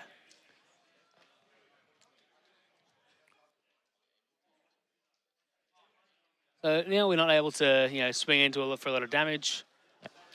Yeah, they've moved the burst. The burst to the bit more easy to see position. We do see a second one of these white Mechalords coming in, which are essentially just unblockable, which is a really smart decision from Marco. He's just like, I'm happy to pay a large amount for these just unblockable swings because I know I can rely on my absolute ice shields. And as we've been saying all day, it looks like, you're in an unwinnable position as you thought for a red player, and he's just brought it back so hard with these two massive Mechalords. Yeah, and because this game is just out, we really don't have a defined meta. Sure, there's like strong white cards and there's strong red cards and there's strong yellow cards and there's strong purple cards, but we're seeing now a white-red deck as well as a purple-white deck last round, so it's really cool to see all these different mixes of the decks. Yeah, and as we get into the higher rounds, the more undefeated players you're going to see, it's going to get more diverse and it's going to be way more skill intensive, which is what I love about the top tables. So both players just sort of deciding what they're going to do. I believe it is now on to Carl's turn. Yeah, Carl has gained that extra core for the start of his turn and just deciding what to do within his main phase. Without that absolute ice shield, it is going to be rough for Carl because he won't really be able to block 2 attacks. So he's sort of forced to try and get rid of his opponent's life here, but we know he has another absolute ice shield. Definitely, Carl has just removed some cores off of his Fortress God Knight Odin type X, as his opponent Marco doesn't have any 3 or less cards to be able to bounce back to hand, so there's no point in him having those. And he's now just killed the Nexus as well, so that'll stop his opponent from drawing cards, but it may be too late. Yeah, it always does come to that. It could be just that too little, too late. But we'll see what happens here with the big behemoth. The elephant. We're going to see there we go. Yeah. It's going to come through. We knew it was going to happen. There was no point even trying to hide it. Yeah. He was going to do the ice shield. And now Carl, I'm not too sure how this is going to work for him because he's going to be forced to take 2 attacks, really.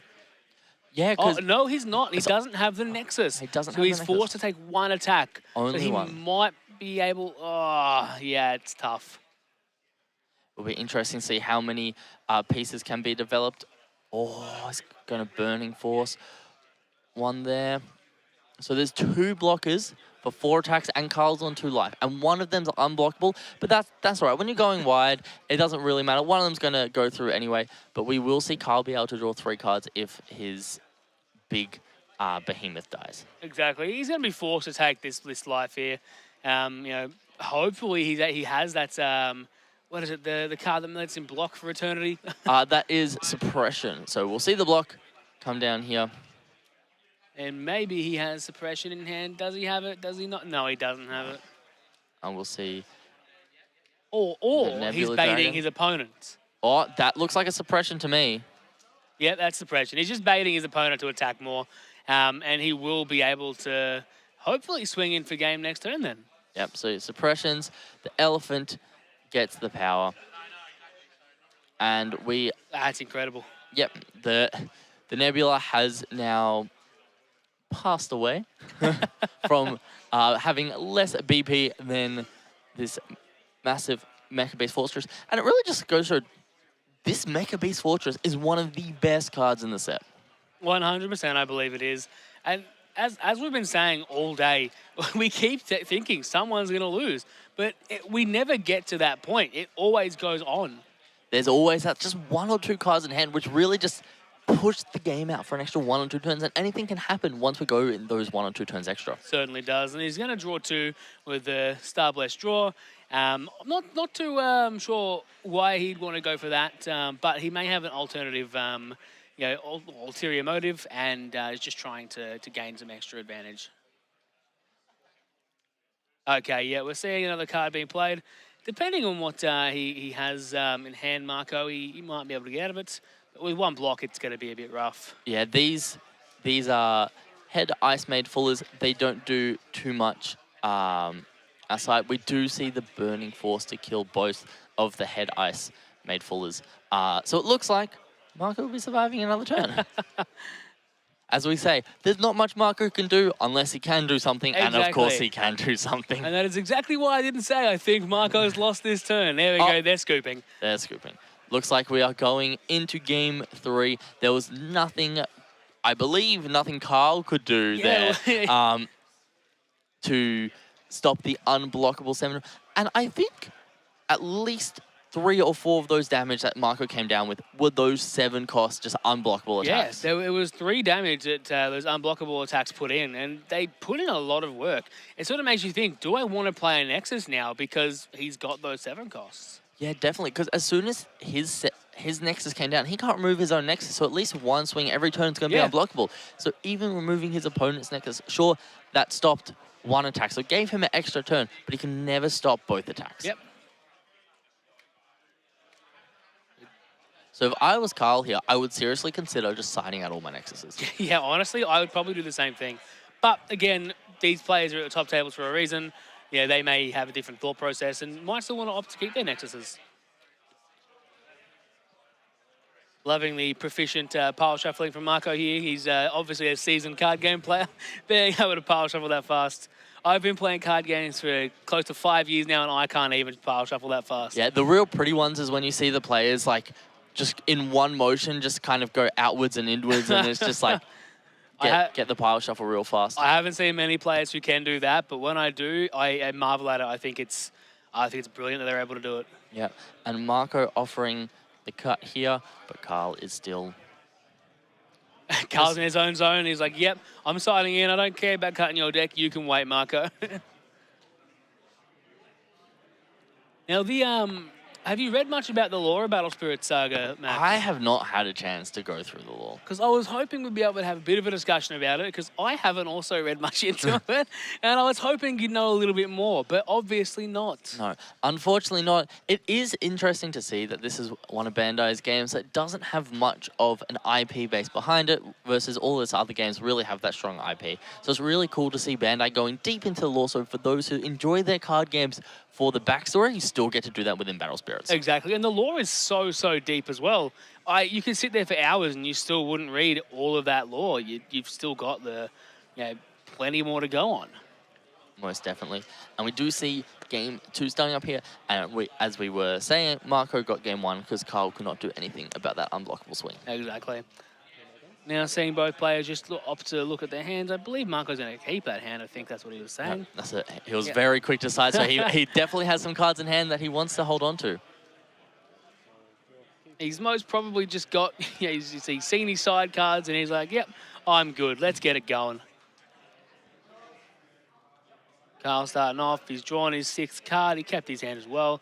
going into it, and he's going to play, I think, what was that, the Ice Jade you said, wasn't it? Yeah, I That know I'm looks- butchering the name. Does this look like the Fortress Goddess Elf? No, I don't believe it does. It's got so... It is not the Fortress Goddess Elf because it's got two effects to it. You're steering us wrong, Max. Come on, mate. I am failing miserably at this one. Now, Marco playing that Nexus, I believe that's the one that draws him an additional card per turn and he can discard. So it looks like Kyle's just played a Skillless Spirit here, and that is the Forest of Steel Leaves that we have seen been played. I see. Which does have a level 1. If you have a burst card set, your white Nexus cannot be destroyed by the effects of your opponent's red spirits or magic. So it's very much an anti-red hate. However, Marco's been really sneaky in here and probably saw this coming in. It's like, you know what? I'll run my own white cards. I'll run these unblockable cards that you can't do anything about if you have all these Nexuses out on field. Exactly, and he's going to be able to get a lot of unblockables. He's got 3 Nexuses he can deal with now, and you know, obviously going back with that that burst effect, Carl pointing out, yeah, it's got to go to the right place, mate. So we can know what's happening.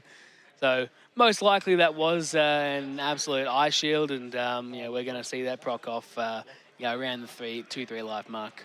Yeah, definitely, and it seems like we are just exchanging skilllesses at this point. Definitely the play you sort of want to make here. I know Carl now understands that you know, he can go wide really, really fast and needs to make sure his life stays at a high total. And here comes another Mammoth. Again, great card. Being able to, you know, essentially go, yep, cool, you can kill my card, but I'm going to gain 3 and draw 3, giving myself incredible advantage over you. Yeah, that... As we keep saying over and over again, that card gets so much value. However, we didn't see it get destroyed at all during the first game. So it could just be Marco's playstyle is to very much try and just keep it alive and not let them get that extra value. Yeah. But we do see Marco with his Nexus out here being able to get that extra draw. And he's going to get another draw next turn as well. He's got both of them out, also meaning that if he goes into that 7 cost, he will have 4 unblockable swings. So Carl can be in a majorly rough position if he allows him to get to that 7 cost without being able to kill it. Yeah, definitely. We have seen Marco discard the 8 cost. I wonder if he has another 8 cost in hand, or whether he just doesn't have the 6 cost and he doesn't want to hold on and wait for these 2. Well, that's right. Being at 5 life, it's sort of like, you know, do I want to keep this in hand and, you know, maybe I go down to 1 and I need to do it? Or do I want to sort of advance my plays with little guys and Nexuses to be able to go in? Yep, so we see Carl play the Starblessed draw just to get more cards, and looks like there's 4 cores onto the Mecha Beast Fortress, which essentially just means... Oh, we've got a new one. He's going to kill a Nexus. No, he returns it to hand. Return okay. the Nexus to hand. And it also returns the... Oh, yes, that's right. That's the one that Luke played last game, returning the Elk to hand, if I recall correctly. Yeah, so that's Dream Bond. So burst when you lose a life. Select one of your opponent's Nexuses and return it to their hand. You may then pay this card's cost, which Marco obviously did. And its select one of your opponent's spirit and return it to its owner's hands. So Marco essentially just wiped the board with this amazing burst effect. And it also means that Carl isn't going to get the when destroyed effect on the Mammoth, so that he's not going to draw 3 and gain 3, which was a pretty huge play. Most definitely. So, wow, yeah, Marco opting to discard the Absolute Ice Shield. He's got a massive field of Nexuses going on. What is he doing? He is faster than my eyes. He's playing marvelously. I've so incredibly fast and so proficiently. He doesn't want to go to time. He does not want to go to time. And those, I'm trying to figure out what cards he's played. Yeah, you just can't tell. It's the 2 Nexuses that draw when they take a life. Obviously, the 2 that draw when you if you draw step, and then the spirits. I don't know what they are. I cannot pull them out. It looks like they have an effect, which is why I would love to be able to talk him through with you guys. I believe one of them has a the red core effect. Spirit core, I believe, is what it's called. All right, so I think it was pass turn to Carl. Carl on 4 life, and you know, definitely going to be on the back foot here on out. Marco also on 4 life. We just got to sort of his life is a bit scattered there, but he is on 4. So sort of on equal footing with life, but Marco up an incredible amount. Yeah, Marco's kind of got that board state where Carl doesn't have much. Carl's just played his skillless card, which has 3,000 BP at the moment. Yeah, and that's 3,000 BP isn't going to be too much of a problem for Marco. Yeah, we've seen that Marco can play his flash cards and KO those 3,000 BP characters and get out of attacks like that. And I believe that's what he has in hand as well. Is that the it's the same card he has in hand as in his graveyard. Yeah, there. so that's burst draw. So charge draw. So you can either draw 2, or as a main effect, or as a flash effect, you can give 2,000 BP, I believe. Okay, cool. So I'm slightly mistaken there, but we'll get there eventually. Okay, and that is the card that I was thinking of there, yep, that I thought Marco had in hand. So we will just be clearing the board and passing. So it is kind of where we expected White to be at the start of this tournament, where it is this quite controlly slow game. Now Marco having to discard 2, obviously, for his Nexuses, but he has drawn an additional 2 cards, giving him that option to get a bit more. But I don't know how those Nexuses work. Are you meant to draw 1 at a time and discard, or can you just draw the 2 that Marco did? Potentially, we'll have to check with that one a bit later on. But is that the Nebula Dragon I see there? I believe so, and I also believe I saw in Marco's hand that 7 cost that is unblockable. So I'm sure we'll soon see that one come out and just go for game there. But obviously, Carl does have the burst effect, which most likely is the absolute ice shield, but we don't know for sure right now. Yeah, one of the best things about just having that white 7 cost, it means that one attack will essentially force the absolute ice shield to 100% it will.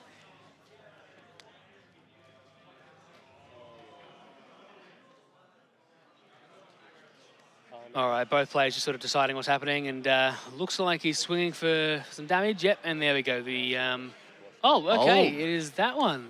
It is. And returning, yep. Yeah, he's not going to pay the cost, it's just returning a Nexus to hand. All right, he's going to block. All right. He didn't have the... I don't think he was able to pay the cost to return a card to hand, and I think it was just better that he blocked, because the same result was going to happen, really. Yeah, most definitely. Now, over to Carl's turn. Carl's sort of on the back foot here. He does have a lot of cards in hand. I believe Marco only has 1 or 2. He does not have 1 or 2. He has 4 cards in hand. And Carl going for the Mammoth once again. And hopefully he'll be able to keep it on board. Yeah, definitely. We won't see a burst effect come down from Marco here. So it's a good chance we'll see Carl just commit those extra cores to the Mecha Beast, which as we see happening, oh no, he was thinking about it, and then if he does, he's able to attack with the Mecha Beast and then refresh it, as well as get all the cord backs. But we're thinking here, we're paying 3 to bring out another Nexus. I have not seen that one before, Max. If you can grab that one up so we can understand what's happening. I sure can. So that one there is the Infinity Mothership. So at the start of your during your opponent's attack step, at the start of the step, place all cores from your trash into your reserve. That is actually a really, really good thing. Obviously, we do know that Marco has that 7 cost in hand. He's going to have a bunch of unblockable attacks. He can have up to 7 unblockable attacks if he really wanted to. But I can see he's going to, he's playing 2 Rain Needles. And he's probably just going to play the 7 cost and swing for game here. Yeah, so he can only give his white spirits unblockable. Okay, I see. Yeah. So that's my bad. So there's the Infinity Mothership there. So the other cool part is during your core step, if you control a Mecha Beast, you are able to gain an extra core. So we may see the suppression come down. All right, so there we go. Suppression. There's the suppression, so he can just continue to block with this Mech Beast. Now Marco really has no other choice but to pass turn, because he doesn't want to swing. He's just going to keep blocking and lose his board. But we will see a couple of things happening in the next turn or two. This is a very close game. Yes. Carl is definitely running out of cards in hand, though. He only has 3 left, so it'll be interesting to see what his line of play is. And his opponent being what it does, another mammoth. It just doesn't stop coming, does it? That's just so much pressure that these mammoths are allowed to apply. And because we've got that Fortress Metropolis Newman City, it's a mouthful, I know, it does just allow you to make the Mecha Beast a bit cheaper. However, I believe he already had enough white sources to get it for the cheapest it can. Yeah, that's right. He had 4 on field, so I believe it reduces by 5, am I right? I think it's only reduced by 4. Okay, cool. That's perfectly fine. He's swinging for a couple of damage. He can only do 2 damage here, so he's probably just going to, allow him to take the 2 damage. I don't think he's going to block. No, he is going to block, and then, yeah, that's it. Carl on 3 life, Marco on 2. We're going to see, hopefully some cool players come up next. Yeah, definitely. I do really want to know if, Marco is able to just draw those 2 cards without discarding first, because that is an interesting sort of line of play. Yep, he's definitely just counting out his cores at the moment, deciding what the best line of play with the cards he has in hand are. We are just going to see, this is the big unblockable guy. He still does have 4 cores that he can potentially play, and Marco's still putting the burst card in the wrong area. It just keeps doing it. Yep. It's just a force of habit. I've done plenty of things that have happened before, and it just takes a while to break them. You go, definitely. Carl going down to 2. Drawing 2 for taking a life. I think, yeah. Yep. And then we just see the pass. It's now over to Carl's turn. And Carl's in a little bit of a predicament with this 7-cost white spirit. Because if another one comes down this turn, there's not much Carl can do. I believe that's a foil Fortress God Knight Odin Type X. Yes. Starting to get that name pretty down pat. It is able to bounce a 3 or less on attack, but I don't believe we have any of those on the field. It's a lot of cores on that card there. I'm not going to pronounce his name because I will butcher it. It's a lot of cores on that card there. And obviously an absolute ice shield coming out again. Drawing 3 more cards, discarding 2. He's soon to deck out, surely. He's drawn at least what, 4 times? He's gone, 12 deep in his deck. I'm sure it's another burst in the wrong position again. Come on. Yeah, so this is what I was talking about. That second white spirit here. Now, going to give the other one unblockable. Unless Carl has an out to it, that's just going to be the end of the game here. Yeah, exactly. That's it. And we've got Marco winning this one. Really good work by Marco. Very well played. Same with Carl. It was a very close game, the second game, but it just shows that it's in these top sort of tables that your opponents know what they're doing. Yeah, definitely. And those unblockable 7-cost white spirits are just so much pressure. And Marco was able to develop them by just stalling out a couple turns, and then one after the other with Carl not being able to remove him. That was 3 damage that Carl couldn't do anything about. And he just didn't see enough absolute ice shields to remain with that high enough life. Exactly. And now we've got about 28 minutes left in the round. So I believe if we are able to, we'll get a player interview with Marco just to go over his choice in deck, and that should be with the main man, Max. Yes, indeed. It will be very lovely. So hopefully we'll be able to have Marco over here soon. Yep, so we'll go into a little bit of a break first, just to sort of give the players some time to relax from that stressful game, and we'll come back with Max and Marco. Sounds good. Beautiful.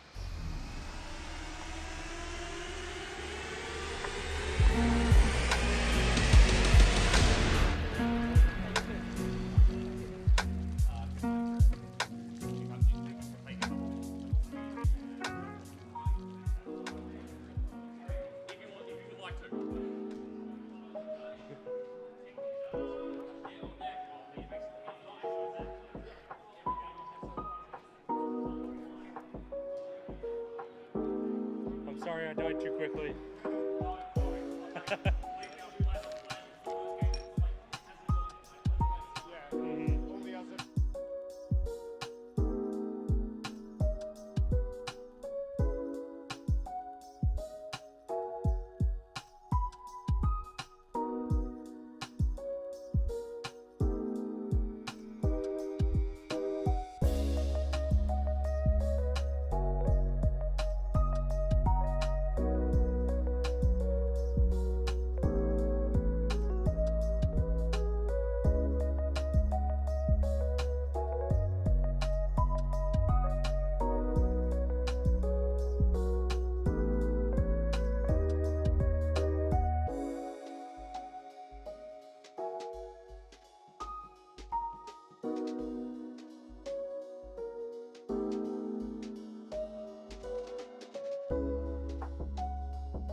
Hey guys, I am back with Marco, who just won on in round 4 on stream. So first of all, congratulations, Marco. Thank you. So first question, how did you come up with the idea of running those big white-red costs, the big white 7 costs in your red deck? Because white is always my obstacle for red deck. So basically, we can't beat the Enterprise. So I come up with the unpluggable attackers. Nice. Well, it definitely worked out for you there. You stole both game 1 and game 2 with that big white 7 cost. And then we had a quick chat before. You've been playing the Japanese game. Yeah. How long have you been playing that for? Maybe like 10 years. 10 years old. Gosh, so you're a seasoned veteran in the game. Nah, not that serious. Well, thank you very much. Yeah, so hopefully you do well in the rest of your tournaments. Your deck is superb. Hopefully we'll get to see it on stream again tomorrow. Yeah, thank you. But thank you very much, Marco.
maraschino cherries, major run.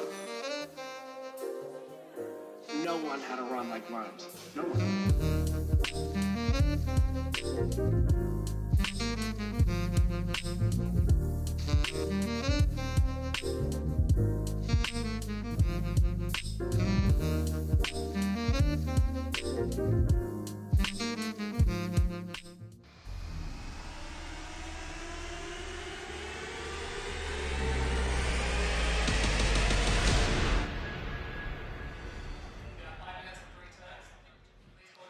Welcome back, guys. Again, you're joined by myself and Max. We are not going into round 5 just yet. We're actually here to open some product. And first up, we're going to get Max to open the white starter deck, as white is his baby. Yes, I do very much enjoy the way these white decks, especially the ones we've seen on stream, have been performing. And we will see some of the cool cards in this box. Now, there's a couple ways to open it. I am just going to destroy the box. Why not? You know, why not? It is the easiest way to open it. All right, so we've got the box. We're going to put the box down there, and we'll bring the box back up a bit later. But within each of your starter decks, we are going to get a playmat to ease your learning of the game. So I'll show this playmat here. And stand it up. So you do have your life area, your burst, reserve, deck, and then your trash, as well as your playing area, just as a little ease to get into the game, as well as some rules on the back, which is lovely. Just sort of helps you get into the swing of things if you're brand new.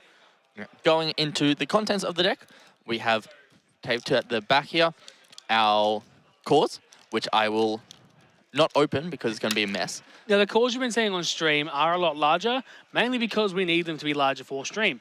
But you will get small sort of cores. They're about that big. About this big, shall we say. This is the soul core that you get as well. So these ones are in here, which do fit perfectly into one of these beautiful core cases. Additionally, we get the deck. So I believe it's a 50-card deck we get. Yes, it should be a 50 pre-made deck that you can run straight out of the box.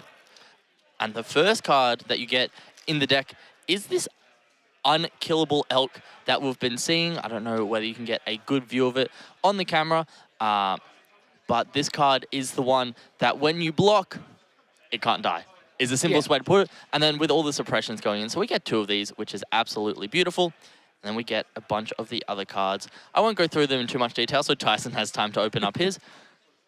But you get an entire 50-card deck here. I'll just quickly scroll through. We did see these Hollow Beast Glass Bears be played today, as well as some of the other cards in here. So picking up one of these, or even 2 of these white starter decks, is a really good idea for getting into the game. Definitely, if you want to play sets of cards, picking up 2 starter decks is the way to go. Sometimes it doesn't seem worth it because you're just picking up cards for the sake of picking up cards. But to get play sets, especially in a, say in a limited set, you want 2 starter decks. Yeah, and then this Dream Bomb was one of the cards that we saw on stream do a lot. It's the one that bursts when you lose life. You get to return a Nexus to your opponent's hand, and then you can pay the main cost, which is 5 or 3 if you've got the white sources in play, to return a Spirit to opponent's hand. So it's a very, very valuable card to have.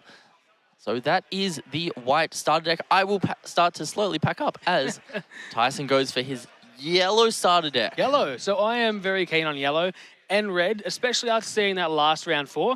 But yellow, the Forbidden Magic starter deck, it looks very interesting. I play yellow in another Bandai card game, and big fan of yellow, so I always was going to go for this one. So I'm going to open it like Max and just destroy the box, because why not? There we are. So we've already seen it. You've got this. You've got your cores. No worries. Don't need the cores. Soul core. Yep, cool. And here is your deck. I don't have nails, so it's going to take me a minute to get this opened. I'm really bad at this stuff. Please, don't laugh. Please do laugh. It will make my day. I don't have nails, Max. I'm very bad. Would you like me to give it a go for you, Tyson? You got nails. Just use your nails. It is definitely a hard... It was a tough one, isn't it? Yeah. There we go. Look, I blame Bandai. I don't blame Bandai. Alrighty, so we're going to open this up, and we're going to start with Oh, this card is incredibly beautiful. It is Calamity Beast Chaos Pegasaurus. Tegosaurus? So you're going to start with two of these, and these are actually textured. I cannot explain to you just how nice this card looks. The camera's not going to do it justice. They're a textured card. You will get 3 of the Rapier Knight Catsith that we saw earlier on in first round. Of course, you'll get pretty much 3 of most of the cards. Yes. It's very good to point out that a lot of these yellow cards that you're seeing in this starter deck do cost 2, and that 2-cost yellow archetype was one of the ones that we were able to see on stream earlier in the day. So it's definitely a great deck to be able to pick up. So yeah, it's definitely a great deck, as Max said. A lot of the cards you're going to get are 3-ofs, but you will want 4 of them because a lot of them are like amazing effects that you need to run 4 of. You can get away with probably running 3, but it's not really worth it for consistency's sake. So you want to be running 4 of each of the cards. We won't go through the effects because we won't have a whole lot of time. But if we do have enough time, Max and I may just get into 2 more cheeky pack battles. Yeah. So we'll find out in just a second. There we are, packing these up. All done, all good, all done. Very similar to the starter deck I opened. There is, of course, you get the cores, you get the playmat, just to be able to learn how to play the game a bit easier. Yeah. Exactly. All right, we have a couple of minutes, so why not? Let's open a pack each, Max. Sounds good. You want to open one from my side again, or do you want to be... No, I'll go from my side this time. You don't want to be greedy? Yeah, I won't be greedy. I did win from your side, so... That is true. So hopefully I will now win from my side as well. Now, let's... we'll do it a bit faster, just so we have enough time for a couple if we can. Yep. So we'll go out. Quick, Max. You're too slow. Okay, we're ready? All right. Red, white. White. Oh, hold on. I'm going to purple. stop. We got the Camelot Knight, which has been used a bunch on stream today. Yellow. Oh, we have also got the Dark Knight Aglavale. Another one that's seen a bunch of play. We've got I've got 2 cards. Snowflake, and we've seen a bunch. Oh, yours was way faster than me. I hit a common Bone Scout. So I don't think I'm winning this one. I got a Ancient Fort, which is the uncommon.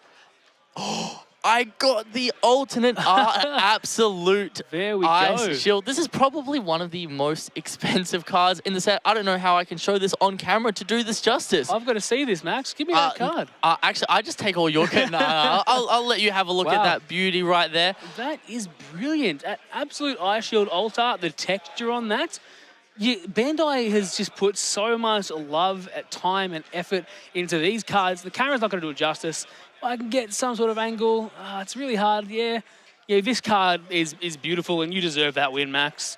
Good thank luck. you. Good work. I'm very surprised you're not trying to say that you deserve the win so you can get that alt-art absolute ice shield, but we'll definitely put that one to the side now, there.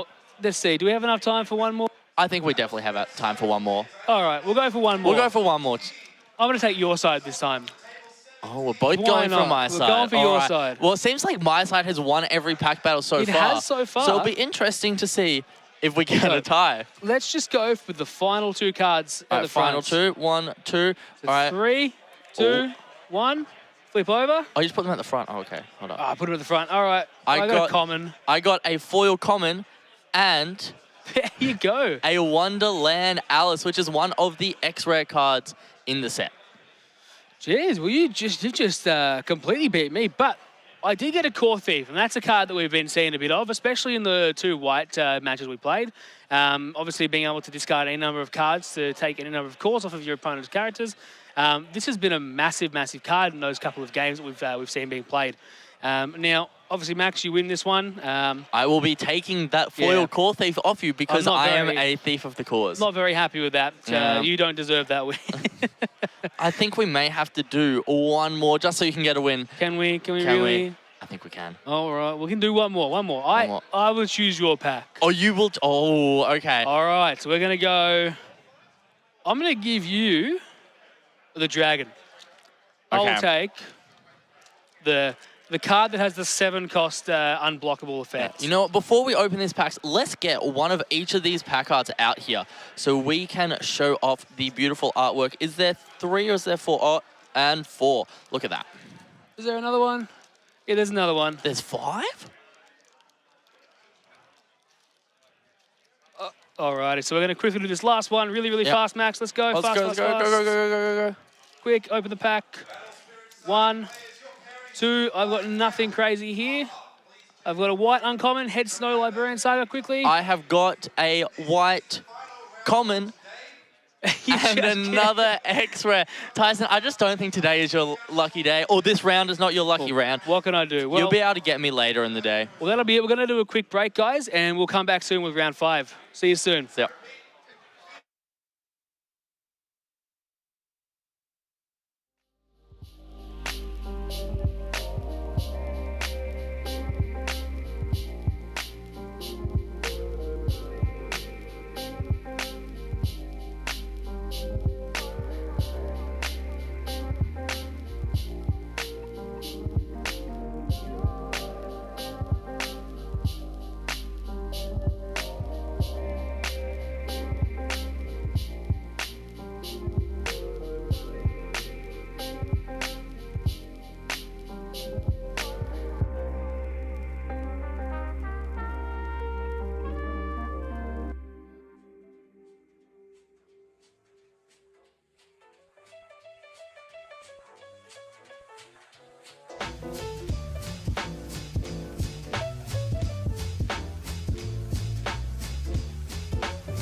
And we are back after an exciting yet quick round 4, going back into round 5 now, the last round for the day, and coming back tomorrow morning for round 6 and 7 of Swiss into top cuts.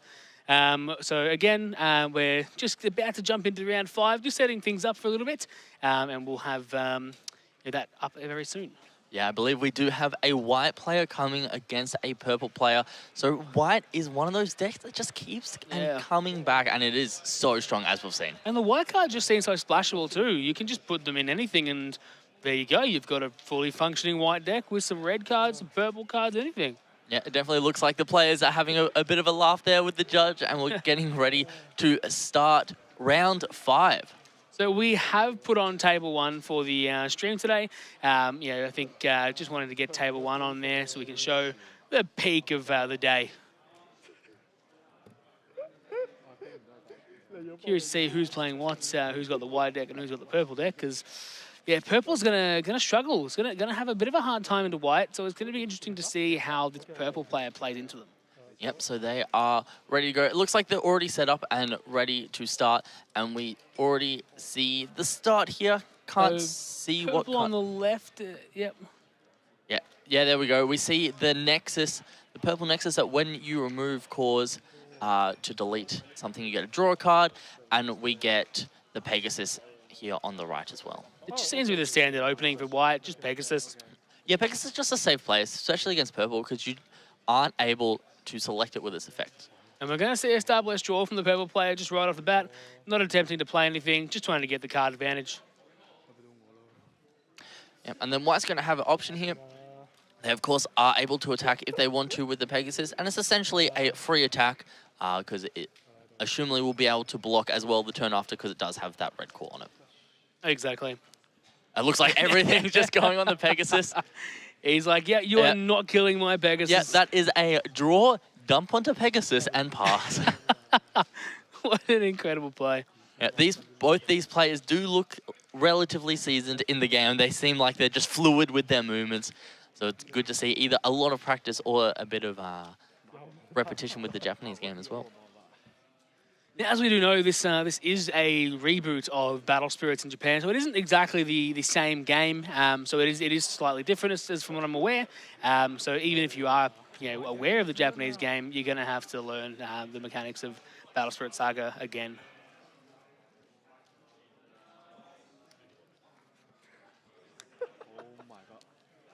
So here we are, we've got the purple player playing the Bishop, I believe it's called, and the on-play effect allowing the white player to do Starblast draw and draw 4 cards, which is insane. Yeah. So that's a really cool interaction. So what we see there from the purple player is a card which it doesn't select the Pegasus, it just removes all the cores from all of them. So it gets around armor. And then Kwang essentially predicting it somehow with that Starblast draw, because that will let you draw 2, and then because the removed cards go into the reserve of Kwang, he has the extra cores there to be able to draw 2 more. So he's essentially just got a massive hand, as we can see. Now, if I'm not mistaken, I believe Kwang has the Alt Art Absolute Ice Shield in his hand. Oh. I've got a feeling, I think I see it there, but he's shuffling his hand so fast. It looks like it. Can you see it? It is a very beautiful card. If that is the card we are looking at, it looks like we've just sacked off the Pegasus for a card which I really want to know what it is. All right, so we've just got the white player passing. Purple player just putting all of his cores onto the Bishop, and just probably going to swing. Just trying to get some damage going. I believe that was the Armored Dragon Enterprise, if I'm not mistaken, which is the first time we've seen this on stream, but it is a really, really good card into the purple matchup. So it has a couple effects. First of all, it itself has armor purple, red, and white, which means against most decks, you can't affect this card. And then it also has a when this spirit blocks, you get to refresh it once per turn. And then the third effect it has is if it's a level 3, which means you need 4 cores on it, all of your spirits gain armor, red, purple, and white. Not bad. Now I have just confirmed that is the Absolute Ice Shield Alt Art in his hand that we also just opened one. So nice coincidence there. Yep. It's an omen, that's what it is. It's an omen of things to come. We do just see another white spirit come down. And this white spirit is going to be a very, very strong interaction to have on Kwang's side. I will get it up on my iPad so I can read the exact wording. It says, your opponent's effect cannot remove cores from this spirit or any spirit with the soul core on it. So essentially, Kwang's just kind of set up a checkmate where you can't remove my spirits, so that you can't remove my cores, which means your only effect that essentially gets around my armor won't do anything. And then all my cards have armor, red, white, and purple. So your other effects also won't be able to affect me. What are you going to do, bro? You going to take my cores or what? So we do have this very strong anti-purple setup from Kwang. And from the events people had run previous to the launch party, just ones on Tabletop Simulator, we did see purple be one of the most popular decks. So it's quite, it's not very surprising that we do see a lot of anti-purple hate in this white deck. And it's obviously seeing just about every single call you can imagine on that bishop. Now he's finally redistributing them. But at one stage, there looked to be about 7 calls, 8 calls on the bishop. We do see the Dark Knight Mordred is the name of it, I believe. It's very hard to remember all these names, isn't it, Tyson? Being a brand new card game, it is a bit difficult to remember card effects and card names. But thankfully, we have yourself with that iPad there to look them up. We do. It does have a when summoned detect, select one of your opponent's exhausted spirits and remove 2 cores from it. It would be a shame if he could not remove cores from his opponent's spirit at the moment. But that is just how it happens sometimes. We will see if Chi has anything he can do about it. Now, both opponents with their burst effects on field, he's going to destroy that Nexus. I can only imagine that Chi's effect, or burst effect, is an absolute ice shield. But it's definitely going to be activated this turn from Quan, because he does have 2 life. But he will have to distribute his cores across equally, because he does, I believe he either has 4 or 3 on that 8 cost there. Yes, is that the... What's the one that we just saw get played down on the right here? That looks like it is... we saw it earlier on today. It was just a sort of small beat sticker, if I recall correctly. Didn't do a whole lot. Oh, that looks like the Dragona Assassin. That's it. Yeah, it has Curse if it's a level 2 or 3, and if it's a level 3, when it attacks, you do get a draw card if it has the Soul Core on it. But Curse isn't going to be doing much. Well, I guess if Kwang does block, you're not selecting it, so Curse may still be able to destroy the blocker. So Kwang just deciding if he wants to block here. Potentially, he does have that red card in hand that he could potentially kill 2 cards with. It is a very interesting situation to be in, because only being on 2 life, he doesn't have too much to do, and he doesn't have enough to pay for the absolute ice shield. But there you are, correct. It is the ult, and he He does have enough. I was mistaken to pay for the absolute ice shield, because he can take them off his spirits. And what did I say? It was the alternate art. It was the alternate art. It is a beautiful card indeed. And on comes another art that is Alk there. So if his opponent doesn't take any life from his field, next turn he will burn him 1 life. And Elk is also that super annoying one, which essentially just says, I don't want to leave the field, please. Yeah, I'm never leaving. Goodbye. Yeah, it's definitely a very annoying one to deal with, and it also has armor purple, white, and red because of the other 8 cost white spirit we have on Kwang's side of the field. I've got to say today, the matches that we've seen, they've all been quite exciting.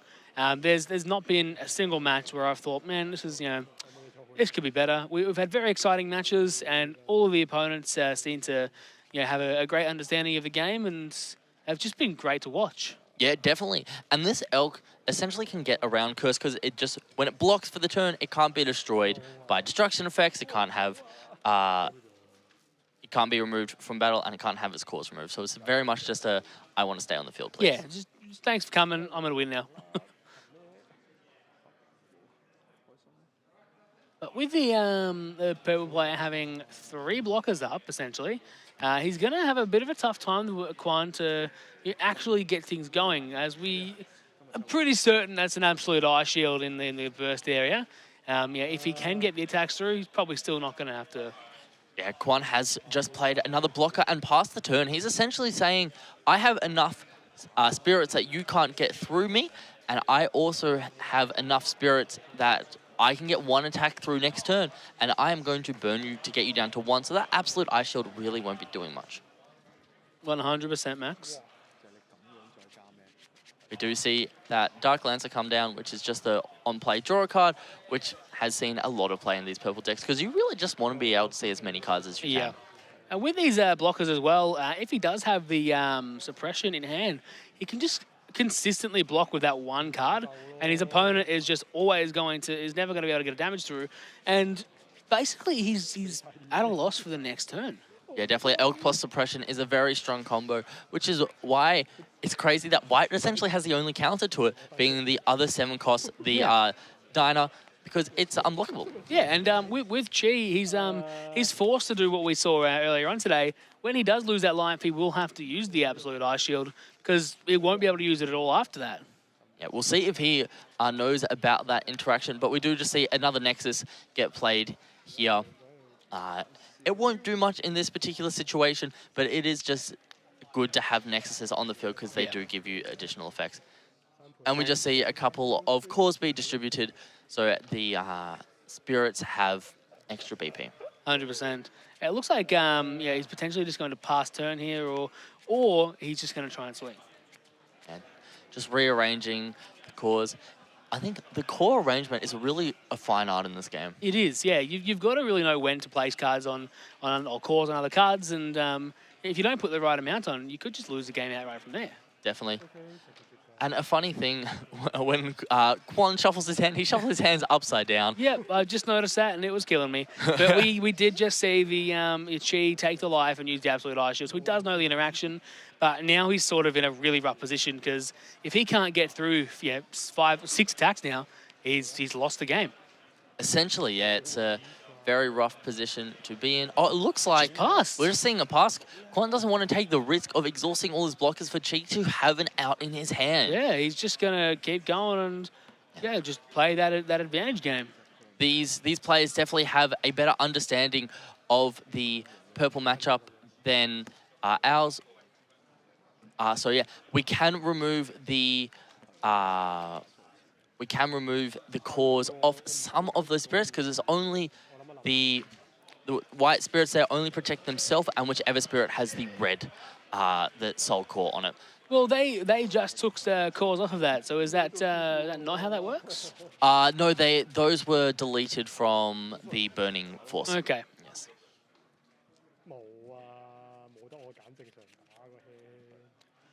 So this is quite a tight game. However, Chi has...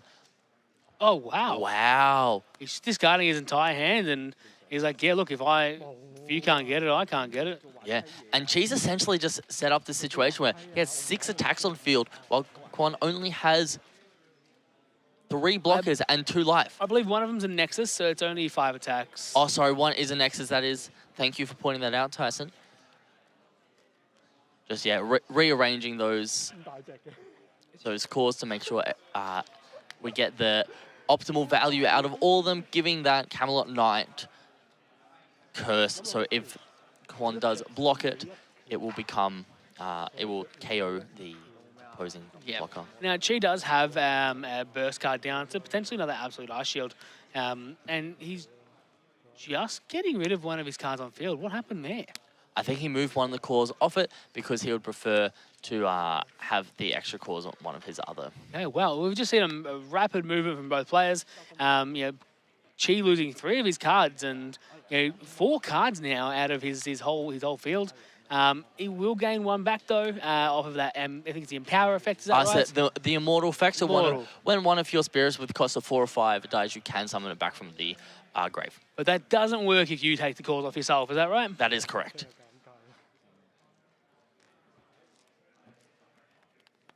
Now, we're left with 2 blockers on Quan's side, but most likely an Absolute Ice Shield. We do see a Pegasus come down, which is a very strong card in this matchup. And the second Pegasus. Pegasus come down. That one does have the Soul Core on it, so we'll be able to block anything that has 2 or less cores on it as well. I will see the Pegasus attack here. And this is kind of where we're going to see if that is absolute ice shield or whether it's a bluff. And I think Quan's just going, you know what? I think it's a bluff. Yeah. He may just... Oh, he's thinking of taking the life. No, he's blocking that one. They both lost it. Oh, sorry. That's okay. Okay. Okay, we're going to go swing again. This is a bit of a bigger one. We will see the block. If he's blocking these attacks, he most likely doesn't have the absolute ice shield. Okay, he does. He's got it. But Quan's left with 1 blocker, 2 life. Will he be able to keep out of this last turn? Yeah, it's very interesting using all your blockers there because you can just... Could have just ice shielded, yeah. Could have just ice shielded. He could have not had enough cores to use the ice shield. So what he did was he sacrificed what he could to remove some of Quan's field and then pay for the ice shield. And there's the 3rd attack. He looks like he's just drawn exactly enough to go for game here. Potentially, he'll be able to get it if Quan doesn't have any cards to get rid of it. Also, taking time for the ice shield. Oh, we're just seeing a pass. pass. Turn. Wow. What a play. I think we do have the 8 cost has a when block effect, you get to refresh it. So Quan did have essentially 2 blockers on the field, and that's the 3rd 8 cost. That's the 3rd armored dragon ship Enterprise on the field. Quan is just going crazy. That's with the the 4th one. What is happening? I think the players are having as much of a laugh as we are about this. Oh my God, that is incredible. That is insane. I don't have any words. He's just... And there's 1 card in Chi's hand. Unless it is the card, it looks like we're just scooping it up. That is game. And that is one way to finish the game. He had 2 suppressions as well. There was no way Quan was losing that game. From our point of view, it was a super close game, but it looks like Quan just took it with a landslide. Now, in comparison to the other white decks we're seeing, we didn't see any of the Mecha Beast Fortress Numaguards, we didn't see any of the Diners, we saw 1 Elk, but we did see 4 Armored Dragon Ship Enterprise, which was a card that just hasn't come into play before. Obviously, look, Quan knows something that we don't, and those cards are just incredible for him. Playing 4 of them, though, that is insane. I was not expecting that at all. Yeah, as a base, they have 6,000 BP, but one of the best things about them is you only need 2 cores on them for them to get to level 2, which means they have 9,000 BP, which is really high in the game. And in set 1, in the current meta field, you'll mostly see cards that are around that like 4,000 or 5,000 BP mark. That's incredibly broken in my eyes. Being able to go to 2 cores for 9k, that is huge. We will see the sideboard into your very happy to see pile shuffle.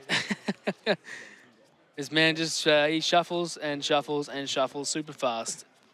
This is what you get when you get into the high tables. Definitely. Now, the real question I have for you, Tyson, what's your preferred color of sleeves? That's a tough one, to be honest. I like my sleeves. I'm very picky with my sleeves, but if I were to go brands, probably KMC whites are my favorites. Your standard size, mini sizes, they're great. Otherwise, I love me some Dragon Shield jewel mats in any color. They shuffle amazing. They're my favorite sleeves. I'm not sponsored. They are definitely very good. Just looking at the stream here, I really like how these pink ones look, and I think they are some sort of dual mat because they do look black on the inside, and that's one of...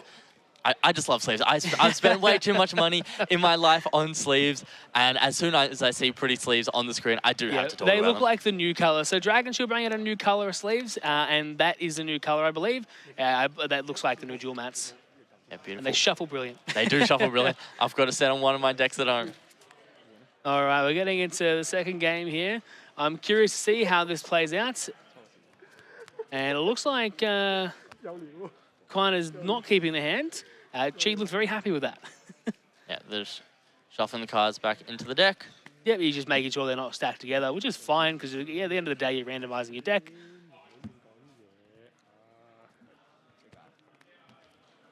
All right, so there we go. Now, Quan with 4 cards in hand, he will go to 5 on his draw step, but that does leave him with 1 less in hand. Yep, we have the assassin back on the field. It's, pretty reasonable turn 1 play. And the Pegasus. I don't think I've seen a white player not see Pegasus on one of the first 2 turns. Yeah, every single time we've had white on stream, it has been Pegasus turn 1 at a minimum. And Pegasus is just such a strong card. Yeah, I don't think we've always. I think we've always seen one of those knights as well. That knight has just stayed on field every single game. Yeah, these Camelot Knights, because they have curse, people don't want to block them. And another Pegasus. Oh, we do like our Pegasus here, and we do also see the absolute Ice Shield Altar in Quan's hand. Yeah, that's going to be a good one. We also see the very strong purple Nexus come down in this game. It has an effect which states when one of your opponent's spirits would be exhausted, you get a draw card. That's an incredibly strong effect, especially in purple. Now, we don't know if Quan is running Rocket City, but Rocket City is a great counter to that card, essentially being, you draw a card outside your draw step, I'll make you discard a card. I have multiple, I'll make you discard 2 or 3 or 4. Definitely. Is that the big white elephant we see there on Quan's side of the field? It's a bit hard to see with all those cores down. I don't believe it is the big white elephant. I believe it is something else. Potentially, I don't know. It's hard to see. It is hard to see, but we do see 2 Lancers down on Chi's side of the field, which are the ones that draw a card, and we will see a burst card get set. Now, at this point in the game, it could be a super early absolute Ice Shield, but I do strongly suspect it's one of the other burst effects you can play. Well, there is the elephant's Nexus, and not the actual elephant, but there's a very good chance that these burst cards are Nexuses. Are the Starbirth draw. 100%. That took me a while to get that one out of my mouth. We do see Quan on 3 life at this stage, and with Chi still on 5. It's going to be a bit rough, especially having Chi with 3 attackers. He's going to be forced to block a couple here, but he has boosted both of his cards with a bunch of cores. Yeah, and getting those 3 markers onto our Nexus here gives you... gets it to level 2, which means you get the during the attack step. When one of your spirits is blocked, you can pay 1 core from this Nexus, your opponent's, and then it will destroy your opponent's blocking spirit when the battle ends. Now, the real question is, do you need to have at least 4 on there to use it? Because once you remove a core, that's no longer level 3. I think you'll be able to use it once when you've got 3, and then you won't be able to use it for the other attacks. Can I still destroy it if it's got... All right, looks like they're just clarifying a ruling here.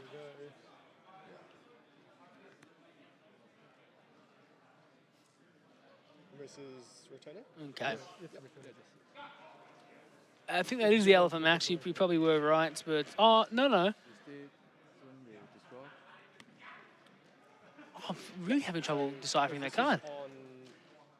It's not the elephant, is it? Really? Declared, then both will trigger at the same time. It is a card. It is white. That's all we know. It's a white card. And it has 3 levels, which means it can't be the elephant because the elephant only has 2 levels. Well, it is gone now, so we don't have to worry about it, do we? All right, so we're going to go into... Yep, there we go. Absolute Ice Shield. There we go. That's gone down. Yep. Giving him a life again, and boom, pass turn. Now, bit of a rough situation for Quan, because he's gone from... There's the elephant. Yep. We found the elephant. He's gone from being in such a powerful position in game 1 to being on the back foot from immediately. Yeah, and we do see another setting of the burst, so this very well could be a bit of a bait saying, do I have the absolute Ice Shield? But there's a decent chance it is simply the absolute Ice Shield.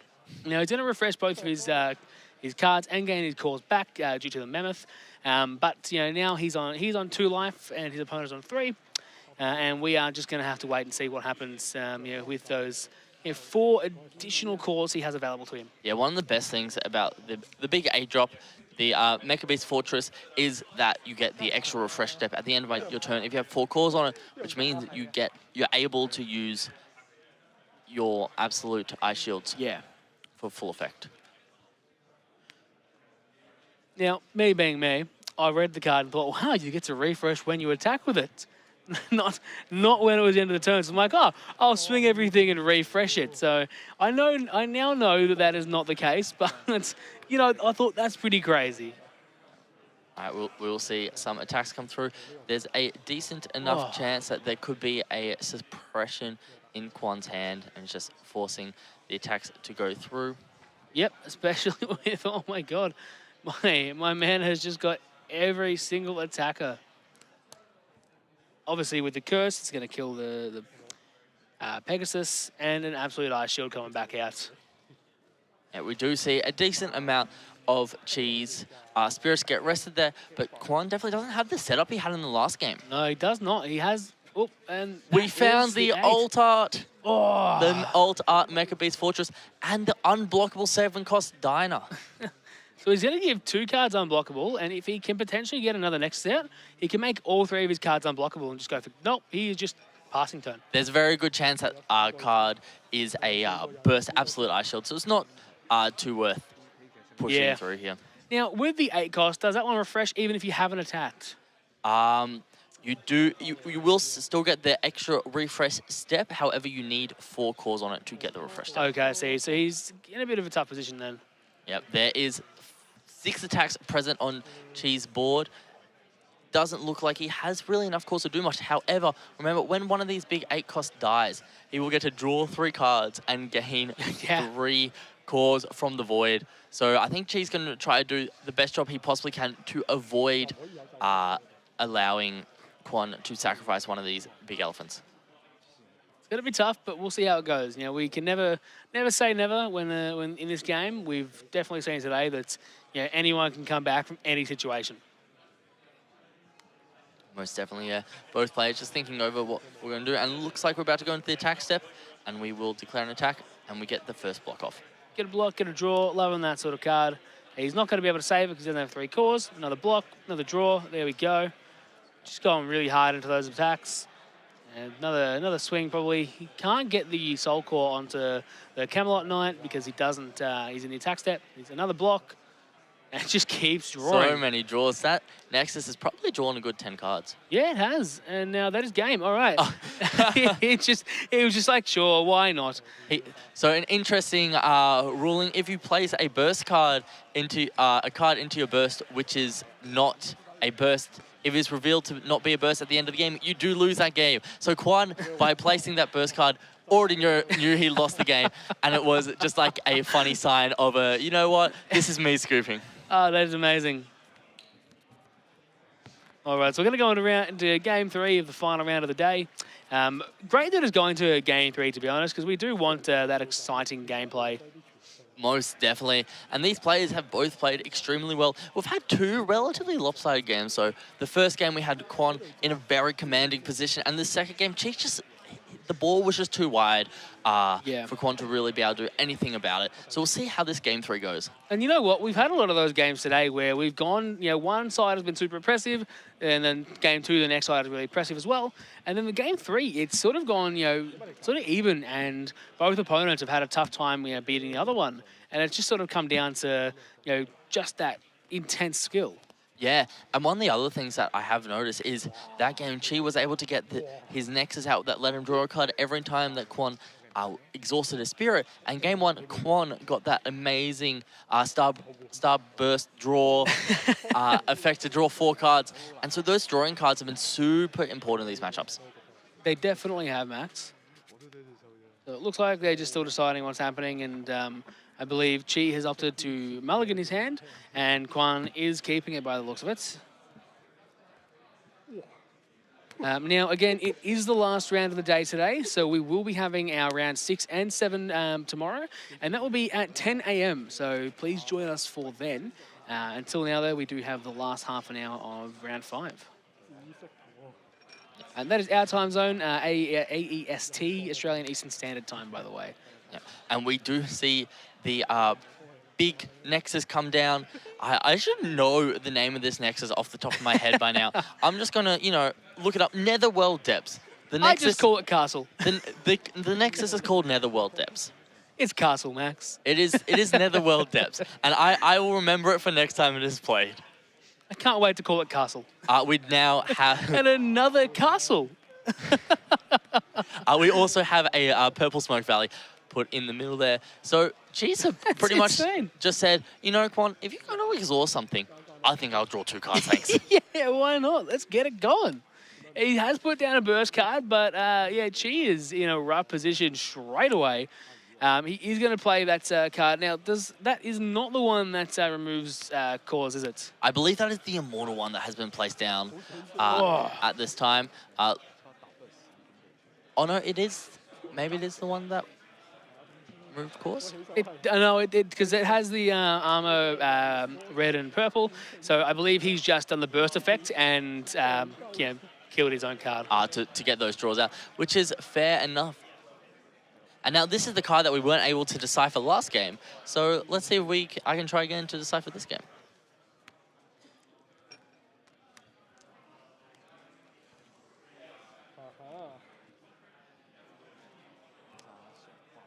We do see these players, though, who are very seasoned, playing this game at quite a fast pace. And I believe that is one of the purple cards, which is the Spider. Yeah, I believe it is that Spider that we were talking about earlier. We've only seen it once today. Yep, the Earth Spider Demon. It has a when attacks. If it has a Soul Core, select one of your opponent's spirits, remove a core from it, and place it in the reserve. And that'll definitely get him some draws off of that other Nexus as well. You'll be able to get rid of the Soul Cores from some of his other cards. Most definitely here. We do see Quan with 11, 12 cards in hand. It's a massive hand, especially for this game. And look how many cores we have on that little, the other Pegasus. That's a lot of cores on the Pegasi. Yep. Yes, indeed, Tyson. Okay, he's taking time off now. About 10 or 11 cores we had on that one. Yeah. That's a lot of cores. All right, there we go. Here comes that card that we couldn't decipher last turn either. So I think we have a Nexus to the left, or is it? Oh, the spirit we have here on the right is Buffalong Bill. Buffalong Bill. It has an amazing, when the spirit blocks effect, you get to select one of your opponent's spirits that cost 5 or fewer and return to its opponent's hand. Surprised this is the first time we've seen it on stream. That's such a strong effect. I think we did see it the last game. We just couldn't decipher it. So, Very but true. It's a pretty interesting effect. It also has a during your attack step, all of your spirits when the spirit block effects also activate when attacking. If you are level 3 with a Buffalong Bill. That is pretty good. We only see the Spider Demon on the side of Chi here, along with the 3 Nexuses. And the 2 castles. So, Netherworld Depths, if I'm not mistaken. It is Netherworld Depths. Yes. And we do see the Immortal Beldegger of the Dark 7 come down. We're going to see a block here from Quan, but he's going to draw another card, which is just going to give him an incredible advantage. Now, he has returned to hand one of the Nexus, but I do believe Chi will just play another one, and it already has given him that advantage anyway. Here we go. We do have another one of those Buffalong Bills. My man, Buffalong Bill, coming down. It is such a powerful card. And as I said, it's a surprise none of the other white players have been playing Buffalong Bill. A lot of calls on the Bill, but Quan has just opted to not attack at all this game. Bit of an interesting strategy here, but there's obviously a reason behind it, and I'm curious to see what it is. Yes, indeed. If we do have enough time as well after this, we will try and get the player interview for the winner, because that would be great to see their thought process. You can ask question that is not happening. We do have the players talking over something here. Must just be resolving an effect with the judge, just trying to clarify if something will or won't work. As you sort of need to do that in these tables. The last judge said that... what card is that, Max? Maybe we can try and decipher what they're doing. Is that... I believe that's... No, it doesn't look like a card. It is a hard one to see, that's for sure. It's not the card. We're trying to find it, guys, but it's going to take us a little minute. Multiple spirit at one time, then it's only return one of my Nexus to my hand. Yeah, so multiple die. All right. We do have the judge here just talking it over with the players. While they have waited, Tyson, what's been your highlight of the day? My highlight of the day is last round. with the red player going, cool, I'm going to play white cards and make everything unblockable. That has been my favourite sequence of the entire day. Yeah, and having the interview after with him was amazing. He essentially said, I can't beat white, so I'm going to play white, but I also want to play red. That's brilliant. I love that thought process. You can't beat him, join him. Yeah. You know, the more I think of it, I think that is actually a Nexus we see there. I don't think it's a Spirit. Potentially. And I think I have found it. I think that's the Forest of Steel Leaves. Yeah, that is it. That looks exactly like a card. So if you have a burst card set, your white Nexus cannot be destroyed by effects of your opponent. And if you have one core on it, which I believe you do, when one of your spirits is destroyed by an opponent, select one of their Nexus and return it to the owner's hand, which is what we saw earlier on in this game. Okay, yeah, now we know why that's happened. We do have the Spider Leg Demon attacking. Now, he's taken the core off of the Buffalong Bill, which is unfortunate because I'm going to miss Buffalong Bill. But he has gotten rid of the Cheese Nexus, the Netherworld Depths, I believe. He's going to potentially get rid of it again now?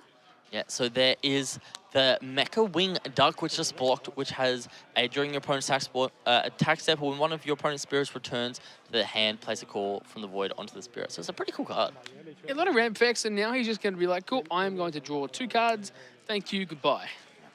There is a lot of cores on Kwan's side of the field. However, Chi has the board state to back up his situation. And then we see another Mecha Wing Duck come down, as well as a Head Ice Fuller. And an Elk. And an Elk.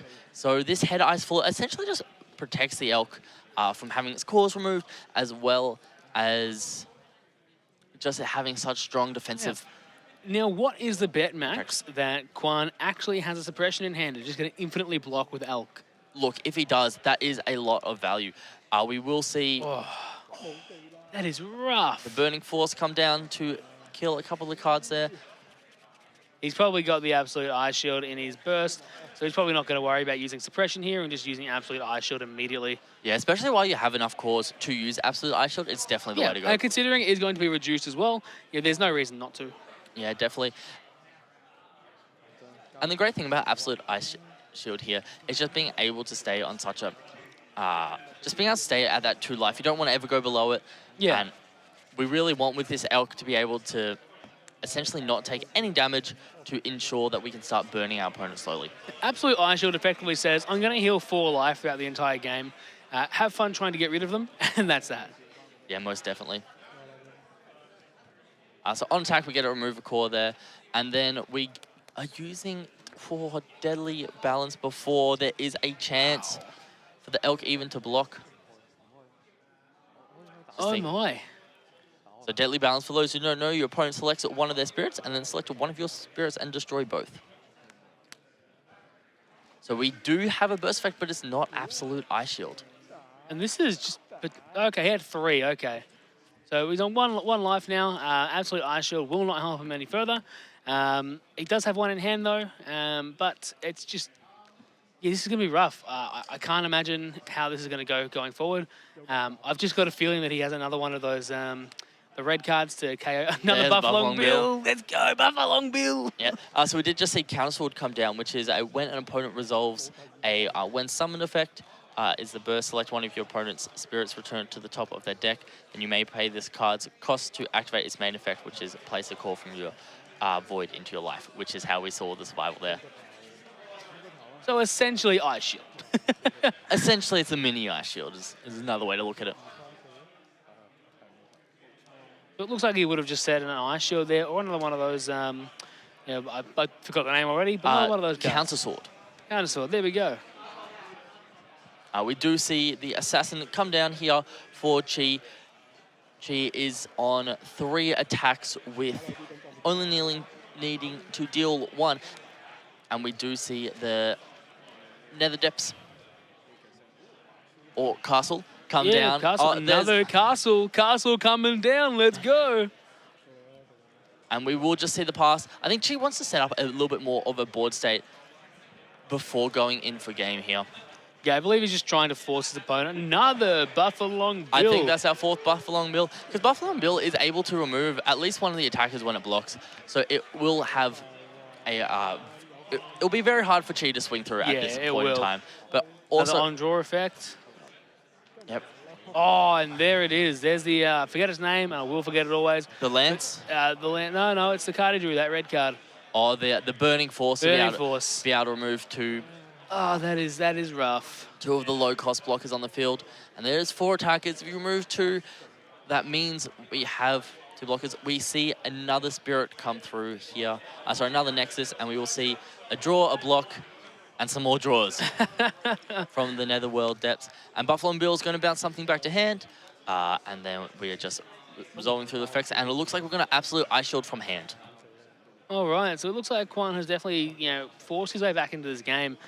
From nothing on board, 1 life, to being able to, essentially nearly clear his opponent's board and try and survive the next 2 turns. So yeah, there's another Ice Fortress we have, and just placing all the cores on Spirits. Quan only has 3 cards in hand, so there's not too much we can do. And that is the big ACOS. This is the first time we've seen it be played on stream. We did pull it a second ago. Yeah, if you guys were watching. And a Camelot Knight as well. Yeah, so that Grand Underworld Trio Queen Maduke has a bunch of effects.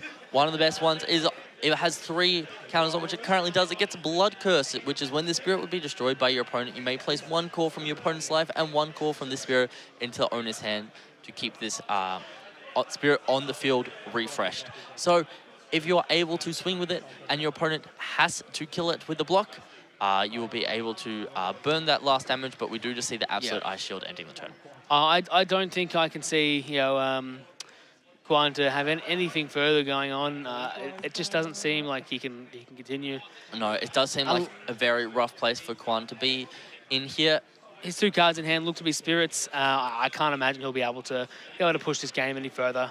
Yeah, I think Quan has realized what type of position he is in as well, and is just happy for this game to go on, but not taking away the victory from the opponent and letting Chi push through for game here. Exactly, it does as well. He will be 4-1 at the end of this if he does lose, but he has a chance to become top 8. And there we go. He's fast. So yep, we do have that all the Spirits gain a Blood Curse, because the amount of cores on Ground Underworld Trio, so it will just burn the last damage. So we've got Chi Xing winning our 5th and final round for the day.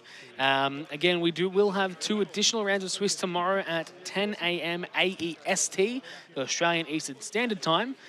So we definitely appreciate it if you joined us then, but we will try and get a play interview from Chi to just find out his thought process going into playing purple today.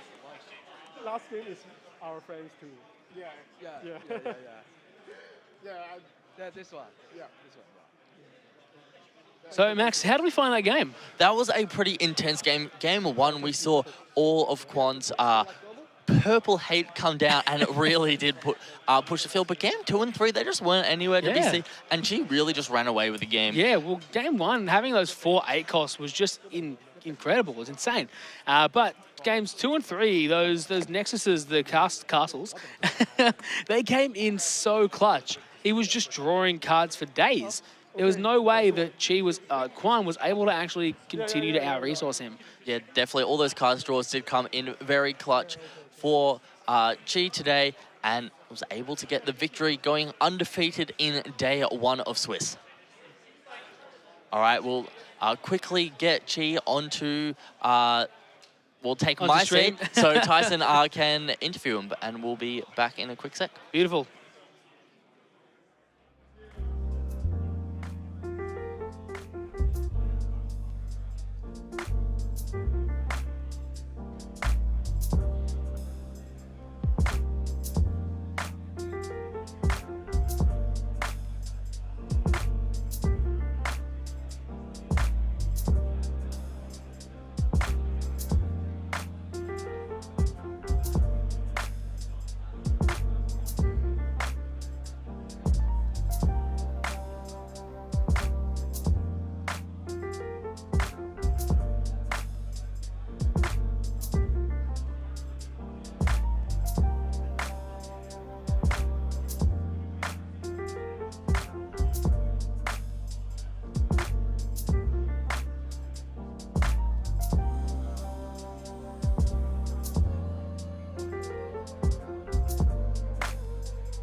And we are back with Chi, the winner of round 5. Thanks for joining us, Chi. How did you find that experience? Yeah, it was great. I play. Actually, I'm a bit sick, but yeah, I fight through 5 rounds and win them all. Yeah. Very good. So, yeah, what sort of previous card game experience do you have? I actually play quite a lot of card game. Yep. Yeah, I play Cafe Vanguard. I play the Japanese version of Battle Spirit. Okay. Recently, I'm working a lot on Flesh and Blood. Okay. Yeah, actually got my own team. Yeah, but yeah, here I come to try a new card game. Yeah. Okay, well, that's incredible. You've got quite a lot of card game experience. I think the name is wrong. It's all good. Don't stress. Now, as well as, what sort of made you want to play purple? Because it's also my favorite color in the Japanese version of Battle Spirit. I think its playstyle is very good. It's very stable because of the ability to draw and control the board of your opponent. Yeah, so I feel like it is the most stable deck in this matter. Yeah. Okay, cool. And one more question for you. I won't keep you much longer. How are you feeling after that last round? Beating whites is always hard because they got all the armors and the core removal prevention. But yeah, luckily I got the breakers to get over it. Yeah, definitely. Well, look, thank you for your time today. I appreciate you coming on for the interview, and good luck for tomorrow's rounds. Yeah, thank you.